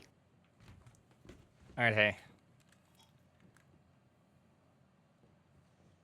Okay, so how did you start to get out of it? So things were not going well at home. You were on management track. You were still working as an independent contributor. And then you said something earlier about tech was going austere. What does that mean? Austere or tech conferences and all that things were I use the frame austere, meaning like again, you read Mistborn. So the inside of the Inquisitor places they also describe as austere. It's like very barren and it has like just like really hard decorating. And so that's what I mean by that is that when you'd go to these conferences, again, it was the people who did the real work and then the proletariat, the people who are just coming to learn. And it was this like very like, okay, we don't like, there's not a lot of joking that's going to go on, but if it is jokes, it's got to be like in this kind of format. You got to be, there's a lot of tone policing during the time 2000, somewhere between 2014 to 2018 is just like those years were very interesting tech time. No dongle jokes, none of that. I remember still at PyCon 2012, PyCon, someone made just some stupid dick joke and then it just like turned out like 4 people got fired from it. It just like blew up all over the place. It was crazy. It was just a really weird time period in the tech world. And some people think that was great. Some people don't think that was great. I'm of the opinion that I just don't think it was great because there's no we're literally doing the best job in the universe if you think about it. Most of the universe has been lived through really difficult, really hard times, hacking away every single day to be able to get, to the end. They would work from sun up to sundown, sometimes even before sun up. And this was a hard life. We go into air-conditioned offices where I get to sit down, type on a computer, take multiple breaks, play some basketball at noon, right? It's just crazy. The differences are just not even comparable in the slightest. I will argue that I think that there's something really good about using your body though. Nonetheless,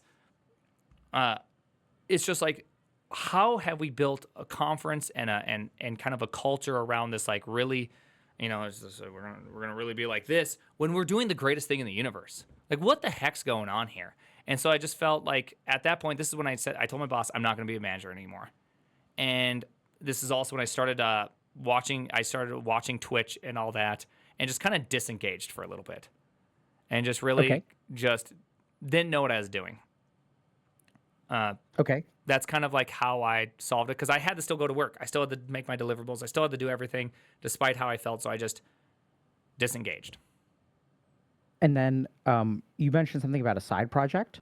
Yeah, at some point later on, I built an arbitrage system between crypto exchanges to make money, which, by the way, it worked. It's just that you have to have a lot of money for it to work, and I didn't have a lot of money. I had just some money, and so made a couple thousand. It was pretty sweet. But that kind of reignited this whole passion of wait, I can just build whatever I want, and that was kind of cool. That was actually super fun. And all of a sudden, I just found myself getting stoked up to go work on something on the side.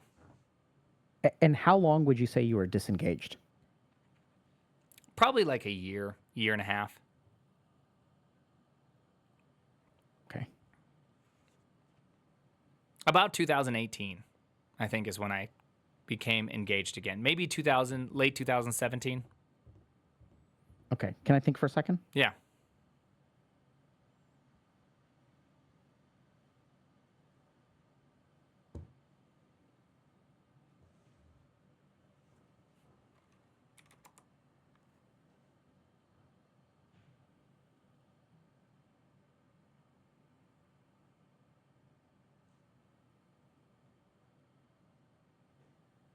And then what happened next? Well, that's where things. Well, this is where it took a dramatic turn. There's a guy named Guy Sereno. He invited me to participate in a charity thing for Netflix called Extra Life. May have heard of Extra Life. And we are going to play video games all evening long while streaming it. So I was like, dang, I could stream something. I guess I'll do that. Turned on the old streaming thing. Got to affiliate. Just so I could take in payments because I figured, okay, if you just subscribe to me, I'll just pay it to charity. I just got to get to affiliate, got to affiliate, did that, and then streamed Fortnite for 24 hours, and it was a lot of fun. And I was like, dang, streaming's kind of fun. So yeah, that's And and then started what the whole happened? thing. Yeah, I was playing Fortnite too, and I was saying it was fun. Like that's pretty crazy. So then at one point I What tried streaming programming, vastly more successful at streaming programming than video games because I'm actually good at programming. And so then at that point it was just like, oh, I should do that again. So I kept doing it and just got better and better and better at it. And that's when I was just like, okay, I'm like making jokes in tech Twitter that, you know, are very Twitch centric, having fun, but that's just not Twitter culture. And so I was like, dude, I'm gonna do this. We're gonna break tech culture. We're gonna make it into something fun and awesome. And so then for like the next 6 years, I just tried to make it fun and awesome. And I would genuinely say, like in the last couple of years, tech Twitter's pretty sweet. What is tech Twitter? Twitter, but with the tech people. Like how whenever you do anything on the internets, you just immediately echo chamber, no matter like how hard you try. You just always echo chamber into whatever. And so there's an echo chamber we call tech Twitter. And so that's just where all the people in tech tweet about tech things. And so I think that it's just gotten it's just more fun. Okay, cool. So it sounds like you had a serious cultural mismatch. Yeah. And then now sort of the culture that you're inside is like much more aligned with like what feels natural to you, the clothing that you wear, the terms that you use, maybe the occasional dongle joke that doesn't get you fired or canceled. Yeah.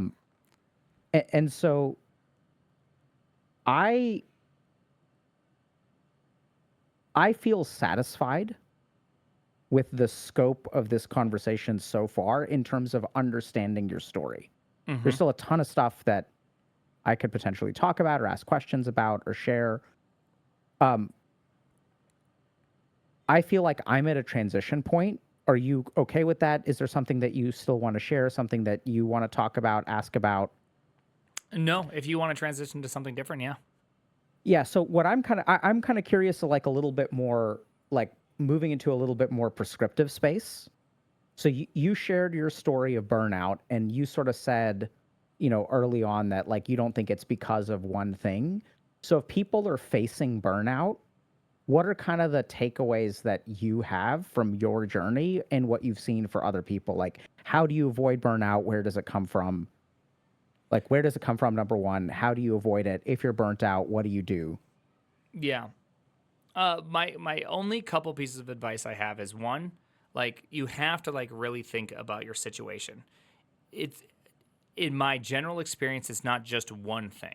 It tends to be a kind of a garden variety of all these different things pushing against you that kind of lead you towards a bad place. If you just say, oh, it's just this company that's really bad, which does happen, by the way. Bad companies do exist that put people into really shitty situations. And then if you switch companies, but it keeps on happening, it can't just be that you've landed at shitty company after shitty company after shitty company. Like something else is happening. So definitely take the time to understand that situation. But more so, instead of looking at, like, it's just a mind shift I've been trying to have, which is instead of looking at things that are everything as a hurdle or something as an impediment to get to where you want, looking at it as like an opportunity or like a joy for you to pursue these things. And some of my best work is like kind of after the checkout phase, I kind of started checking back in. It's just like everything I do is like, okay, how can I do this the best? I'm just gonna do this the best, and I'm gonna try to learn how to enjoy it. And it just kind of vastly changed a lot of things for me because instead of being so like, oh, my talents are much better than this, or I shouldn't be doing this because it's like beneath me, or this is really boring work, or kind of find like there's like 1,000 excuses people come up with why, and I had my own set of excuses. Is I was like, okay, I'm gonna find like, how can I make this awesome? How can I really enjoy this? And side projects really helped me find the joy again because it was I'm building something for myself, something that I can like, something that doesn't have all the same deadlines, doesn't have all the same external pressures. I'm just building for the joy of building something, right? Becoming an expert in my craft, actually enjoying what I'm doing, not just simply going through the motions of the day. And it's just like that perspective change plus pursuing something really made everything kind of start falling back into line for me. And obviously, the external pressures with my wife and all that eventually resolved despite my inability to be a good husband during that time. She got over a lot of the stuff. And so that also helped just not having that kind of external thing. I give you experiences within just this small niche. Like, I don't know what side projects look like in some other form of life. I can really only speak to it in the dev space. And so I'd love to hear what you have to say on these things, because I mean, you say things in a much more digestible way than I do, and I like how you say them, and so I want to hear your version of things. Okay.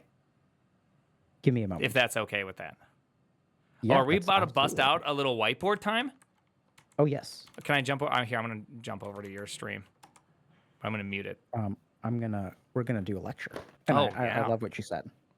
So what I'm gonna try to do a lecture. I don't know if it'll work or not, but what I'm gonna try to do is, love what you said. I think your lived experience and perspective on burnout is like completely correct. I don't know if it'll work or not, but speaks to underlying mechanisms that, if we understand, can allow us to consistently avoid burnout and recover from burnout.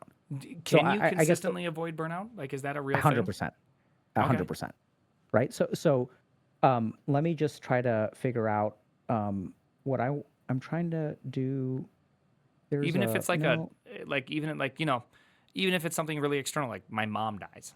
Like, I assume that I will probably go through some sort of burnout where I have a hard time just coping with life in general. Like, how does... Okay, yeah, can you open up my... So there's going to be a stream delay. I'm watching right now. I'm looking at... Oh, open up in Discord. No. Let me see... No, I'm watching your stream right now, so I can actually see. It'll just be like a second or two behind. Oh. If I do this... Okay, hold on. You've just ruined my view.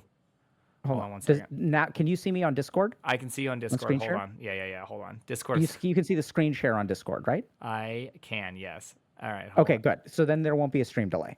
Yeah, there won't be a stream delay. Hold on one second. Okay. Let me get... Because I also have you in OBS, and, well, the screen just changed. There we go. Oh, yeah. I'm Gucci on my end if you can see my screen share on Discord. Yes, I'm almost... Yeah, I can see... Yeah, you can get started. I'm just adjusting it so that my stream can see what you're seeing, too. It's... let's see, how big is this? There we go. There we go. Okay, that's about the size. All right, let's see this. Okay. So your first question was, can you consistently avoid burnout? Yeah. Right? Now, what do you think the answer is? Well, I mean, you just told me yes. So I'm going to trust you that that's the answer. But my internal thing is that I will quote, I will do, oh, I have you mirrored, I think. Yeah, you're mirrored in here. Hold on, just give me 1 second. Let me unmirror this one. I'm going to do the classic quoting of Apostle Paul where he asked God for help for a certain situation, and eventually God just responded, in your weakness, my strength is made perfect. So I think at some points we all burn out. We all have hard times, and sometimes there's things in life that just aren't easily overcomable like that. You can't just simply I don't know if all things are avoidable. Like, at some point you break down and just like, dude, I can't do this anymore. Okay, so there's a lot of interesting nuances there. Love it. Okay. So the first thing is, did you recover from burnout? Yes. Do other people recover from burnout? I would assume so, that other people recover as well. Okay. Therefore, it is definitely possible. Agree? Yes, I agree. It's possible to recover. It's the avoidance. Do some people go through life without burning out? I would assume so, yeah. Right. So this is where, like, if we're kind of approaching it scientifically, right? So if we think about it from sort of a clinical perspective, do people avoid the condition? Does everyone get lung cancer? No. If you get lung cancer, can you get cured of lung cancer? Yes. And then the issue becomes the mechanism, because once we can understand why some people get lung cancer and why other people don't get lung cancer, that's how we know, right? So does that kind of make sense? It's like really simple, but if it's possible to avoid burnout, and if it is possible so there's two groups of people, or let's say four.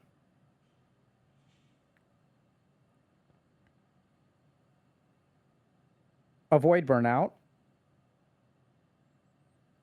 And some people succeed at avoiding burnout. Some people fail. And then if you are burnt out, recover. So this becomes a non-issue over here, but then some people recover and some people don't. So I guess we actually have three categories. Does this make sense? Yes. Right? So like some people never burn out. Some people do burn out and then don't recover, and some people burn out and do recover. So now all we need to do is understand the mechanism of what this person is doing, understand what the mechanism of this person is doing, and understand the mechanism of what this person is doing. Okay. If we understand the mechanisms, then we can absolutely avoid it and we can absolutely recover from it. So let's talk about mechanisms. So problem number 1 that you said beautifully, because of ... So you said when people say, I am burnt out because of my job, because of my boss, because of my whatever, that is incorrect. And you are correct. If you are someone who says, I am burnt out because of one thing, the person who says this statement ends up in this box. This is not, it's not scientific on the level of gravity, where gravity is 100% predictable. Human beings are complicated, but we actually know there's a ton of research on burnout, and we know what causes burnout. And people who have this thinking will stay burnt out. Very because interesting. as you sort of allude, huh? I had no idea about this. This is very interesting. Yeah. So as you alluded to, right? So you sort of figured this out because you used to think in a unifactorial black and white way, where there's one object. If I am a human being and there is an object outside of me and this human being is messing me up, then this object needs to change. And if the object changes, my life will change. This is what's really confusing about this, because there's a counter argument, right? Let's say I'm in an abusive relationship. Let's say my boss is an asshole. But here's the really wild thing. There are many people on the planet who have the same asshole boss that you do who are not burnt out, right? Not everyone who has your boss. And your boss, if your boss is a complete asshole, the percentage of their employees that are burnt out are high.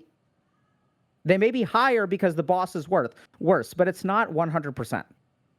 So the first thing to understand about burnout is an intersection of individual and environmental factors. Okay, I'm purchasing this so far.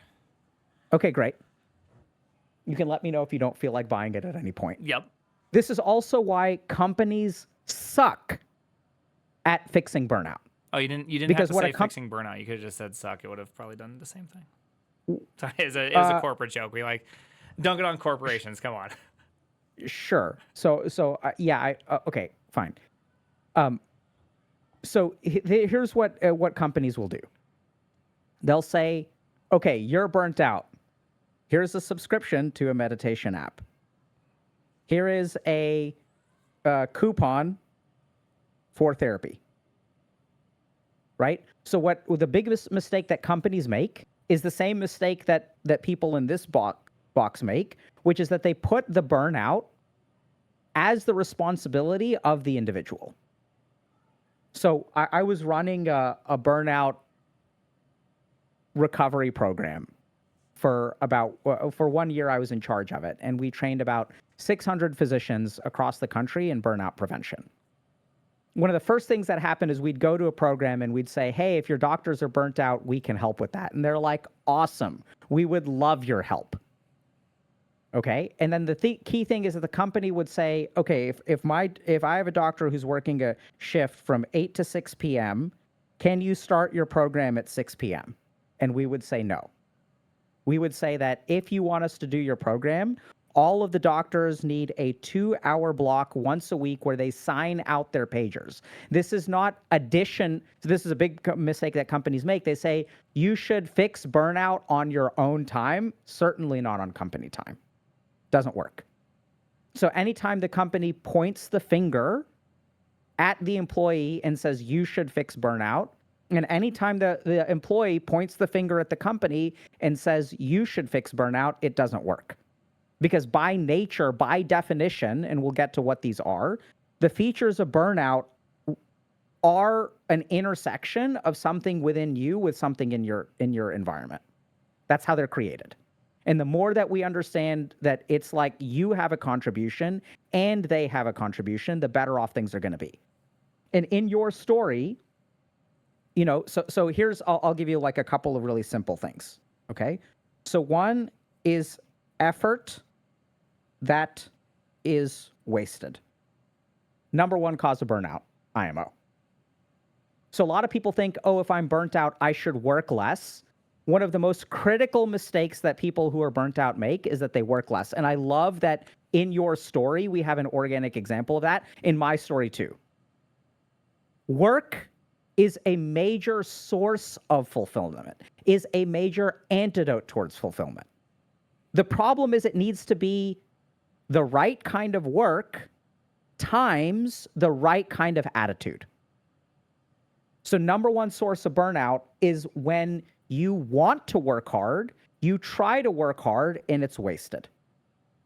So I'll give you like a medical example. So in your case, it's the ideas person. It's the non-coding architect. Oh my God. Oh, I can still feel the I can still feel the anger right now. Oh my God, yeah, ideas. Oh, I'm a non-coding I'm an architect. Right? A non-coding architect is like one of these people that messages you. If you're a programmer on the internet and you get a DM from someone on Reddit who's like, I have a great idea for an app, you do the coding, I'll tell you what to build. I have this great idea. A non-coding architect is one of these random Redditors who gets paid a salary by a company. You're going to hurt a lot of people's feelings, but it feels true to me. Right? Yes. And so by the way, just as a quick aside, I think there's immense value in a lot of the corporate circle jerk that you detest, which we can talk about in later if you want to. But on our side here at Healthy Gamer, I used to completely disrespect that shit too. And then once I started actually like being on the side of like running and organizing a company, I realized how valuable that stuff is. But anyway, I think it can easily be overdone. But the key thing here is effort is wasted, right? So when you get asked to build something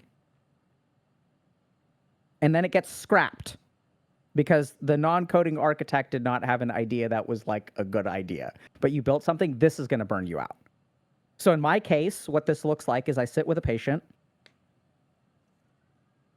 right? And I spend 2 hours with this patient. We develop a really fantastic plan. I feel really good about it. This is fucking why I went to med school, is to help human beings. And I build some plan.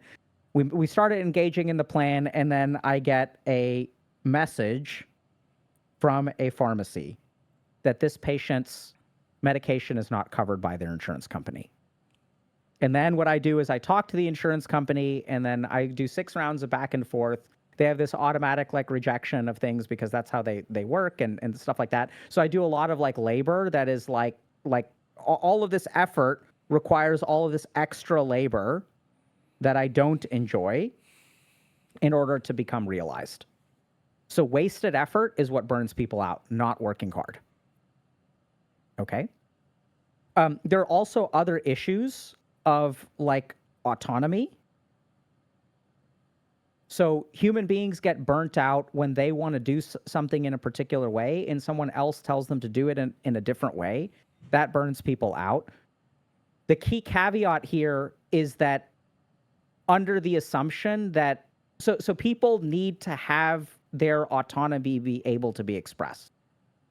So it's not that you have to do things your way, and there may be a really good reason. So I've worked with a lot of like, interns or other like junior people who want to do things their way. And there's a reason why senior people like to do it in the senior way, because oftentimes our way is better because we tried it your way and it didn't work. So there's a certain amount of like interplay between, it's not about like complete independence. It is about being able to exercise some degree of opportunity. Okay? Yeah. So then there are a couple of other things that, and when you're not able to do that, when you become a bot, you become burnt out. Okay, there are a couple of other factors which I've talked about a lot, but I want to go to a few other things that you mentioned. Another thing that leads people to burn out, I'm going to just toss some of these phrases out here because you use so many of them, and I love it. I love it. Love it.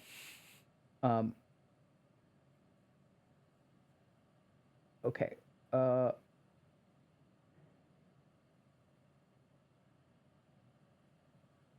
Hold on. trying to find. Okay, so first thing that we're going to do is have to perform, meeting expectations. Okay, and then you sort of talk about, have to versus get to. So this is sort of like opportunity. This is obstacle. I don't know if this is kind of making sense, but there's sort of like these are all pointing at something. So I'll try to explain, okay? Yeah. So a lot of times when we're at a job, we have this idea of I have to like get through, this is an obstacle, I want to get promoted. Like we're looking at something far away from us that we want, and there's all this shit in the way. So I have to perform, I have to meet expectations. You're not doing it for yourself. And this is what confuses people, but they sort of say, I am sort of doing it for myself because I want this thing, right? I want a promotion, I want this raise. So this is something that I want, therefore I am doing it for myself. This is where there is a nuance for yourself. You are not monolithic, and you are serving one part of you, but you are not serving another part of you when you think in this way. So there is a fundamental reframe where a lot of people who have jobs, this is the default mode of operation in a job. I have to do this. I want to get promoted. I have to meet expectations. These are all obstacles to what I want, right? It's all about like, I want to do this thing far away from me, and all of this stuff is getting in the way. This is the price I pay to get what I want. They fundamentally view their job as a price. And you may say, well, that's because I don't like doing it, right? That's how we all work. Like we all work because I want money, and so I have to do something in order to get paid. And this is why burnout is so common, because many people do it this way. Many people approach their mindset and their attitude towards their job is a fundamentally antagonistic, unfulfilling one. So if I walk into my job and I think I have to do this, that cognitive structure will lead you to burnout. So here's what's really interesting. There are absolutely ways to reframe this. And I went through this reframe, you went through this reframe. So there's another like really interesting like reframe, which is called the Nemec effect. This is the right way to give feedback. And I feel like I've been talking about this a bunch. Maybe it's just top of mind recently. But so, like people used to give feedback using the compliment sandwich, which is like, you did a really great job, and you suck, and you're awesome. Right. And like that doesn't really work very well. I mean, it works well for a certain kind of personality that has difficulty receiving like honest feedback. If you're like me, it just pisses you off. Just tell me what I need to do wrong and I'll just fix it. I don't need a slice of bread, poop in between, and the slice of bread on the have just give me the poop because I gotta have the poop. Yeah, at Netflix we called it a shit sandwich. That's what we just called that because it's... So what actually works, like scientifically, what works way better is if you view an obstacle as a stepping stone. So when people adopt this attitude in their own life, right? And we heard it from you. This is not an obstacle, it's an opportunity. Which you have to understand. So then this becomes hard because we can say, oh, you should think this way. And this was the one thing that I thought was terrible about what you said. You said you have to think about your situation. It is 100% correct, and no one has any idea what the fuck that means or how to do it. Right? And that's not your fault. That's like, because like, you're right. You're 100% correct. But what I consider terrible, this is my beef, right? It's not, you're not a psychologist or a psychiatrist or whatever. But the whole reason we're having this conversation and why I appreciate you said that is because people are going to be listening to that.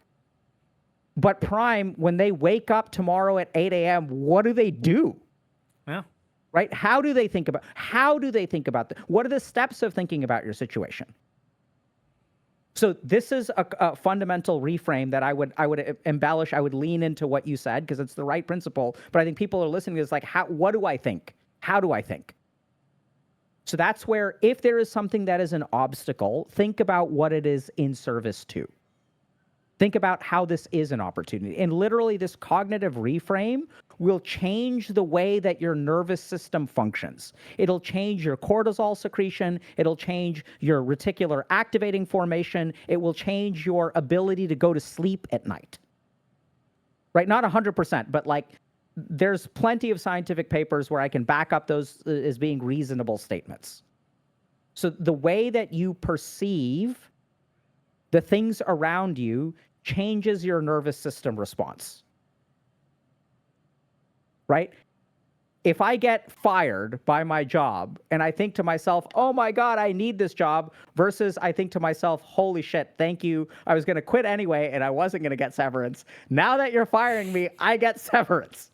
Right? The attitude to which we respond to the circumstances around us, this is the individual portion of burnout. And so many people, I hate to kind of say this, but like this is my boomer conditioning coming through, kids nowadays. So I think that when you and I were growing up, there was a greater emphasis on individual responsibility. And nowadays, I think there is a greater emphasis on systemic changes being responsible for my condition. And I'm not saying that it's either or, but they're like it was so interesting because I'm trying to figure out how to say if I want to disclose this publicly. Okay, so I used to be somewhat involved in residency training. Okay, so what that means is like, so when you become faculty, so I was faculty at, and then like, so it's my job to teach the residents. So what was really interesting is when I started residency across the nation, being a residency program director was a good job. So people wanted to do this, right? So like, especially in like academia, right? So places like Harvard or whatever, like we're fucking there because we like to teach, right? So it's our passion for subjects, it's our passion for teaching that ends us up there. And so like at all of these like top tier academic institutions like Stanford, Harvard, whatever, like it was a coveted job to teach the residents. What I was shocked by is over the course of like 5 to 10 years, this is a job that fewer and fewer people want across the country. And it's because residents are getting harder to teach. It's not just residents, but also at the level of like, if being a teacher today is brutally difficult. People who have a passion for teaching fucking hate the job now. Why? And I think a couple of different things. So one is that I think students as the whole have become worse. So students don't want to work. They become more entitled on the whole, right? So I hear horror stories. This is not just in residency education, but like it used to be like the pendulum used to be on the toxic side where like in medicine, we used to be like, fuck you, work for 30 hours and then be grateful for it. Shit rolls downhill. It's a privilege to be here. Your attending is an asshole. You have to cover for them. They're fucking drunk on service. Doesn't matter. We went through trial by fire, so you need to go through trial by fire. A lot of toxicity in residency education. So a lot of residents were really upset, and justifiably so. The whole point is that there's an internal component and an external component. There's a lot of stuff about being in the educational system. If you were a student, I had a ton of classes that absolutely sucked. And it sucked to be a student in those classes because the teacher is terrible. Yeah. And there's a lot of students who don't do their responsibility. There are a lot of students who like, I'm stunned by how little some people want to work. And how like, if I am unhappy at my job, that is not my responsibility. That is your responsibility. Right? So I've seen a shift among students over the last 10 years to really completely like give up the reins. Some of them really give up the reins. And I've seen an overall global shift of if a student is unhappy, it is not, or if they're not, actually, this is the biggest one. If a student is not getting a good grade, it is the teacher's fault. And I believe that as a teacher, it is my responsibility to make sure the student learns, but that the student also has to put forth some amount of effort. Can I ask a question? I know we're kind of getting a little off topic, but I'm actually just super curious about this. How much of that can you control through your teaching to bring the student around to learning to love, like the value of actually working hard? Because there is something special about working hard. But then also, why has there been this shift? in people? If the shift is just assuming the shift is fully real and universal, why does the shift, like, why is it there in the first place? So I would say, so I had a fucking brilliant mentor who once told me, as a doctor, you should never go the extra mile for a patient.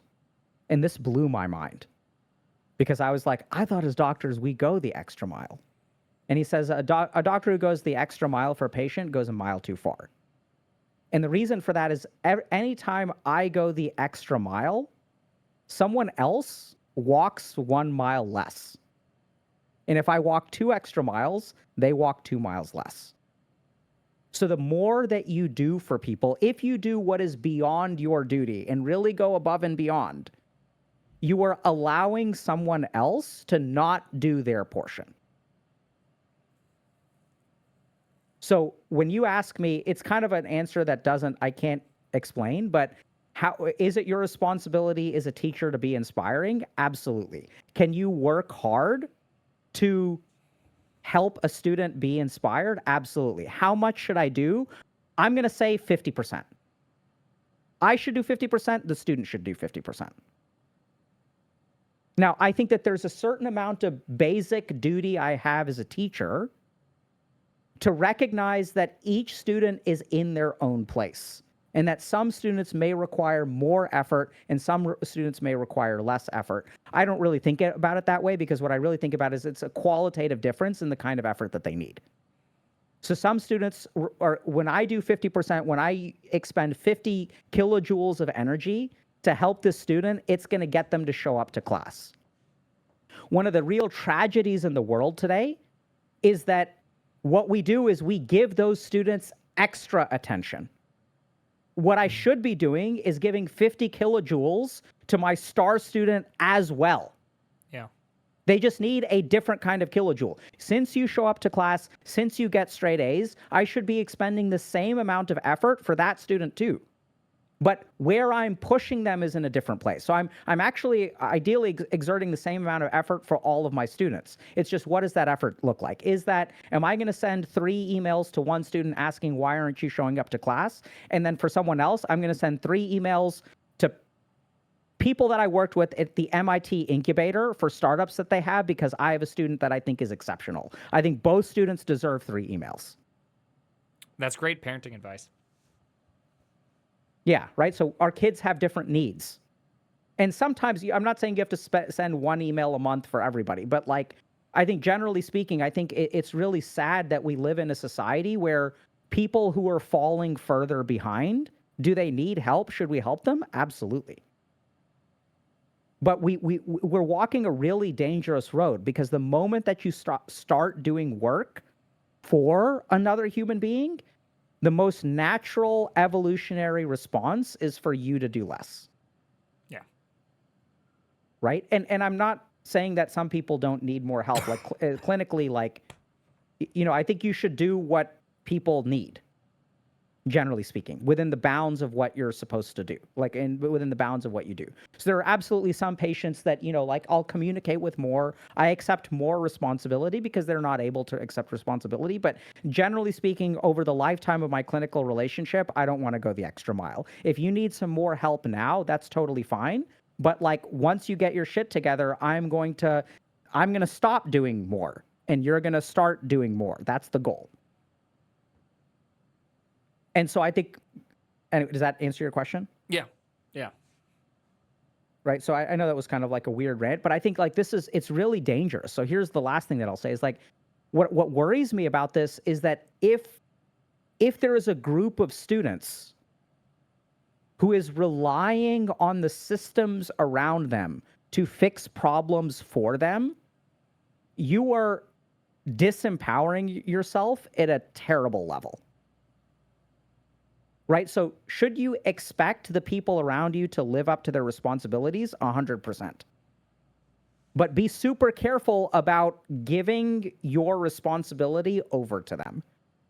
And there was there's a story that I share a couple times. So I was one time talking to the head of security at MIT, and we were talking about feeling safe on campus. And they said something that really struck with me. And they're like, my job is not to make people feel safe. My job is to make people safe. And one of the challenging things is that, and I mean, this is something I understand as a psychiatrist, sometimes the fear that you have, even if you don't feel safe, doesn't mean that you aren't safe. Sometimes the fear that you have is irrational based on a trauma, et cetera. And it is not the police, the head of security at MIT, it is not their job to make you feel safe. It is their job to make you safe. But there is a component within you that you need to work on. And I see this manifest in all kinds of scary ways with like relationships where people have a history of cheating and things like that, where like, if my last partner cheated on me, now I don't feel safe because you're not letting me see your phone. Some of the most, not abusive, but toxic relationships that I've seen are when one partner outsources the responsibility of their feelings to the other partner. If I don't feel safe, it is your fault. If I don't feel loved, it is your fault. It is your job to make me feel loved. Right? But if the bar that we're setting is my feelings, that is not something that you can actually control. It's an unwinnable standard. Kind of with me? Yeah. So kind of going back to this like burnout thing first. Actually, do you have any other thoughts, questions, responses? No, I'm just thinking through it from like a perspective of a long-term relationship. And I've been with my wife for 17 years now at this point, 14 married. Me too. And so, oh, nice. Congratulations. Yeah. I mean, I think we're married for 14. I think we've been together a little bit longer, but yeah, married for 14, together for 17. Just thinking about that, which is, I think you're right. Her feelings are not my responsibility, but it is my responsibility to care for her feelings. It's like this weird dichotomy that exists there that I'm not very great at meeting, but nonetheless, I'm thinking about this, which is just how do you, like, those are two phrases that are just so close to each other, yet they're not overlapping. They're not a perfect Venn diagram. Yeah, so this is where like I'm going to go one step more confusing. So I think a romantic relationship is really one of the only things where I actually do believe you are responsible for your partner's feelings. I think it's the one relationship where like when I think about my marriage, if my wife does or doesn't feel a certain way, I feel responsible. Now you can get off into really dangerous territory for the reasons that I said, but I think that's the one place where you should be responsible for your other. I think that's the whole point of marriage, is that there's another human being that you're like, the special thing about this relationship is I am taking responsibility for the way that you feel. If you feel a certain way, I'm making it my problem. But if you're not careful and you do, and here's the key thing, I should be responsible for your feelings in a marriage, but you should be responsible too. We get into a problem when I've worked with so many people who are in scary relationships with partners who have mental health problems, who are depressed and suicidal, who are also fucking manipulative and sociopathic. You want to break up with me? I'm going to kill myself. Damn, that's great. Right? That would be a rough one. And it happens a lot. And so this is what's really, the dangerous thing is not that I'm responsible for your feelings. The dangerous thing is when you stop being responsible for your feelings.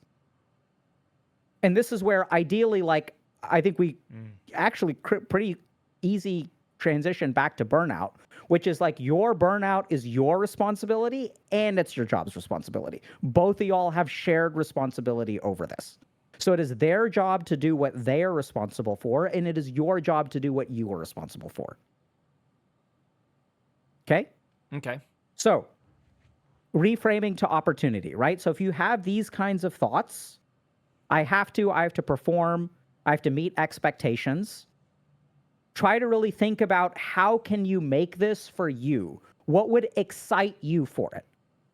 And this is another kind of cognitive thing, which we'll go into in a little bit more detail. And I think you kind of did this really well. So like, you talked about how you should work. And this is a fundamental shift in how you can think. When you work, where is the enjoyment? See, if you are working for a later enjoyment, then you are at higher risk of burnout. Makes sense. If you are working for enjoyment in the here and now, then you have a greater likelihood to not be burnt out. And this is what's so scary right now, is that human beings are losing the capacity to enjoy their work. Because enjoying your work requires, I'm simplifying a bit, but requires a dopaminergic release in your nucleus accumbens. You can enjoy work. Can you But say if that you're for us laymen? Yes. Are So you saying that because of like our high reward dopamine society of of just screens Yes. in general, it's really hard to enjoy the things that take a much longer amount of time? Yeah, I would use slightly different phrase there, but I'm stopping the screen share so you can see me for a second. Screwing me now. So, oh no, it's okay. I don't have to. Yeah, no, it's okay. I'll get it fixed. I'll get it fixed. So Okay. I'm literally screen capturing to put you on stream. So Okay. So here's what I would say. So let's understand, like, so Prime, where does enjoyment come from? Like, do you have a sense? Like, how do you enjoy things? What is the mechanism of enjoyment? So I'm gonna say in the least sophisticated way possible. Great, that's what we want. For me, enjoyment generally comes. I'm kind of a weird person. I beat Battletoads at a really young age. I have kind of a bit of a masochist kind of spree inside of me. I really enjoy working on hard problems and seeing them through. Right? So Excellent. things that are very, very difficult, it makes me feel really good being able to power through something. And sometimes the process during it can be really frustrating. Like I can go through what feels really horrible during the actual like process, but the ending feels really, really good. I can give like a direct example of that is that I've been learning a new programming language. It's in a new paradigm. And doing that just even the last 2 weeks, there was just a small part of me that's just like, man, this is just so much. Like I could already do all this stuff. Why am I learning it in yet another thing? Like I already know these things. And then it's just like, okay, take a step back. Remember why I'm doing this is because there's a love for learning.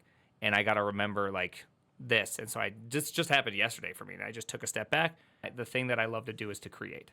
And so if I'm working for $100,000, I assume I'm working in a position of creativity. Therefore, I'm creating something. So I'd much rather do that than, even though obviously who wouldn't want $100,000, but working for it just is a longer term thing. So which one do you think is more fun? Fun's a tough word. I don't know how I'd measure the two. I don't like gambling. So this, but I understand the analogy. I think the rush of it all. Which one do you think people want more? Let's put it that way. I would assume, if all shallows are clear, I would assume the gambling one is what people would say. Absolutely, right? So I'm asking leading questions, but there's a lot of really great nuance in our language that explains different parts of the brain. Okay? So the first is, see, fulfillment doesn't come from dopamine. Pleasure comes from dopamine. Craving comes from dopamine. Wanting comes from dopamine. So I don't know if this makes sense. We love being fulfilled, and on some level,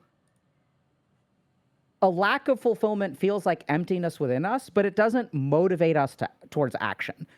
No one wakes up in the morning and says, I want to be fulfilled, therefore let me do this. No one naturally ties action to fulfillment. The whole problem with fulfillment is I have to like fucking do a bunch of random stuff, and if I'm lucky, at the end of it, I'll feel fulfilled. There is not a direct connection between action and fulfillment. You with me? I think so. Okay, I know there's nuance here. I'll explain it. And actions do lead to fulfillment, but it is not like an if-then statement. Yes. If act, then fulfill, right? Yeah. That happens with dopamine. If drugs, then fulfill. I mean, then good, then feel good. Not fulfillment, then pleasure. If I win something at a card table, then pleasure. If I play Halo, then pleasure. If I beat Battletoads, then pleasure. The if-then statement, the logic is like ironclad for dopamine. Now the question becomes, why do people crave winning at gambling more than they crave working really hard at their job and earning $100,000? There's absolutely a component of like temporal effort and things like that. I want to get more for less in the terms of gambling, but here's the really crazy thing. The reason that the gambling is so reinforcing is because of the denial of reward.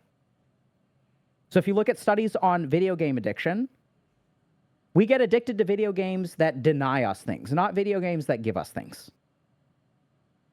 When you say, I love Battletoads, yes. That's why you're a fucking addict, bro. The circuit in the brain is the same. It is this denial of reward that when we, let's say I play, did you play StarCraft? Oh, yeah. Okay, great. I knew it. Okay, so like, let's say like we meet on the StarCraft ladder and I beat you 4 times in a row. The 5th time that we play on the StarCraft ladder, if you beat me, it feels really, really, really good. The 4th time I beat you does not feel so great. I'm like, this guy's a fucking noob. Yeah. Right? So if we sort of think about it, the dopamine release is inversely correlated with difficulty. So the harder something is, the more that we release it. We release dopamine through natural means, okay? And we're wired this way because a long time ago, there were lazy humans and there were hardworking humans. And the evolution wanted to reward hard work, basically, right? So just because something was hard, we didn't want to steer away from it, because if something is hard, there are lots of signals telling us not to do something. So the denial of reward releases more dopamine, okay? Okay.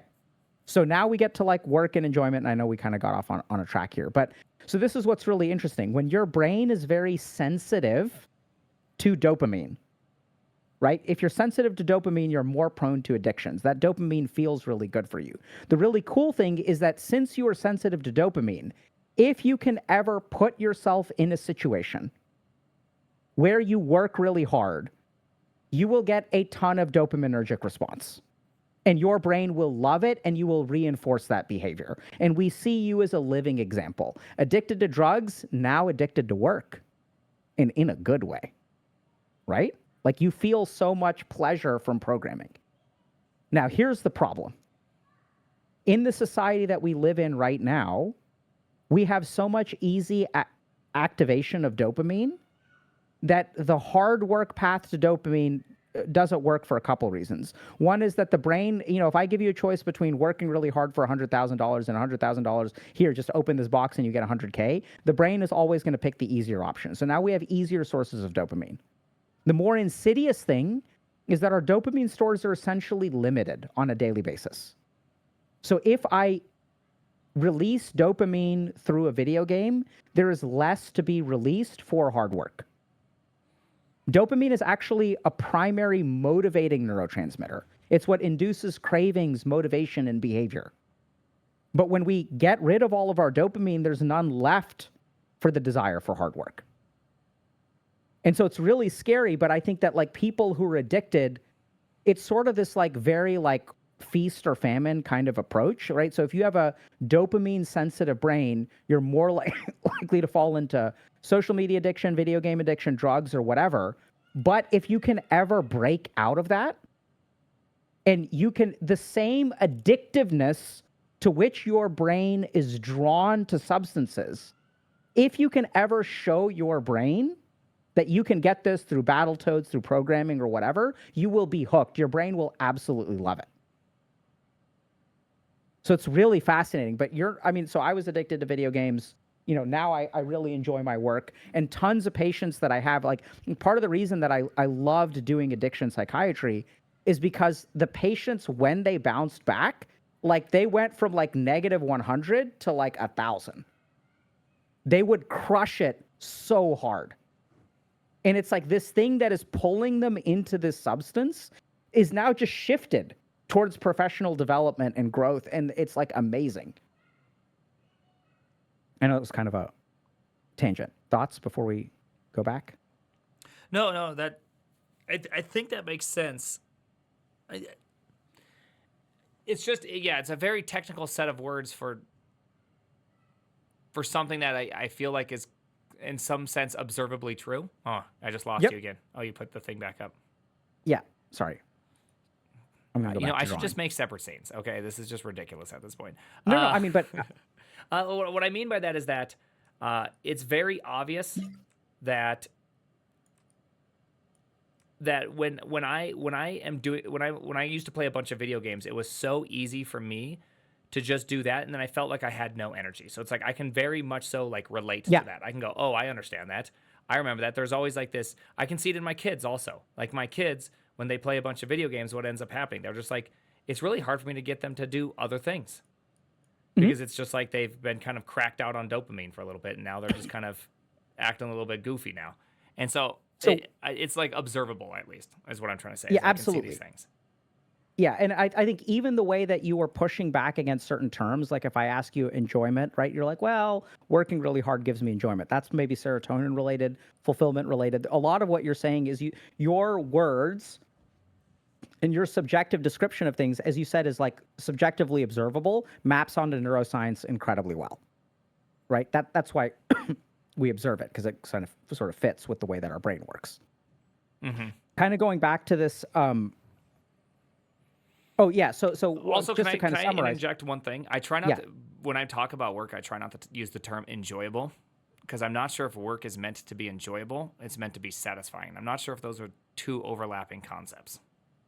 I think it's once again a very nice observable thing, and what I would say is that there is a subjective difference between. So when I get a lot of dopaminergic release, that feels subjectively different from when my serotonin levels are high.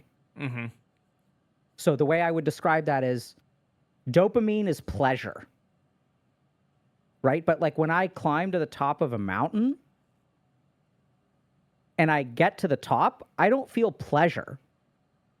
It's not the same as like a blowjob, like bluntly, right? It's a subjectively different feeling, and like qualitatively so.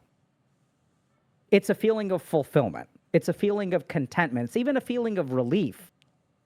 It's like, oh, this is amazing. I never want to do it again. Yeah. That's serotonin.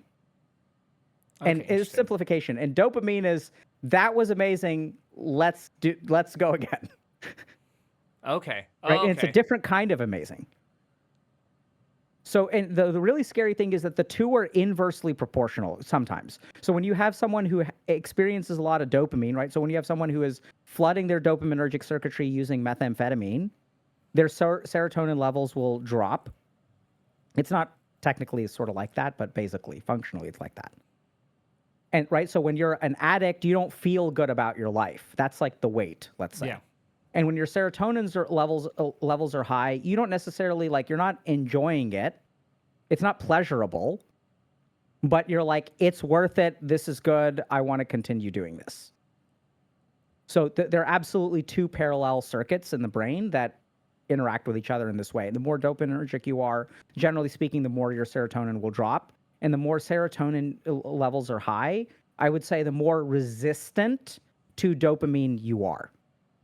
And this is what really gets addicts really messed up, is when and this is related to burnout too. So you used to escape with Halo, right? So let's talk about escapism and burnout for a second.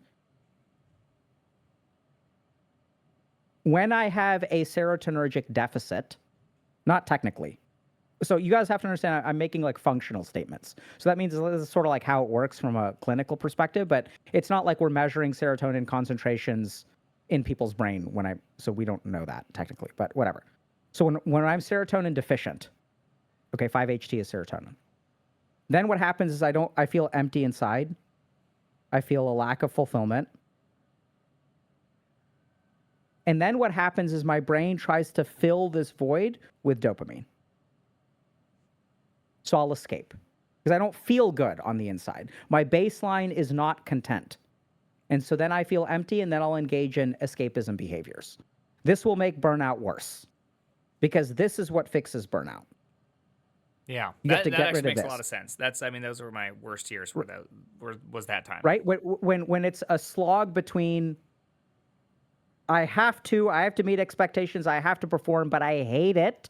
And as soon as I'm done, I'm going to leave work and I'm going to go play video games and I'm going to be dopaminergic. And then so the way that you shirking off responsibility, which makes the more have to get bigger, and then it just is like this constant wave back and forth between absolutely. So we need to flip that around on its head by starting to derive some degree of enjoyment or pleasure from work, which we can start by using the mnemic effect, We can also start by sort of saying, okay, I have to do this to get to where I want to go. We can start by literally, so when I have people who are burnt out, I'll ask them, what is something that you can enjoy, or what is something that you can intentionally try to enjoy about your job? And then here's the cool thing. So now we get to your side project. So what did you do? You started doing work that was enjoyable. So then what happens? 5-HT starts to rise. 5-HT starts to rise.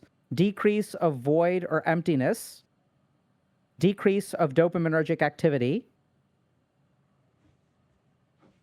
which means more dopamine available, which means when you solve a hard problem,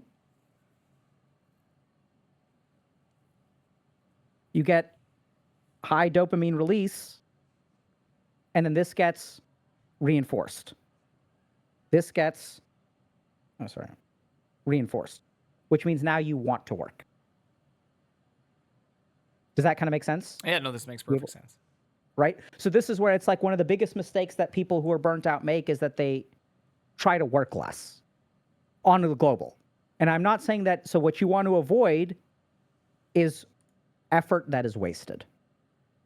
And what you need to do is sort of like reprogram yourself while you are in a shitty work environment, right? Because people will say, if I want to, I mean, my work sucks, I don't like work. Fine, then start working outside of work. So I had 2 jobs when I started Healthy Gamer, and like, it was totally fine. One of my jobs I wasn't a huge fan of, but I had it anyway, whatever. So I think that like working more and doing fulfilling work, and this is how it works. We have to go through this thing. So if you get some amount of fulfillment, the void lessens. Once the void lessens, we don't escape as much. Once our dopamine stores are not empty, then we have more dopamine. Then we will find work more pleasurable, and we will reinforce it, right? We'll go back to like, I wake up today, I want to do drugs, therefore I get pleasure. It's not fulfillment. It's actually harnessing both of those circuits. The other thing that I want to talk about, 2 other things, and then we can sort of maybe wrap up, but next thing, this was great. This is something that I think is very, very this is a step that very few people, we never tell people to do, but it's crucial. I forgot what you said. I think you said you kind of mentally checked out. You remember that? You said you kind of checked out for a year? Yeah. I wasn't in, So this is something, this was one of the coolest discoveries. I stumbled upon some research that just blew my mind. We as a society generally think about checking out as a bad thing. Checking out is a necessary step to plugging back in. Intentional checking out. So a lot of times we think, and there's 2 kinds of checking out. One checking out is escapism through things like video games, pornography, whatever, right? We like need a break. A break is not checking out. You need to mentally check out from your job to fix burnout. And this is what's really fascinating. So I was looking at studies on midlife crises and quarter-life crises. And a quarter-life crisis and a midlife crisis is like a developmental thing that you have to go through, and getting out of it, one of the key things is actually creating distance. When you are wrapped up, and I'm like 99.99% sure that you're going to understand exactly what I'm going to say. And if people are burnt out at work, they're going to understand this too. When you are wrapped up in the expectations, the pressure, and the weight, you are anything but checked out. You want a break from it, you want a relief of it, but your mind defaults to going there. You have to yank it away. You're not checked out, you're dragging your mind away from it. And the moment that your mind becomes idle, it's like, oh, I have to do this, and I have to do this, and I don't want to let these people down, and now I got to do this. Gotta. You're not mentally checked out. You're mentally horribly checked in. So intentionally creating distance, and this can be physical distance or mental distance. And you did this in a couple of really interesting ways. You dropped out of that management track. My guess is that you did the minimum exceptional effort.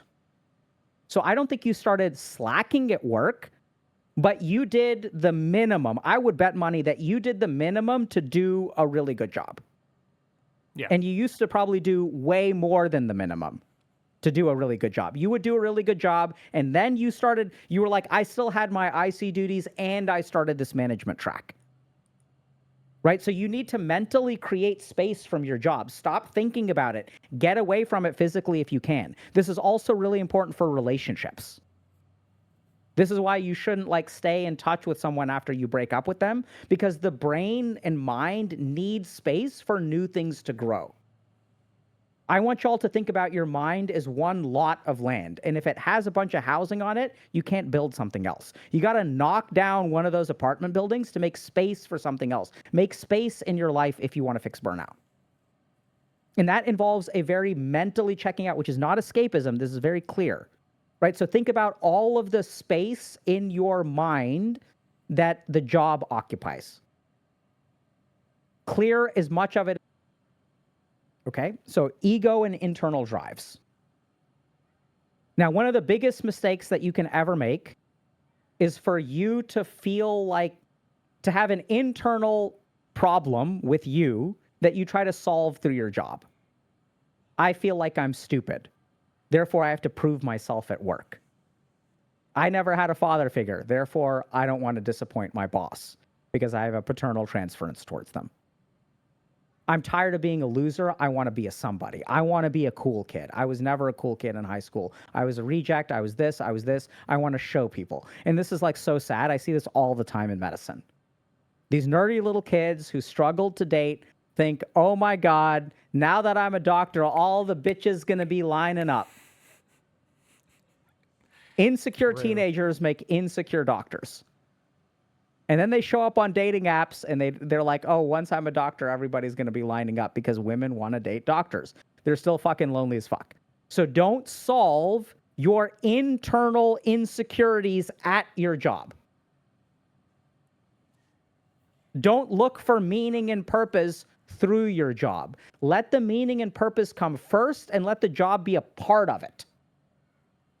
The job doesn't give you meaning and purpose. The job is one of the wheels of your meaning and purpose. Don't try to solve internal problems of insecurity or this or that at your job. It's a terrible idea. And the biggest one is ego. Most common one is ego, right? Like, I want to be something. I want to feel like I'm a good person, therefore I need to get promoted. If I'm promoted, then I'm worth more. I have more value as a human being. I can hold my head up higher. I want to be at the cool kids table. They're the bourgeoisie. They're the people who are talking at the conferences and the people in the audience. I'm going to be on the stage. I'm not going to be one of these fucking plebs in the audience. The moment that you have that kind of stuff, you're buying yourself the opportunity of burnout. This is going to increase the risk of burnout.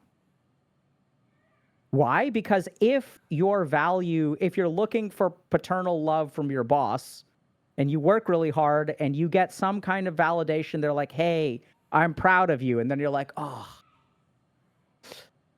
right? But now this becomes your source of that feeling.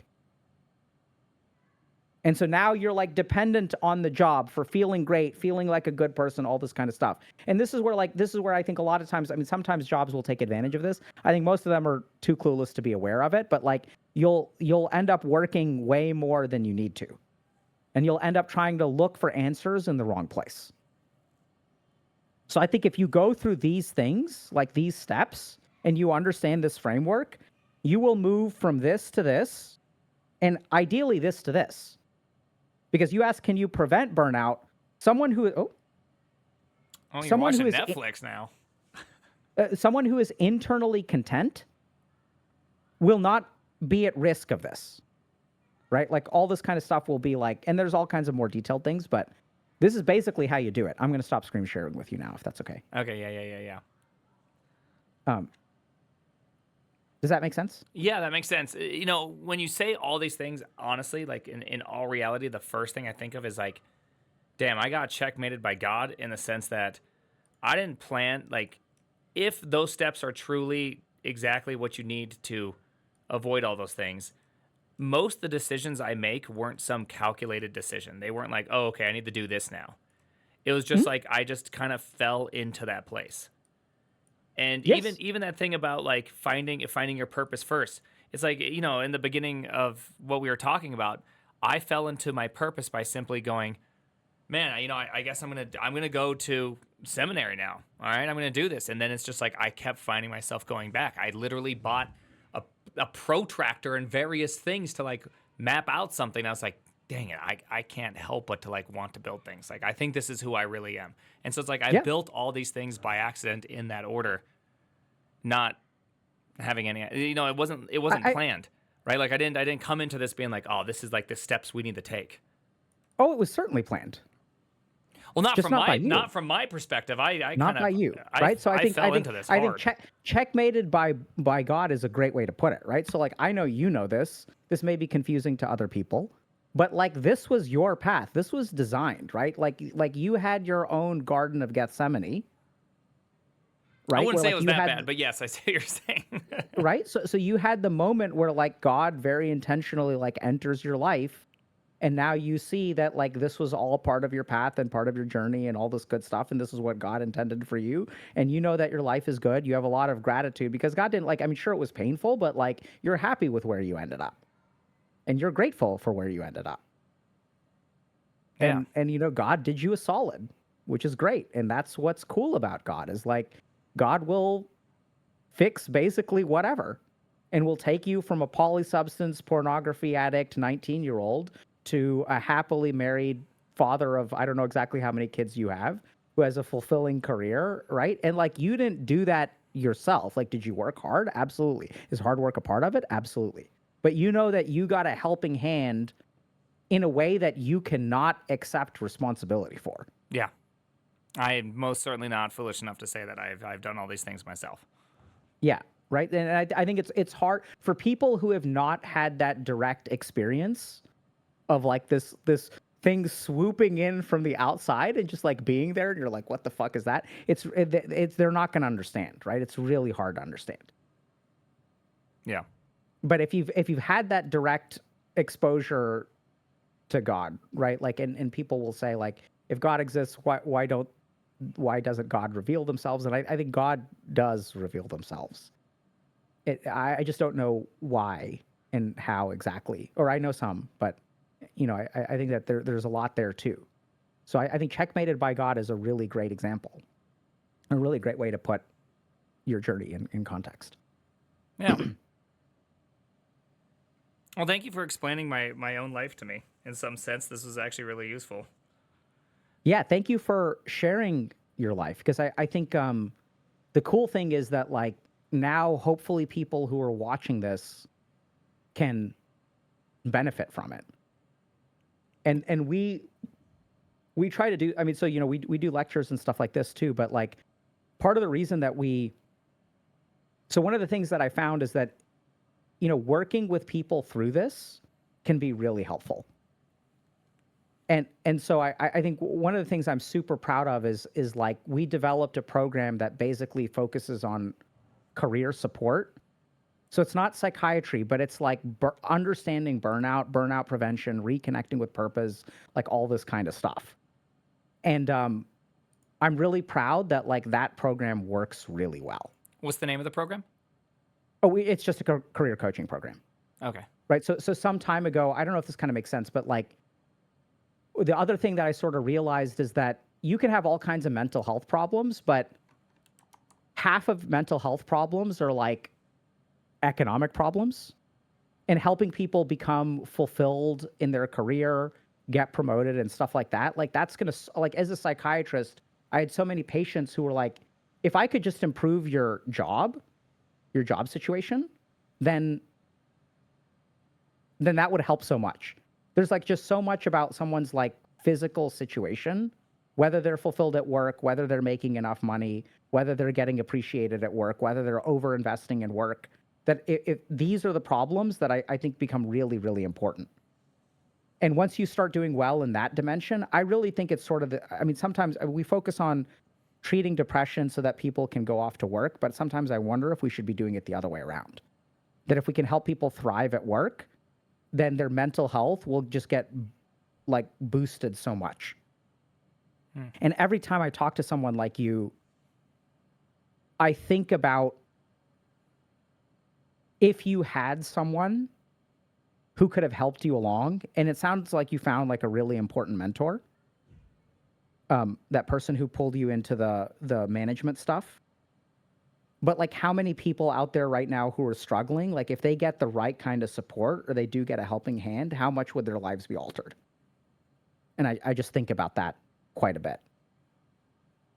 I think the challenge is that I don't know how to consistently get God to show up in people's lives. Yeah. And help them. I can't answer that one either. Okay, so I'm going to say something that's going to sound offensive, but I don't want you to take it that way. I know you're not supposed to do trigger warnings either, but I'm doing it anyways. Is therapy being used as a replacement for community? Meaning, like, you're saying, a replacement? I wish people had these mentors and all that. And like a real good mentor is also someone who is like in your life because they're in your life, right? They're there for no other reason than to be in your life. And I know this is kind of a hot take, and so just hearing these things are people, since they can't have that, do they just go, okay, well, I'm going to go to therapy to kind of fix this thing? And they're not actually getting the community; they're getting this, the semblance of community in some sense, someone to actually talk to, who actually can talk through the problems. The short answer is this is going to sound kind of weird, but like enough of a yes. So I don't think that therapists are out there, or we as a profession are saying to ourselves, let's try to replace community. Yeah. I think what's happening is that therapy has become the last bastion that people can directly access that is tangential enough to the problems in the other parts of their life that do not have any clear solution. Yeah. So what's happening is like therapy is becoming like the refuge for all kinds of problems that don't belong in therapy. Because we live in a world where you can't make a friend. Like I had a really bizarre experience. So I talked to presumably a friend of mine, and we've been like texting back and forth to meet up for like a year. I actually I can relate to this real hard. And I didn't I've heard about how bad dating and stuff is and how hard it is to make friends. And we have the luxury of like growing our friends in our household. I have enough community like in these four walls to where I feel relatively fulfilled. And I have friends that are older, that I've stayed friends with. But I tried making a new friend, and holy shit, it's like I have this whole life, they have this whole life. We really get along well, but it's so hard to form a connection. And I think, unfortunately, you are correct enough that therapy has become the only alternative that is accessible to most people. So people who struggle in their jobs go to therapy, right? Because I feel unhappy. The problem with therapy is that burnout is not a diagnosis. The average therapist gets a total of 0 hours of training in burnout. They don't understand. I mean, maybe I'm selling them short, but these mechanisms of burnout, like I've been doing burnout research for like 10 years. Or not burnout research, technically. I've been working on burnout. I haven't been a researcher. And so I think like the reason that I started Healthy Gamer, the reason that we have conversations like this is because someone may be burnt out, may go to therapy. I don't know that they are going to get what they got out of this conversation. They're not going to get the sense of community and connectedness that as you enjoy sort of saying, your incomplete or crappy words or whatever, but your words are perfect. Perfect. I will use some technical definition of serotonin and dopamine, but when you describe what did I use drugs to get away from, wait. That's their experience. What we do on this stream is community, right? That's why we have Discord, and I'm sure you have a healthy community. I don't really hang out there very often, but outside of like the occasional Twitch stream. But and that's why we started this career coaching thing, because I was like, this is not shit that therapists are specialized in, and some therapists can help. The problem is that those therapists tend to be the most expensive. So you have a lot of therapists who specialize in like, working with like engineers at Google and things like that, right? But those tend to be like really not accessible. So I think that we have to build the things that we are sending people to therapy for. We need to build community. We need to build things like career coaching. We need to build things, and coaching is It uses a methodology that therapists use, but it is trying to solve a different problem. Same programming language, but over here we're building a game, over here we're building like a food delivery app, right? So the methodology of therapy can be used for clinical things like addiction to motivate behavior around addiction. But we can also motivate behavior around applying for a resume. Or sorry, updating your resume, applying for a job, not getting burnt out. Understanding when I have a relationship with my wife that's toxic because I'm projecting all these things, you can absolutely have that kind of relationship with your boss and understanding those things. How do you set boundaries with your boss? So I think there's a fundamental, something has changed where we used to either not need these skills or we got them organically enough. Something has changed now where like we need to basically inject people with skills to survive in life or thrive in life. It's not something we absorb around us anymore. And I get really scared because, and we haven't talked about how you met your wife, but you know, I would imagine there's a fair amount of similarity that like we probably sucked at talking to women, and then we were forced into certain situations where we like basically had to learn how to do it. The problem is that if you look at kids nowadays, there is no forcing them into social situations because the social situations don't exist. Yeah. Right. I got thrust into social rehabilitation. And now, like, there's not a place for, like, people talk about the loss of third spaces and lack of community and things like that. And there's also, you know, atheism is on the rise and stuff like that. And I'm not saying that that's a bad thing by any means, but one of the things that church used to give us was community. Yeah. And as fewer people go to church, totally fine. Not saying that that's good or bad. Where are they getting their community? Again, they're getting it on Discord. That also is like good up to a point. Yes. The one thing that Discord can never give you is a spurt of oxytocin in your brain when you hug your friend goodbye after meeting up with them. So I do think we're relying on therapy to fix way more than it is designed to fix. And I think if you use therapy to try to fix those things, it's going to be really inefficient. And I'm not offended by the question at all. Okay.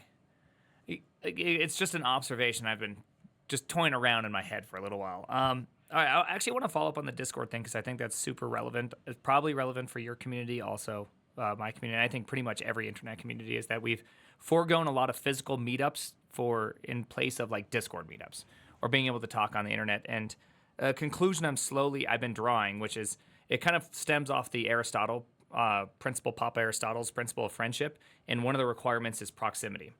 And even though I live in the same town, I'm like a 5-minute drive from somebody. It's almost like the proximity between me and that person is like a continent. Just like the friend you're trying to meet up with for like the last year. It's like, even though you probably are physically not that far away, it has no like problem of actual physical distances. It's just like life proximity is so different, whereas Discord kind of normalizes the life proximity and puts us all into one place. But the thing that I've been kind of like, is that good? Is that bad? I keep making this argument in my head. Like, okay, why would that be bad? Is there anything, because, you know, internally or inherently, I look at that and go, I think there's something wrong with friendships that only exist in Discord. And I think the reason I've come to is that there's no danger. For, I think, a true friendship to exist, you need danger. Because what I can do is I can just block you. I don't like you. I like literally don't have to hear anything else from you ever again. I can just never sign into that account again. I can just disappear. Whereas like when I'm with a real friend, they know me. I can't just disappear. They're going to want, like, a real friend will check in on me and try to find out what's going on. And so there's like an element of danger that is missing in this relationship. Yeah, so it's a really interesting characterization. Generally speaking, I'd say I agree with you. I would say that Discord is not good or bad, it is both.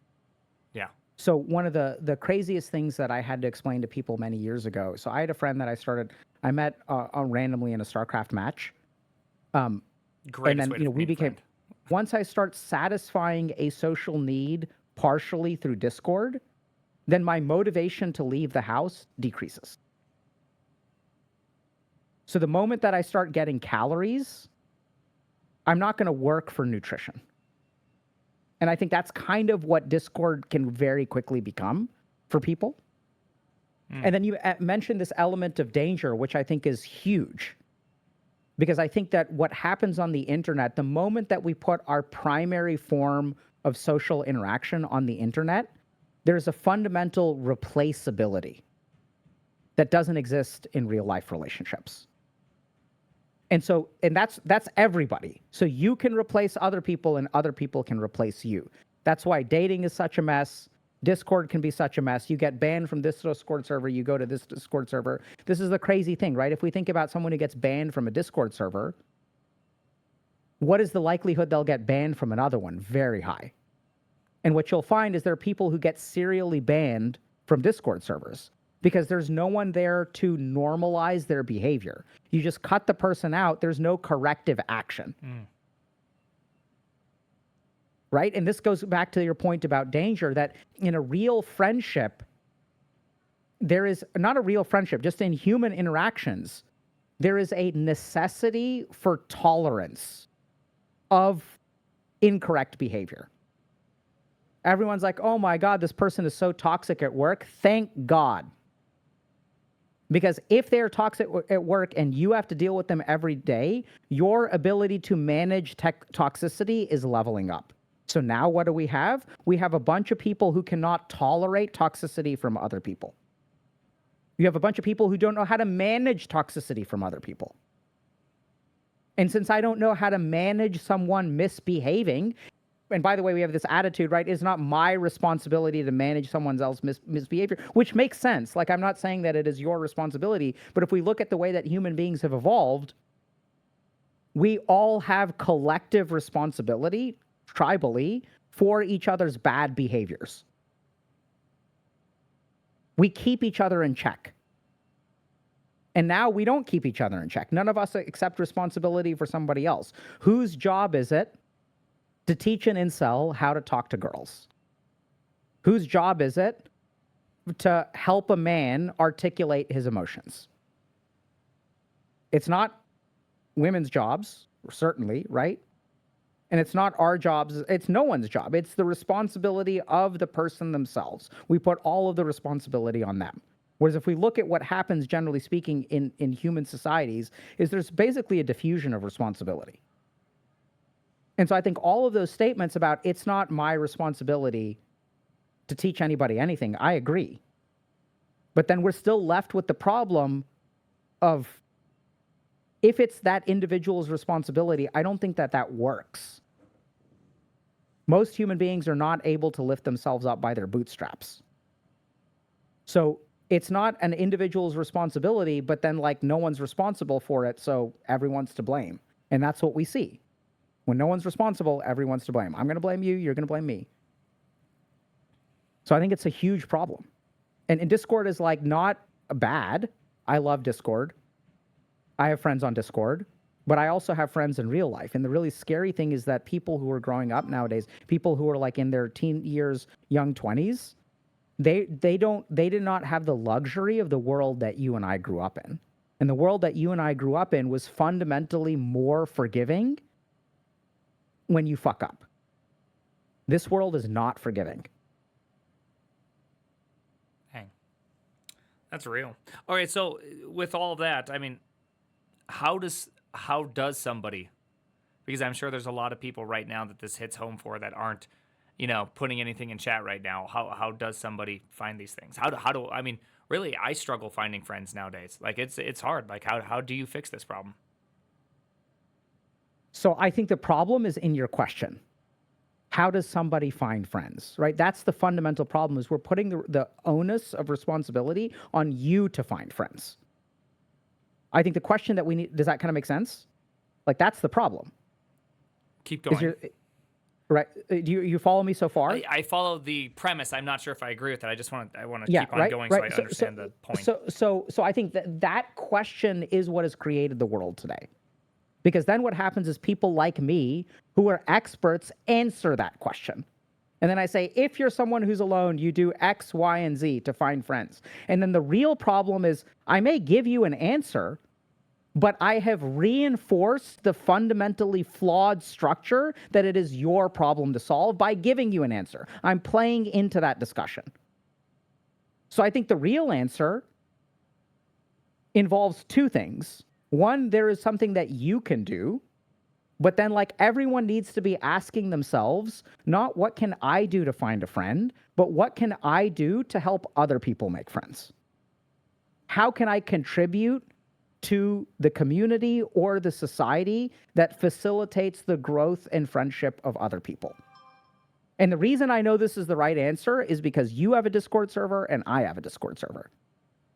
And it's been too long. I always love doing this, but never have the time. So about 2 years ago, I sat down with people who were like running things on our Discord server. And listening to them talk, I was blown away by how amazing these people are. There was a guy who was like a personal trainer. And so he does like fitness stuff on our Discord. I don't know if he's still there. It's a criminal. I forgot his name. And he was like, yeah, like most of what I do is like mental health oriented on the Discord server. It's really helping people get over their body image issues, helping them like get to the gym. It's not so much about what exercises to do. That's what he sort of teaches on the surface. But this guy is dedicated to helping other people like connect. Right? So I think a huge part of this answer is like we need to step up. And so I think a big part of this answer is, what can I do to help someone else feel personally connected? And there are things that you can do for yourself to feel connected, and you should take responsibility for that. And this is where things get really interesting from a scientific perspective, because there are a lot of studies that show that the best thing, not the best, there are a lot of studies that show that a very effective intervention for people who struggle with mood disorders or in the midst of a depressive episode is to help somebody else. One of the biggest mistakes we make in psychiatry is when you're depressed, we all rush in to help you. Should we rush in to help you? Yes. But if we can get you to help someone else, that will have a huge impact on your mental health. There's this really interesting approach to depression called behavioral activation, which is sort of similar, but it's this idea that when someone's depressed, they have trouble getting out of bed.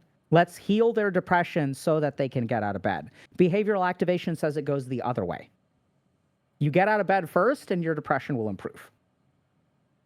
So if you can activate someone's behavior, just get them to start doing things, depression will naturally decrease. And you even alluded to that, I think, at some point in the conversation. You can just observe this in working out, right? The worst part of any workout is the first 5 minutes, right? It's always the same thing. It's just like, I hate this. By the end, you're like, that was great, right? So you can kind of mini experience these things just along the way all the time. Yeah. And same thing with programming. When you first start even me, the first thing in the morning, the first minute, I'm like, okay, here we go. Okay, where was I? What was it? Like, it's a lot of just like work. And then all of a sudden, it's just like you just take off and you're like, I'm in the zone. I'm loving this all of a sudden. It's just like a change in that by simply almost stepping into the gap, and then it gets filled up.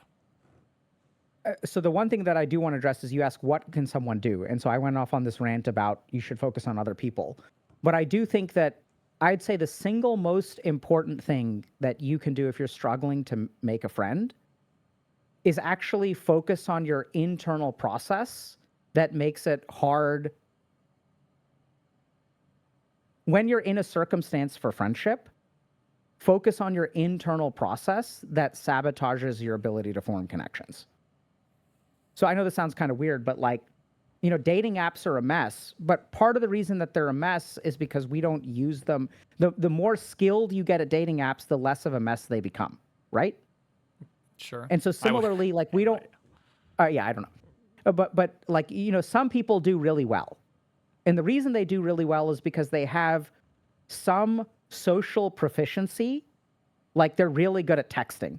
They know how to text. They don't text too much. They don't text too little, right? So there's a new crop of social skills, which is in this current like Darwinian post-COVID environment. There are certain social skills which are valued way higher. Being able to take a good picture, being able to make a good dating profile. Everyone thinks it's about how you look. It's not just about how you look.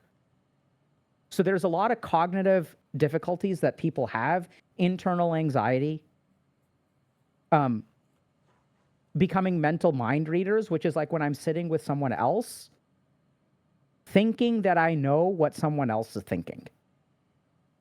These are the kinds of things in a social interaction that will cripple your opportunities for friendship. If I sit there literally in my own head, instead of forming, because if I'm in my own head, I'm literally relating to myself. I'm in a dialogue with myself. If I'm in a dialogue with myself, I can't have a parallel dialogue with another person. So the more in your head you get, the less empathic you become. The less empathic you become, the more your social interaction will not become a friendship. So I think there's a lot of stuff that people we don't really articulate it this way, but the way that I think about it is a social interaction has a percentage chance to become a friendship. What are the things that you can do that will increase the percentage chance for a social interaction to become a friendship? Because what I see people doing is kind of like a combat Marine grunt rushing into social phrase again and again and again and just getting fucking hammered by like trying to storm the beach. They're like, I'm going to socialize. They show up there. It's a brutal experience. They retreat. They get traumatized. Their loneliness becomes so desperate. They muster up a bunch of willpower and once more into the fray. And they get ground up and they bounce back. So it's really about maximizing. It's not about finding this place to go or that place to go. Like, sure, you should do that. I think if you're a dude, like going to a yoga class is a great thing to do. So they're like those kinds of practical tips. But I think a lot of it is like recognizing that you can prime yourself for optimal function in a social situation. And a lot of that has to do with like cognitive bias. If you're someone who has like black pill kind of mentality and you show up on a dating app, the likelihood that you'll match with someone in a healthy, happy way is really low. So focus on those internal things. Okay. Yeah, I mean, that makes sense. I would imagine if you have a negative outlook towards life, it's going to be hard. It's going to be hard to find good love in a good relationship. Yep. Yeah. Right. Because that negative outlook is sabotaging it. It doesn't blame you for having the outlook because that outlook is a consequence of your experiences. Yeah.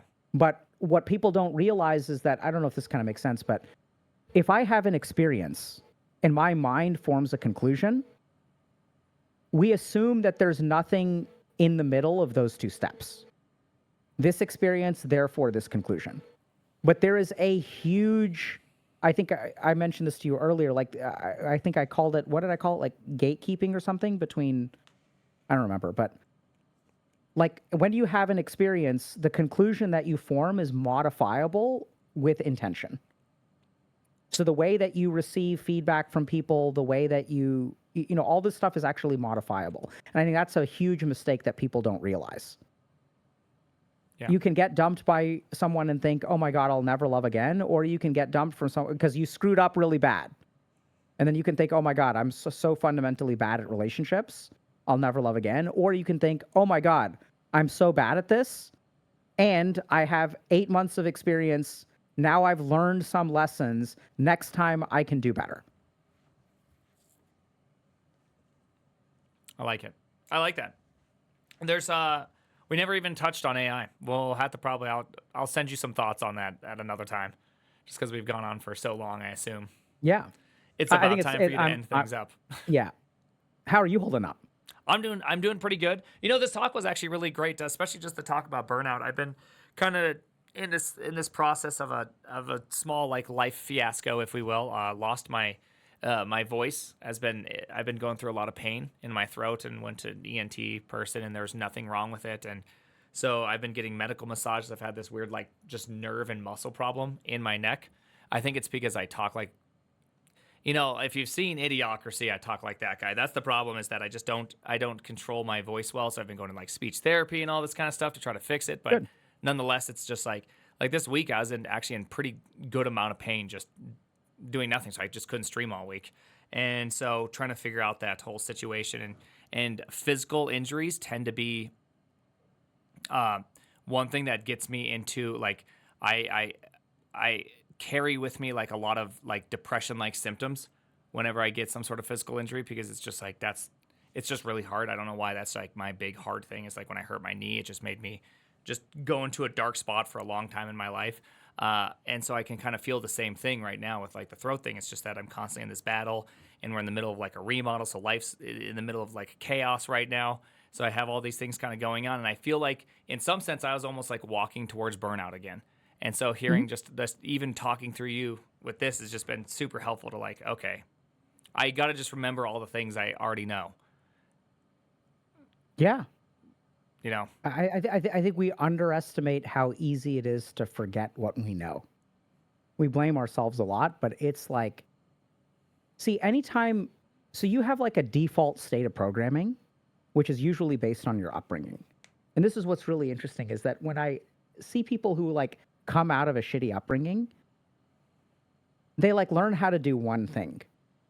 And then they really get frustrated and confused and sometimes beat themselves up because they're like, oh, I'm like not an idiot in this dimension anymore. Why am I still an idiot in all of these other dimensions? And it's because when you knock one thing out of the park, your baseline programming is still the same, right? So you have like one exception. That doesn't define you. You're still actually defined by your crappy performance for the first 20 years. And then what you have to do is like you have to take that second problem with the same amount of vigor. Just because you fix this, you have to understand that your baseline programming is still the same. Like the bones of your AI are still the same. Like it's like deep down, it's 4chan. Yeah. No matter how many things you put on top. No matter how many HR training sessions you go to, it's always 4chan at the bottom. At the bottom, right? So if it was built on 4chan, it's built on 4chan. That doesn't change. And so like it's normal to solve burnout in one dimension and then like encounter it in a new way. The good news is that each subsequent time you solve it, it will probably be faster than the first. But you got to do it like maybe 4 to 6 times is my gut check. And then your programming will change. That's pretty cool. One thing, it's just saying those phrases is kind of the last little thing. I know we keep going, but you say this thing, and I think a really nice way for someone to hear it as, and it's just something that's kind of like been an earworm in me for the last 2 years, and I've said it like 19,000 times on stream. I'm sure people are tired of it. Is that you've always heard the phrase? There's like the known knowns, the known unknowns, and then the unknown unknowns. Like everyone kind of frames life like that.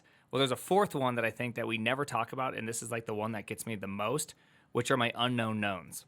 The things I operate in and the things I do that I have never even like thought about. It's like, why did I think this way? Why am I coming to this conclusion?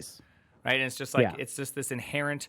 It's like this mimetic transfer from all these other people into my body, and all of a sudden it's just like I'm doing things, and I'm just like, why am I doing this? Why am I reacting in this way? And it's just because I've always known to do this. I love that, Prime. That's great, dude. I got one more person to like it. Let's go. Yeah, no, I want to plagiarize that. And please do. It's MIT. What we're doing is MIT right now for me, so it's okay. MIT. So that's a licensing. That means it's free, open for everyone. Oh, it's a very permissible licensing in programming. It's called MIT. Yeah, no, I facial expressions. So there's this whole storehouse of like input data, which the more hyper intellectual I become, I wall off all of that data, and then my subconscious tries to like serve it to me through dreams. So I'm not a huge fan of some of the really super psychoanalytic dream interpretation, but I think recognizing that dreams are one avenue that your subconscious mind tries to communicate things to you and being really, really precise in your mechanism of interpretation it's wild, like how helpful it has been for people who are like super analytical. But anyway. Oh, I would have never known any of these things. It's out of left field. But anyway, thanks. I mean, I'm happy. I mean, I think if we like need to talk again about AI or whatever and things like that, like I would love to talk to you about AI. But I think this just took precedence today. Yeah, and this is great. I loved talking to you. So thank you very much. No, I greatly appreciate that. This was a lot of fun. Likewise, dude. Take care, buddy. Yeah.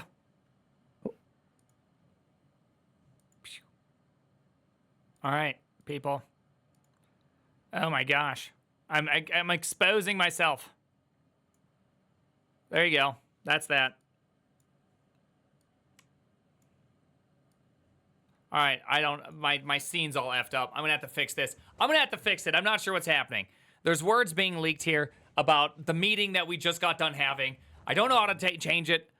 There we go. I gotta go fix my scenes. Dude, the weirdest thing's happening is normally when you press Alt and you drag your little mouse around on the corners, it does this green thing where you can just resize stuff. Right now when I do that and I hold Alt on my keyboard and I go right here and I hold Alt and then I drag this, it makes me like, what is this? That's not what it's supposed to do. What are you doing? Anyways, so I don't know what's happening there. I don't know what's happening. It's supposed to like change it. I'm supposed to be able to like, yeah, anyways. OBS be cray right now. OBS is being crazy. All right, everybody. I am going to raid somebody else. I've been on entirely too long, and I want to go to bed. That was very, very fun. I'm very happy that I got to do that. Let's raid S-Fan since he's on. Let's go. S-Fan, good guy. I like S-Fan. So let's raid S-Fan. I'm going to go to bed. Nice job. Look at that. Classic YouTube. Mirror back. Oh my gosh. Thank you. Thank you. I would have never saw that until tomorrow. I have one stream to do tomorrow, by the way. Just so everybody knows. Crazy. Anyways, YouTube crashed because YouTube constantly crashes. Like, that's what YouTube does. YouTube's all about the crash. Anyways, hey, I have a stream on Saturday. Yeah. Hopefully you guys enjoyed the talk. I enjoyed myself. Hopefully you guys enjoyed yourself. That was a lot of fun. Thanks for sticking around. I tried to be as honest as possible. I figured it'd be fun. You know, why not? You know, we totally side quested. I thought we were going to just talk about burnout, and instead we talked about life, which I wasn't necessarily ready. And luckily it was MIT, so you guys can teapot it all you want. So, yeah. Fun stuff. Hey, it's good to meet all of you guys. Let's raid S-Fan. Thanks for being vulnerable. Oh, yeah. We are so vulnerable together. All right. Yeah, it was a lot of fun. I had a great time. Bye, everybody. Bye, YouTube.